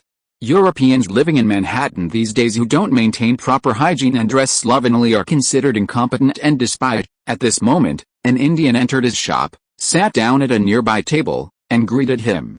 The shopkeeper said something to Lux quickly, then smiled and went back to greet the Indian. Lux and his assistant felt their brains were clearly insufficient, as they were now flooded with information. And much of it was beyond their comprehension. "It seems this guy is telling the truth. Captain, do you remember those laborers at the dock?" Just as Lux was lost in thought, his assistant lowered his voice and asked. Lux nodded and replied, "Of course, but what's the problem?" He was a little puzzled. Why would his assistant bring up those laborers at this moment? The deputy said, "Now I remember them. Although they're laborers, they're incredibly clean. There are people like them at the European docks, too, but they're tattered and filthy. They're all just doing the same job, so why are they so different?" The deputy's reminder brought back memories. He hadn't noticed it at the time, but now it made sense. Those laborers, while their clothes were a little wrinkled, their faces and clothes weren't dirty at all. It was a strange thing. As his deputy had said, The laborers at the European docks were known to be incredibly dirty and shabby. Speaking of which, let's go check out that public restroom. Lucas didn't want to delve into the dock workers, there was so much to learn about in Manhattan. The deputy nodded, and the two of them stood up and left the small shop. Before leaving, Lucas thanked the owner. After all, he hadn't spent any money there and had wasted some of his time. Even if his true identity was a pirate, he still had to be polite. Lucas had always wanted to be a noble. It had been his dream since childhood, though it was a bit unrealistic. After saying goodbye to the shop owner, Lux and his assistant walked down the street and, as expected, saw a public restroom. It had a large sign. While there was no text, there was a large painting. The painting depicted two thick-lined figures, urinating, making it easy to understand. Furthermore, this Gonggong restroom had two entrances, each with a male and female figure. Huh?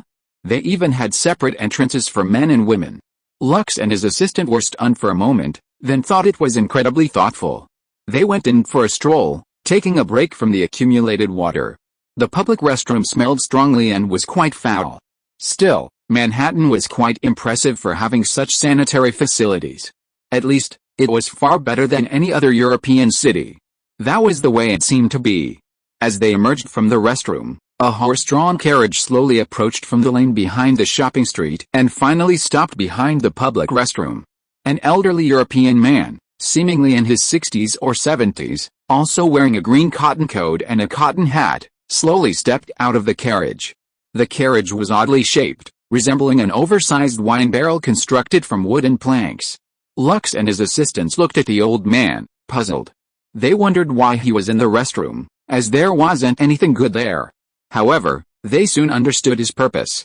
The European walked over to the cesspool behind the restroom, took a look, then climbed back onto the carriage. He pulled out a long wooden pole with a large wooden basin tied to one end. It turned out the old man was a night oil collector. There were many such people in Manhattan. They were all from Virginia, seeking work, but their age meant they couldn't do many things. Zhao Hongai was no philanthropist, and he had no intention of helping these people. However, considering their current need for manpower, Songhu and the others came up with the idea of a Manhattan night soil scavenger.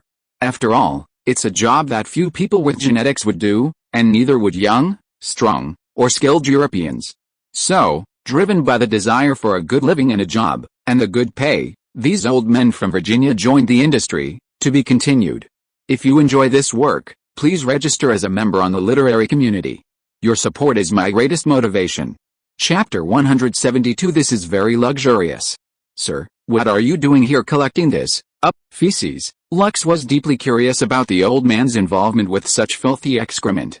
Finally, he couldn't resist approaching and asking. The old man looked up at Lux and his assistant, but his hands continued to work, scooping feces from the pit and pouring them into the large wine barrel of the carriage. Are you new here? The old man asked rhetorically, and Lux and his assistant nodded. Yes, we've just arrived in Manhattan. We're planning to buy some goods and sell them back, the old man chuckled. Manhattan goods are in great demand. You have good taste. If I were younger, I'd probably find a job as a sailor, but now I'm too old, so I prefer a more stable life. The old man seemed quite satisfied with his current life. My job is to collect this excrement and deliver it to a large area nearby. I hear the nobles here want to use it for something, but I don't understand. The old man worked non-stop, but he engaged in a conversation with Lux. What was the point of collecting excrement? It was completely useless. Lux couldn't understand what use this filthy stuff could have. There are many people like me in Manhattan. We're all older. We can't work at the docks, we can't be soldiers, we don't have the capital to start a business, and we don't have the skills. The old man was very talkative. Since he had nothing else to do, he opened up. Luckily, the nobles in Manhattan took pity on us and didn't want us to starve or freeze this winter, so they gave us this job. It's a bit dirty, but it's not tiring at all, and the pay is pretty good. The old man's smile widened as he spoke, and his eyes lit up with a hope and confidence for a better life. Logically speaking, at his age in Europe, he'd be practically dead. It was impossible to see such a reflection on his face or in his eyes. What kind of magic did Manhattan possess to transform people like this? However, Lux knew that this change was good for the people. Who doesn't want a better and happier life? Before, people simply saw no hope. But in Manhattan, no matter who you are, As long as you're willing to work hard and endure hardships, a happy and prosperous life is no exaggeration. Lux knew only this. While they chatted, the old man had already filled the wine barrel in the back of his carriage. He gave Lux and his assistant an apologetic smile. "I'm sorry, I have to leave now. I wish you all the best and that you can earn your fortune. In Manhattan, with hard work, anything is possible." Then the old man drove the carriage away. Lux gained a lot of information from his conversation. First, Manhattan invested heavily in sanitation and had a very comprehensive plan. Manhattan has dedicated personnel to collect and store human excrement, though it's unclear what they were used for. Manhattan has also constructed a comprehensive underground sewage system specifically for wastewater disposal. This system, far from existing in Europe, is unheard of. Sewage is channeled directly through the system into the nearby sea, freeing residents from dumping it directly onto the streets. Furthermore, feces collectors like this old man go door to door every morning to collect the night's feces, as every household has a metal spittoon. This spittoon is used for nighttime urination. Manhattan is incredibly thoughtful. Lux, accompanied by his assistant, turned and left the restroom.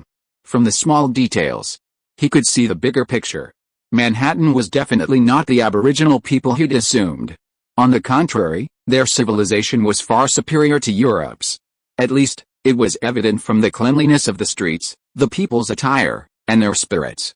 Therefore, Lux's desire to attack Manhattan Harbor and plunder its wealth gradually faded. Of course, the main reason for his waning desire was the scattered genie soldiers on the streets.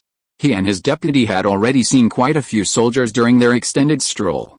This showed that Manhattan's military was formidable, making their attempt to plunder Manhattan Harbor somewhat unrealistic. Furthermore, before they could even enter Manhattan Harbor, the coastal defense batteries would be able to strike them, putting the port on alert. Furthermore, Lux weighed the situation and personally didn't believe that pirates like them could defeat these elite Manhattan soldiers. Lux's discerning eye recognized the strength of Manhattan's genie soldiers, and he put aside some unnecessary thoughts. Little did he know, by putting aside these thoughts, he had also avoided the gaze of death. "Captain, I'm feeling hungry. Let's go get something to eat. I see a variety of food here," the mate suggested to Lux, his stomach rumbling.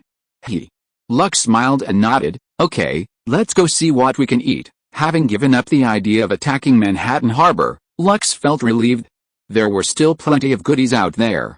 If he couldn't attack Manhattan Harbor, he might as well plunder other merchant ships. This business can be done anyway. It doesn't necessarily require attacking the harbor.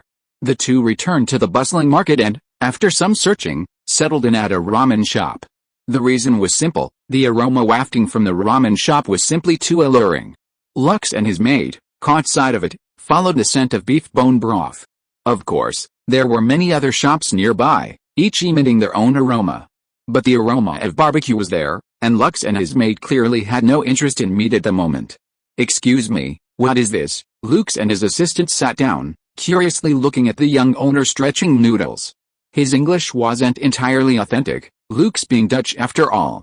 But the young owner understood for a moment, and then he replied, "Ramen." These individuals, each possessing their own distinct personalities, cultivated by Zhao Hongyu, had lived in this world for over a year. Consequently, they had learned a fair bit of Indian language and a basic dose of English.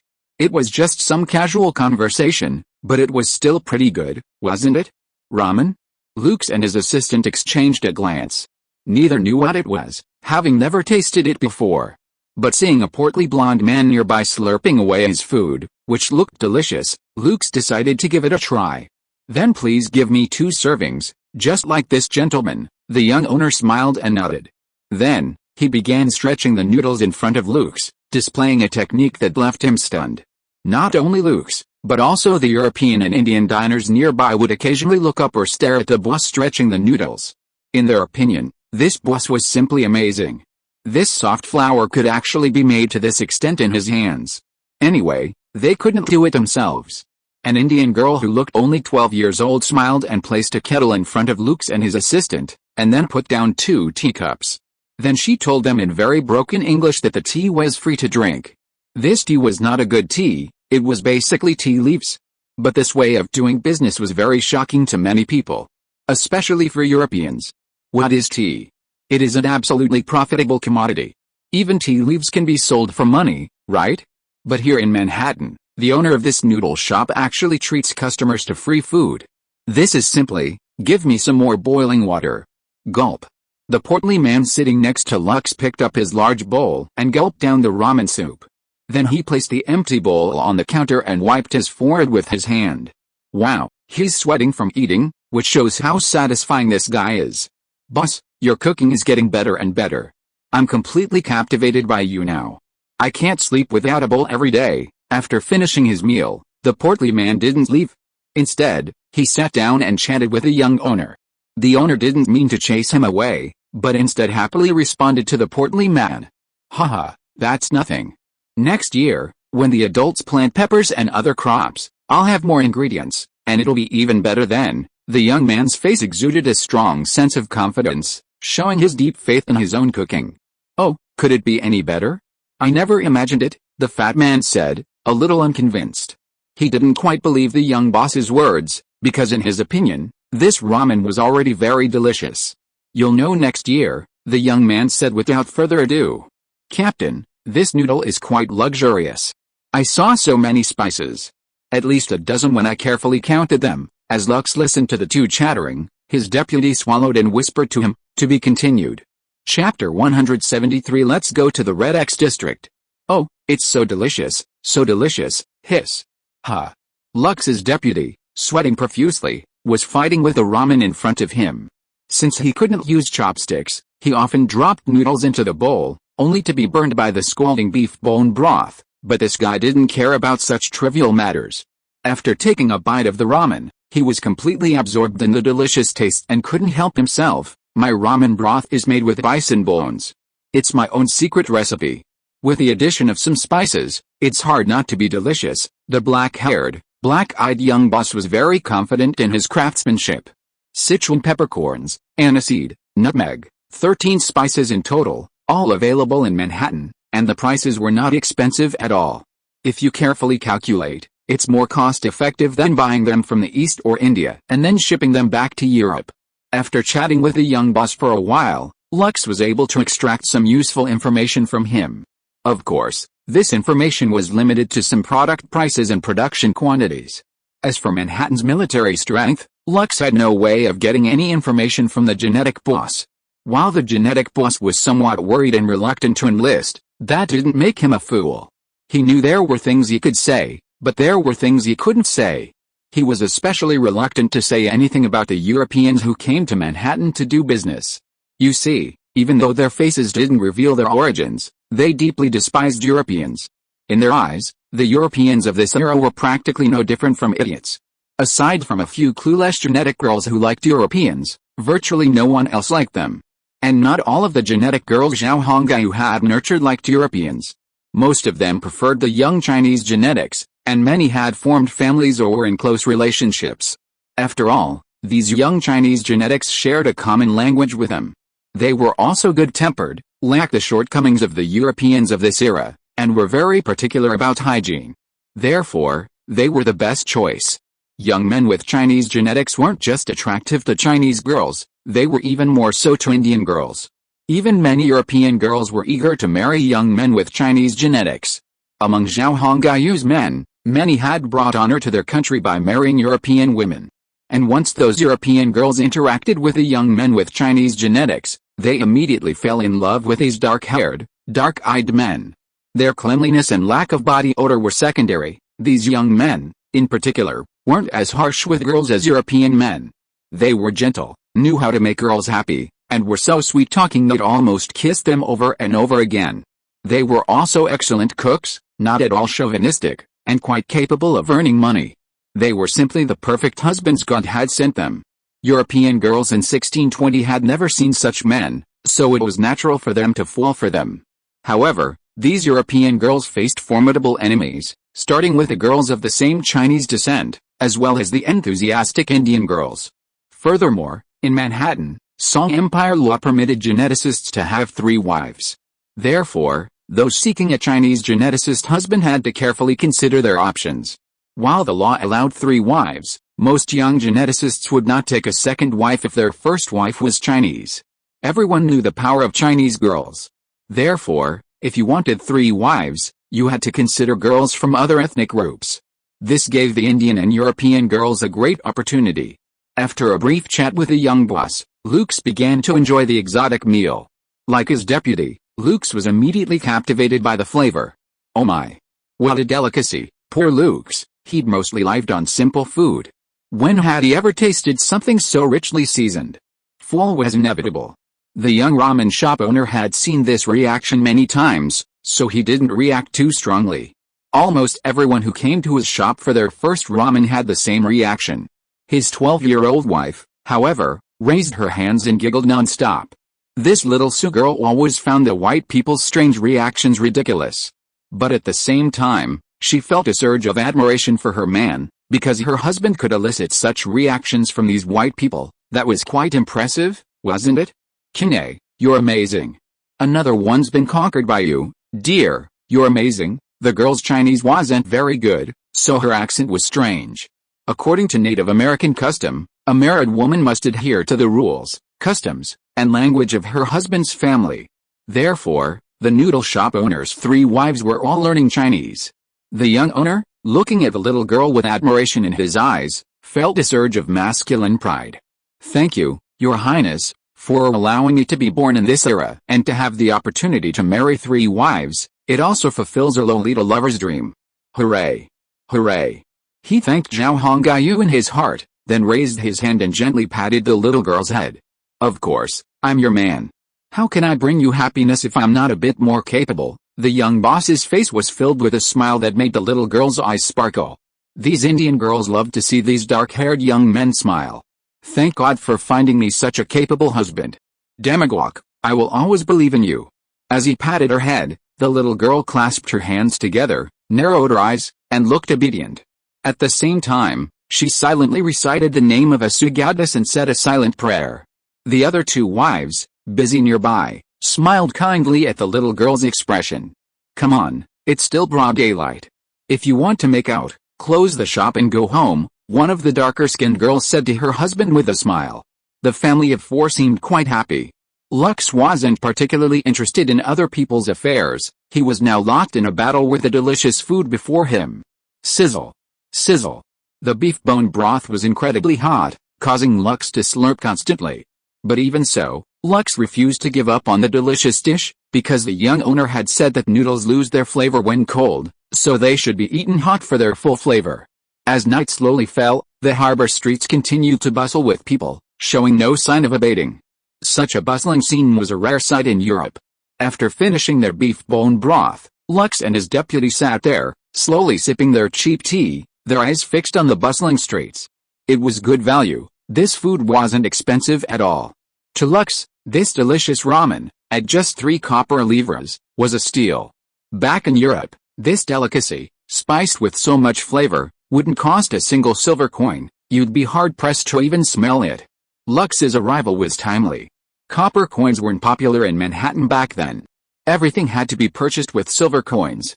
However, this had a significant drawback.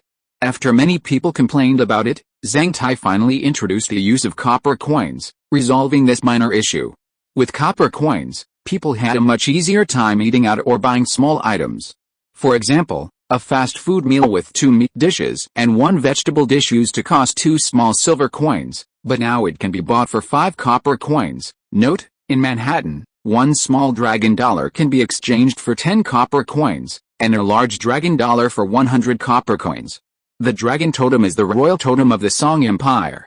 Manhattan gold coins also feature a profile of Zhao Hongyu on one side and a soaring dragon on the other. This is completely different from the silver coins, which depict Zhao Hongyu on horseback and Yangdao. If you're feeling more relaxed, you could also check out the nearby Red X district. There are plenty of girls there to entertain you, and there are casinos to entertain you. If you're lucky, you might even get rich. The young ramen shop owner, wiping the table with a linen cloth, offered them a good idea. Oh, there's a casino. Lux's eyes lit up. As a captain, drinking and gambling were essential skills. Lux was also a keen gambler. So, when he heard there was a casino here, he was immediately tempted. The young owner smiled and said, "Yes, this is a casino run by the Umbrella Corporation. You can go there with complete peace of mind." There's no need to worry about people defaulting on their payments or breaking the rules. The service is incredibly attentive. If you win big, the casino even provides security. It's true that even the smallest touch of 21st century business philosophy is enough to shock even the most unsophisticated of folks. The expressions on Lux's and his deputies' faces perfectly capture this. Such thoughtful service, indeed. Lux pondered it carefully, then nodded in agreement, admiring their business acumen. "What's that Red X district?" After a moment's shock, Lux's deputy asked. In 1620, the term didn't exist, so it was understandable they didn't understand. "Oh, the Red X district. There are lots of girls there. If you have money, you can have some in-depth conversations with them," the owner said, winking and looking at Lux and his deputy with an expression only men could understand. "The girls there all look good, and there's no need to worry about them having any medical conditions, because anyone who wants to work there has to undergo rigorous training and physical examinations." Oh my God. I never thought that being in the sex trade would be so strict in Manhattan. Lux felt that Manhattan was becoming increasingly mysterious. At the same time, he was growing more and more curious about Manhattan, but with that curiosity, he also felt the power of Manhattan. "Okay, let's go check it out. I hope it's as you say." The two of them recovered from their shock, but they still found the other party's words incredible. After all, they hadn't seen it with their own eyes, so they still didn't fully believe it. It's not impossible for him to brag. "Don't worry, I'm definitely not bragging. You can go and see for yourself, and then you'll know if I'm lying." It was already past dinner time, so the young owner began to pack up and prepare to close. His was the only ramen shop in Manhattan Harbor, so he had no shortage of customers. Therefore, he didn't have to toil until midnight, so he could finish work and go home early. Besides, he still has to make love with his 3 wives tonight. Lux and his deputy thanked them and left the ramen shop. Watching the 2 men disappear, the young ramen shop owner smiled. "Haha, these country bumpkins must have spent a fortune going to the red zone and the casinos. These dens of extravagance that Master Zhangtai has created will drain them dry. Could it be that His Highness and Master Zhangtai are planning to turn this place into a Las Vegas-style city?" The young man pondered, then shook his head. "Hey, why should I care? A more lively Manhattan would be good for us, wouldn't it? I'll make some extra money now, and next spring I can apply to buy land and become a major landowner." Lux and his deputy left the harbor's snack street and followed a ramen shop owner's directions toward the red zone. Along the way, they passed many Europeans in green military coats, all rushing excitedly. They looked like they were on a pilgrimage. Compared to the port snack street, the crowd here was more crowded with black people, while those with black hair and dark eyes were nowhere to be seen. These black people were also wearing the uniforms of the Q Party, but their uniforms were black. Combined with their black clothing, they blended seamlessly into the darkness. If it weren't for the street lights lining the street, you could easily bump into them. Actually, this was all a prank by Wang Shen and his friends. They just wanted to see what the Somali blacks would look like wearing the black uniforms of the Q Party. The result was a hilarious one. "Captain, look, the street light ahead is red." Lux's deputy suddenly raised his hand and pointed ahead. Lux looked closely and saw, just as his deputy had said, a sea of blazing red. The red zone, truly lived up to its name. To be continued. If you like this work, please register as a member of the Literature Club. Your support is my greatest motivation. Chapter 174 Child Labor in the Hotel. The next morning, Lux and his deputy, both pale-faced, emerged from a 3-story building with unsteady steps. This place was a den of money. It was impossible not to spend money once inside. Manhattanites were incredibly good at making money. Stepping outside, the cold breeze sobered them up. Reflecting on the absurdity of the previous night, Lux and his deputy were at a loss for words. This night's experiences truly made them feel like they had lived in vain. "Captain, let's go." The deputy reluctantly withdrew his gaze, speaking to Lux with a somewhat dejected look. "Do you have any money left?" Lux asked. The deputy shook his head. "I'm out of money. I lost it all at the casino." A helpless, wry smile crossed his face. Lux grinned. "Hey, it looks like we're going to be hungry this morning. I'm out of money too. I lost it all, just like you." He shrugged and gestured with his hands spread out.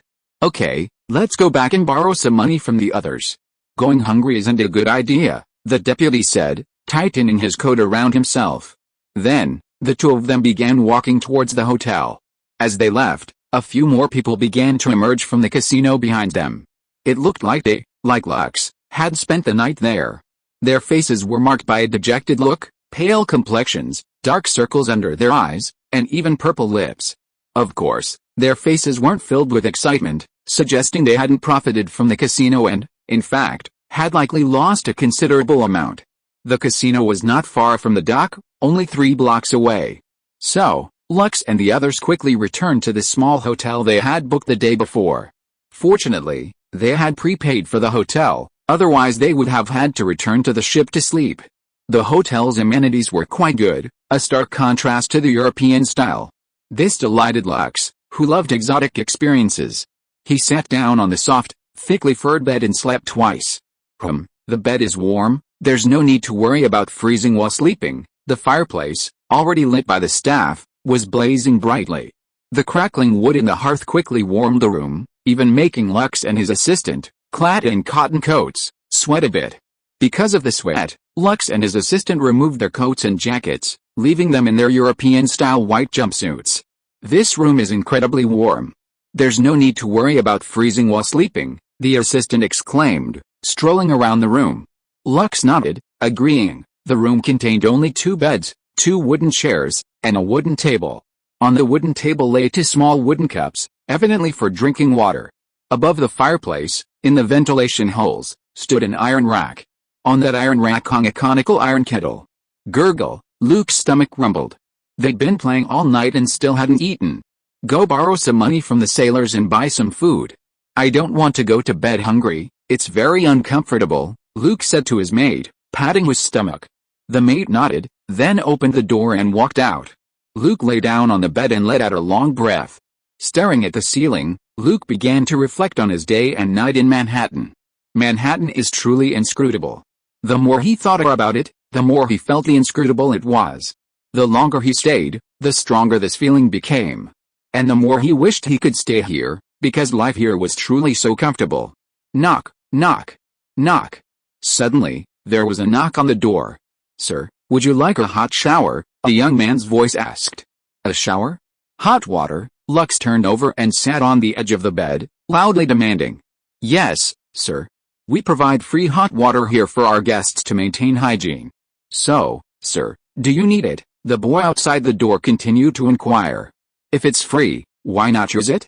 Showering is quite nice, after all. Although Lux was Dutch, he didn't have the custom of only taking a bath 3 times a lifetime, and besides, he was living in the Middle Ages. Okay, please give me some hot water. Since it was free, Lux didn't mind enjoying it. At the same time, Lux's favorability towards this hotel increased significantly. He might stay here again next time, since they provide free hot water. Sir, please open the door. I can't get in without you. Lux walked to the door and opened it. Outside was a blonde, blue-eyed European boy, about 10 years old. He wore a small-sized green military uniform and khaki suede boots. Sir, I'm the room attendant. If you need anything, just call me. The boy was quite clever. When the door opened and Lux appeared, he immediately smiled and bowed slightly to introduce himself. So young. But Lux didn't find it strange.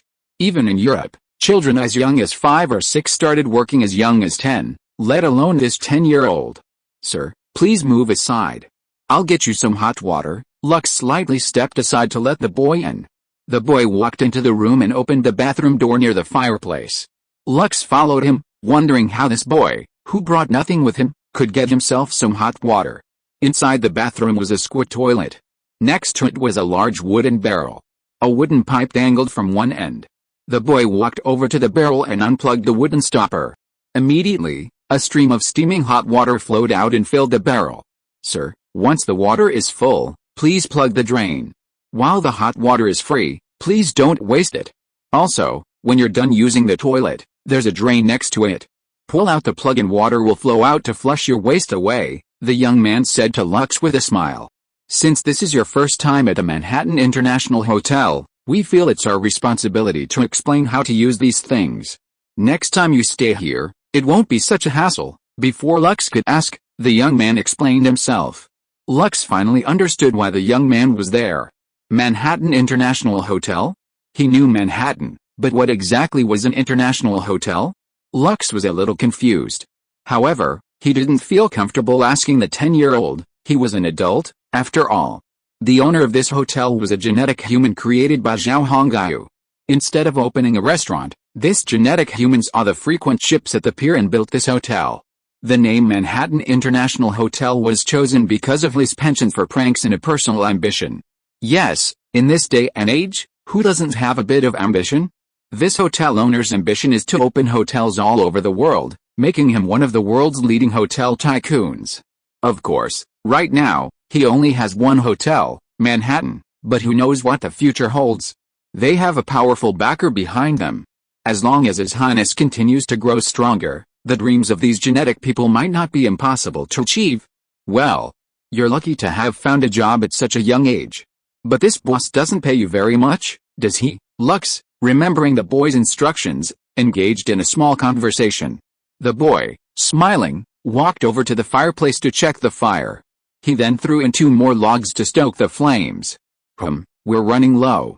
I'll have to chop some more and bring it over soon. The boy glanced at the firewood piled in the corner and came to a conclusion.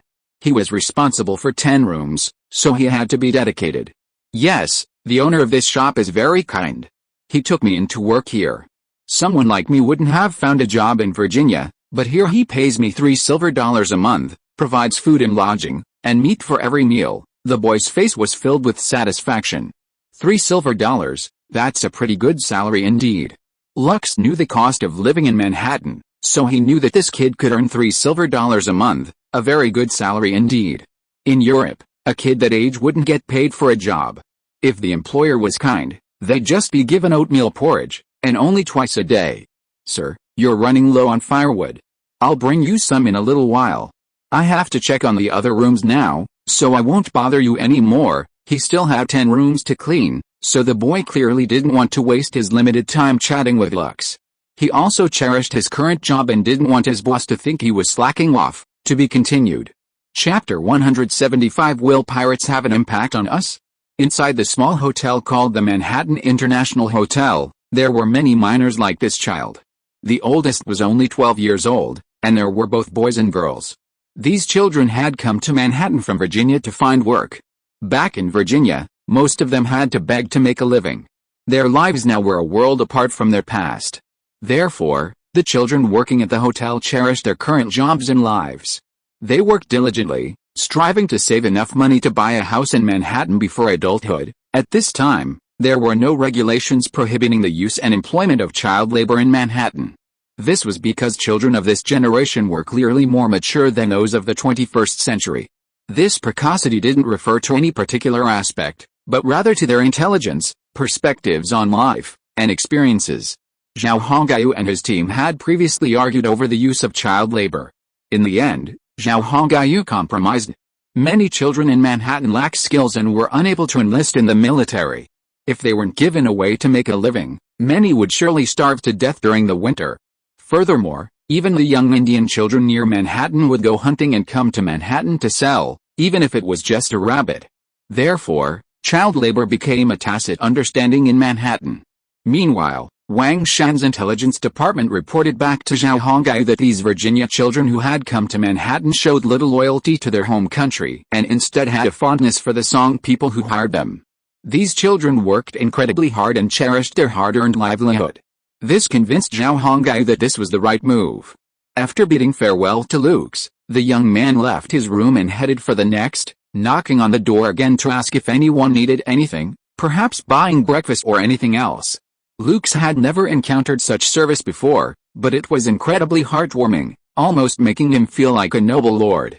Indeed, only noble lords could have such attentive servants. Little did he know that this kind of service was nothing in the 21st century, it was perfectly normal. The hotel owner had only done a few things to impress the many Europeans who stayed there, and they became loyal customers. Near the Manhattan harbor, there were many such hotels. There were names like the Dubai 7 Stars, the Desert Palace, and the White House, and there were at least 15 or 16 of them. Almost everyone had its own unique charm, attracting a loyal following. Of course, these hotels also employed child laborers. That's why, near the Manhattan Pier, you can often see teenagers shouting at each other, trying to attract customers for their own hotels. Slowly closing the door, Lux entered the bathroom. He stripped off his clothes, stepped into the tub, and let the hot water pour over him. It was so comfortable. The water was just the right temperature, not too hot, but warm enough to be felt. $3 a month. Manhattan merchants are much kinder than their European counterparts. 3 meals a day, they're truly kind-hearted. Lux closed his eyes and muttered to himself. He thought of his own childhood, which was far more miserable than these children's. Back then, even 2 meals a day was a dream. Most of the time, it was just 1 meal, and even then, oatmeal wasn't always available. The water in the tub gradually rose above his neck, and Lux groaned in comfort. Perhaps it was so comfortable that he fell asleep. An unknown amount of time passed before Lux was awakened by his returning deputy. He scooped up some water and washed his face, clearing his mind. What time is it now? Lux stood up in the tub, picked up the soap beside it, and began rubbing it all over his body as the boy had instructed. Soon, lather formed on Lux's body, and the greasy stains began to wash off. This thing was quite useful. Seeing the dirt on his body easily wiped away, Lucas smiled. It's only been an hour, Captain. I bought some steamed buns. I saw a lot of people buying them, so they must be delicious, the mate said, standing by, watching Lucas shower. Where did you buy them? What are steamed buns? At the ramen restaurant yesterday. I didn't expect they even sell breakfast. Steamed buns are those round things, the mate replied, holding up the small wooden box containing the buns. Is this a gift? Lucas asked after taking a look. The mate shook his head. Of course not. I paid a deposit for this box, otherwise they wouldn't give us a box like this. It smells great. Even though you haven't opened it, I can still smell it. The aroma of the steamed buns wafted out, making Lucas's mouth water. Captain, you shower first. I'll leave the buns on the table outside. You can eat them after you're done. The mate left the bathroom and came back outside. Okay, you eat first. I'll eat after I'm done washing, then you can wash up, Lux called out from the bathroom. A hot shower in the morning is so relaxing. Unfortunately, the deputy outside didn't have time to answer.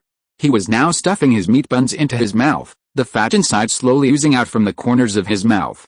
Delicious. So delicious. It's so delicious I almost want to bite my tongue. Why is the food in Manhattan so delicious? As the deputy devoured the delicious meat buns, he was filled with such questions. The buns were inexpensive, costing 1 copper coin each, and 10 for 1 small dragon dollar. These buns were the size of a fist and filled with bison beef. Combined with the noodle shop owner's use of 13 spices in the filling, and his own secret recipe, these buns instantly became famous throughout Manhattan. Zhang Tai had originally wanted to name them Gubuli, but the owner refused. Finally, at the insistence of the noodle shop owner, these buns, now popular in Manhattan, were named Mansdonald's. Yes, Mansdonald's, not McDonald's. Who knows if McDonald's will be called a knockoff when it finally comes out. After Luke finished his shower, he emerged. Seeing his deputy sitting at his desk, burping repeatedly, his mouth full of grease, he couldn't help but laugh. You worthless fellow, what's the point? He walked over to the table and sat down. The deputy replied, Captain, try it yourself and you'll see. He stood up, walked to the fireplace, took the kettle off the boil, and poured himself and Luke a cup of hot water. I'm going to shower, Captain, take your time. The deputy then went into the bathroom and closed the door. Luke picked up a bun and tasted it. Then, like his deputy, Luke finished his breakfast, wiped his mouth, and fell into bed. Not long after, he fell asleep. When the deputy emerged from the shower, he saw Lux already snoring soundly. He unceremoniously collapsed onto the bed to rest. For the next 3 days, Lux and his deputy wandered around Manhattan Harbor, chatting with nearby business owners and gathering valuable information. They also monitored other merchants' dealings with Manhattan. While they weren't planning to attack Manhattan, Lux and his team needed a source of income to survive. So, they turned their attention back to other merchants. One day, Lux finally had an opportunity. A Portuguese merchant ship was about to depart Manhattan Harbor. This Portuguese ship, a galleon with 24 gun emplacements, was significantly inferior to the Swordfish in terms of firepower. Furthermore, the Portuguese merchant had imported more than a dozen sets of ceramics and a considerable amount of grain. Lux wasn't interested in grain, he was interested in ceramics. A dozen sets of ceramics could fetch 3,000 to 4,000 gold coins in the Mediterranean. It was a big deal. So, Having long been lurking in Manhattan, Lux and his team began preparing. After the Portuguese merchant left his post, Lux and his men also left Manhattan Harbor in the Swordfish, tailing the Portuguese. Arriving at the right spot would spell doom for the Portuguese. Sir, that man named Lux has already sailed the Swordfish out of harbor. After Lux and his men left Manhattan, intelligence about them reached Song Hu and Zhang Tai. Pirates? That's quite interesting. It seems Manhattan's booming trade is even attracting pirates. Based on the intelligence feed, Song Hu and Zhang Tai concluded that Lux and his gang were pirates, and their presence in Manhattan was definitely malicious. However, they were relatively well behaved in Manhattan, so Song Hu, who was in charge of military operations, refrained from taking action. Instead, he waited to see what they were up to. Now they understood, they were scouting Manhattan, looking for a big winner. Will this affect trade? Should we inform other countries? After all, if piracy becomes rampant, we'll suffer huge losses. Song Hu turned and looked at Zhang Tadao beside him, to be continued. End of this chapter. Thank you so much for reading until the end. Don't forget to give it a like. Looking for more exclusive content and immediate access? Subscribe to our Patreon. Remember, every like, subscription or donation encourages us to continue. Thank you all. See you in the next video.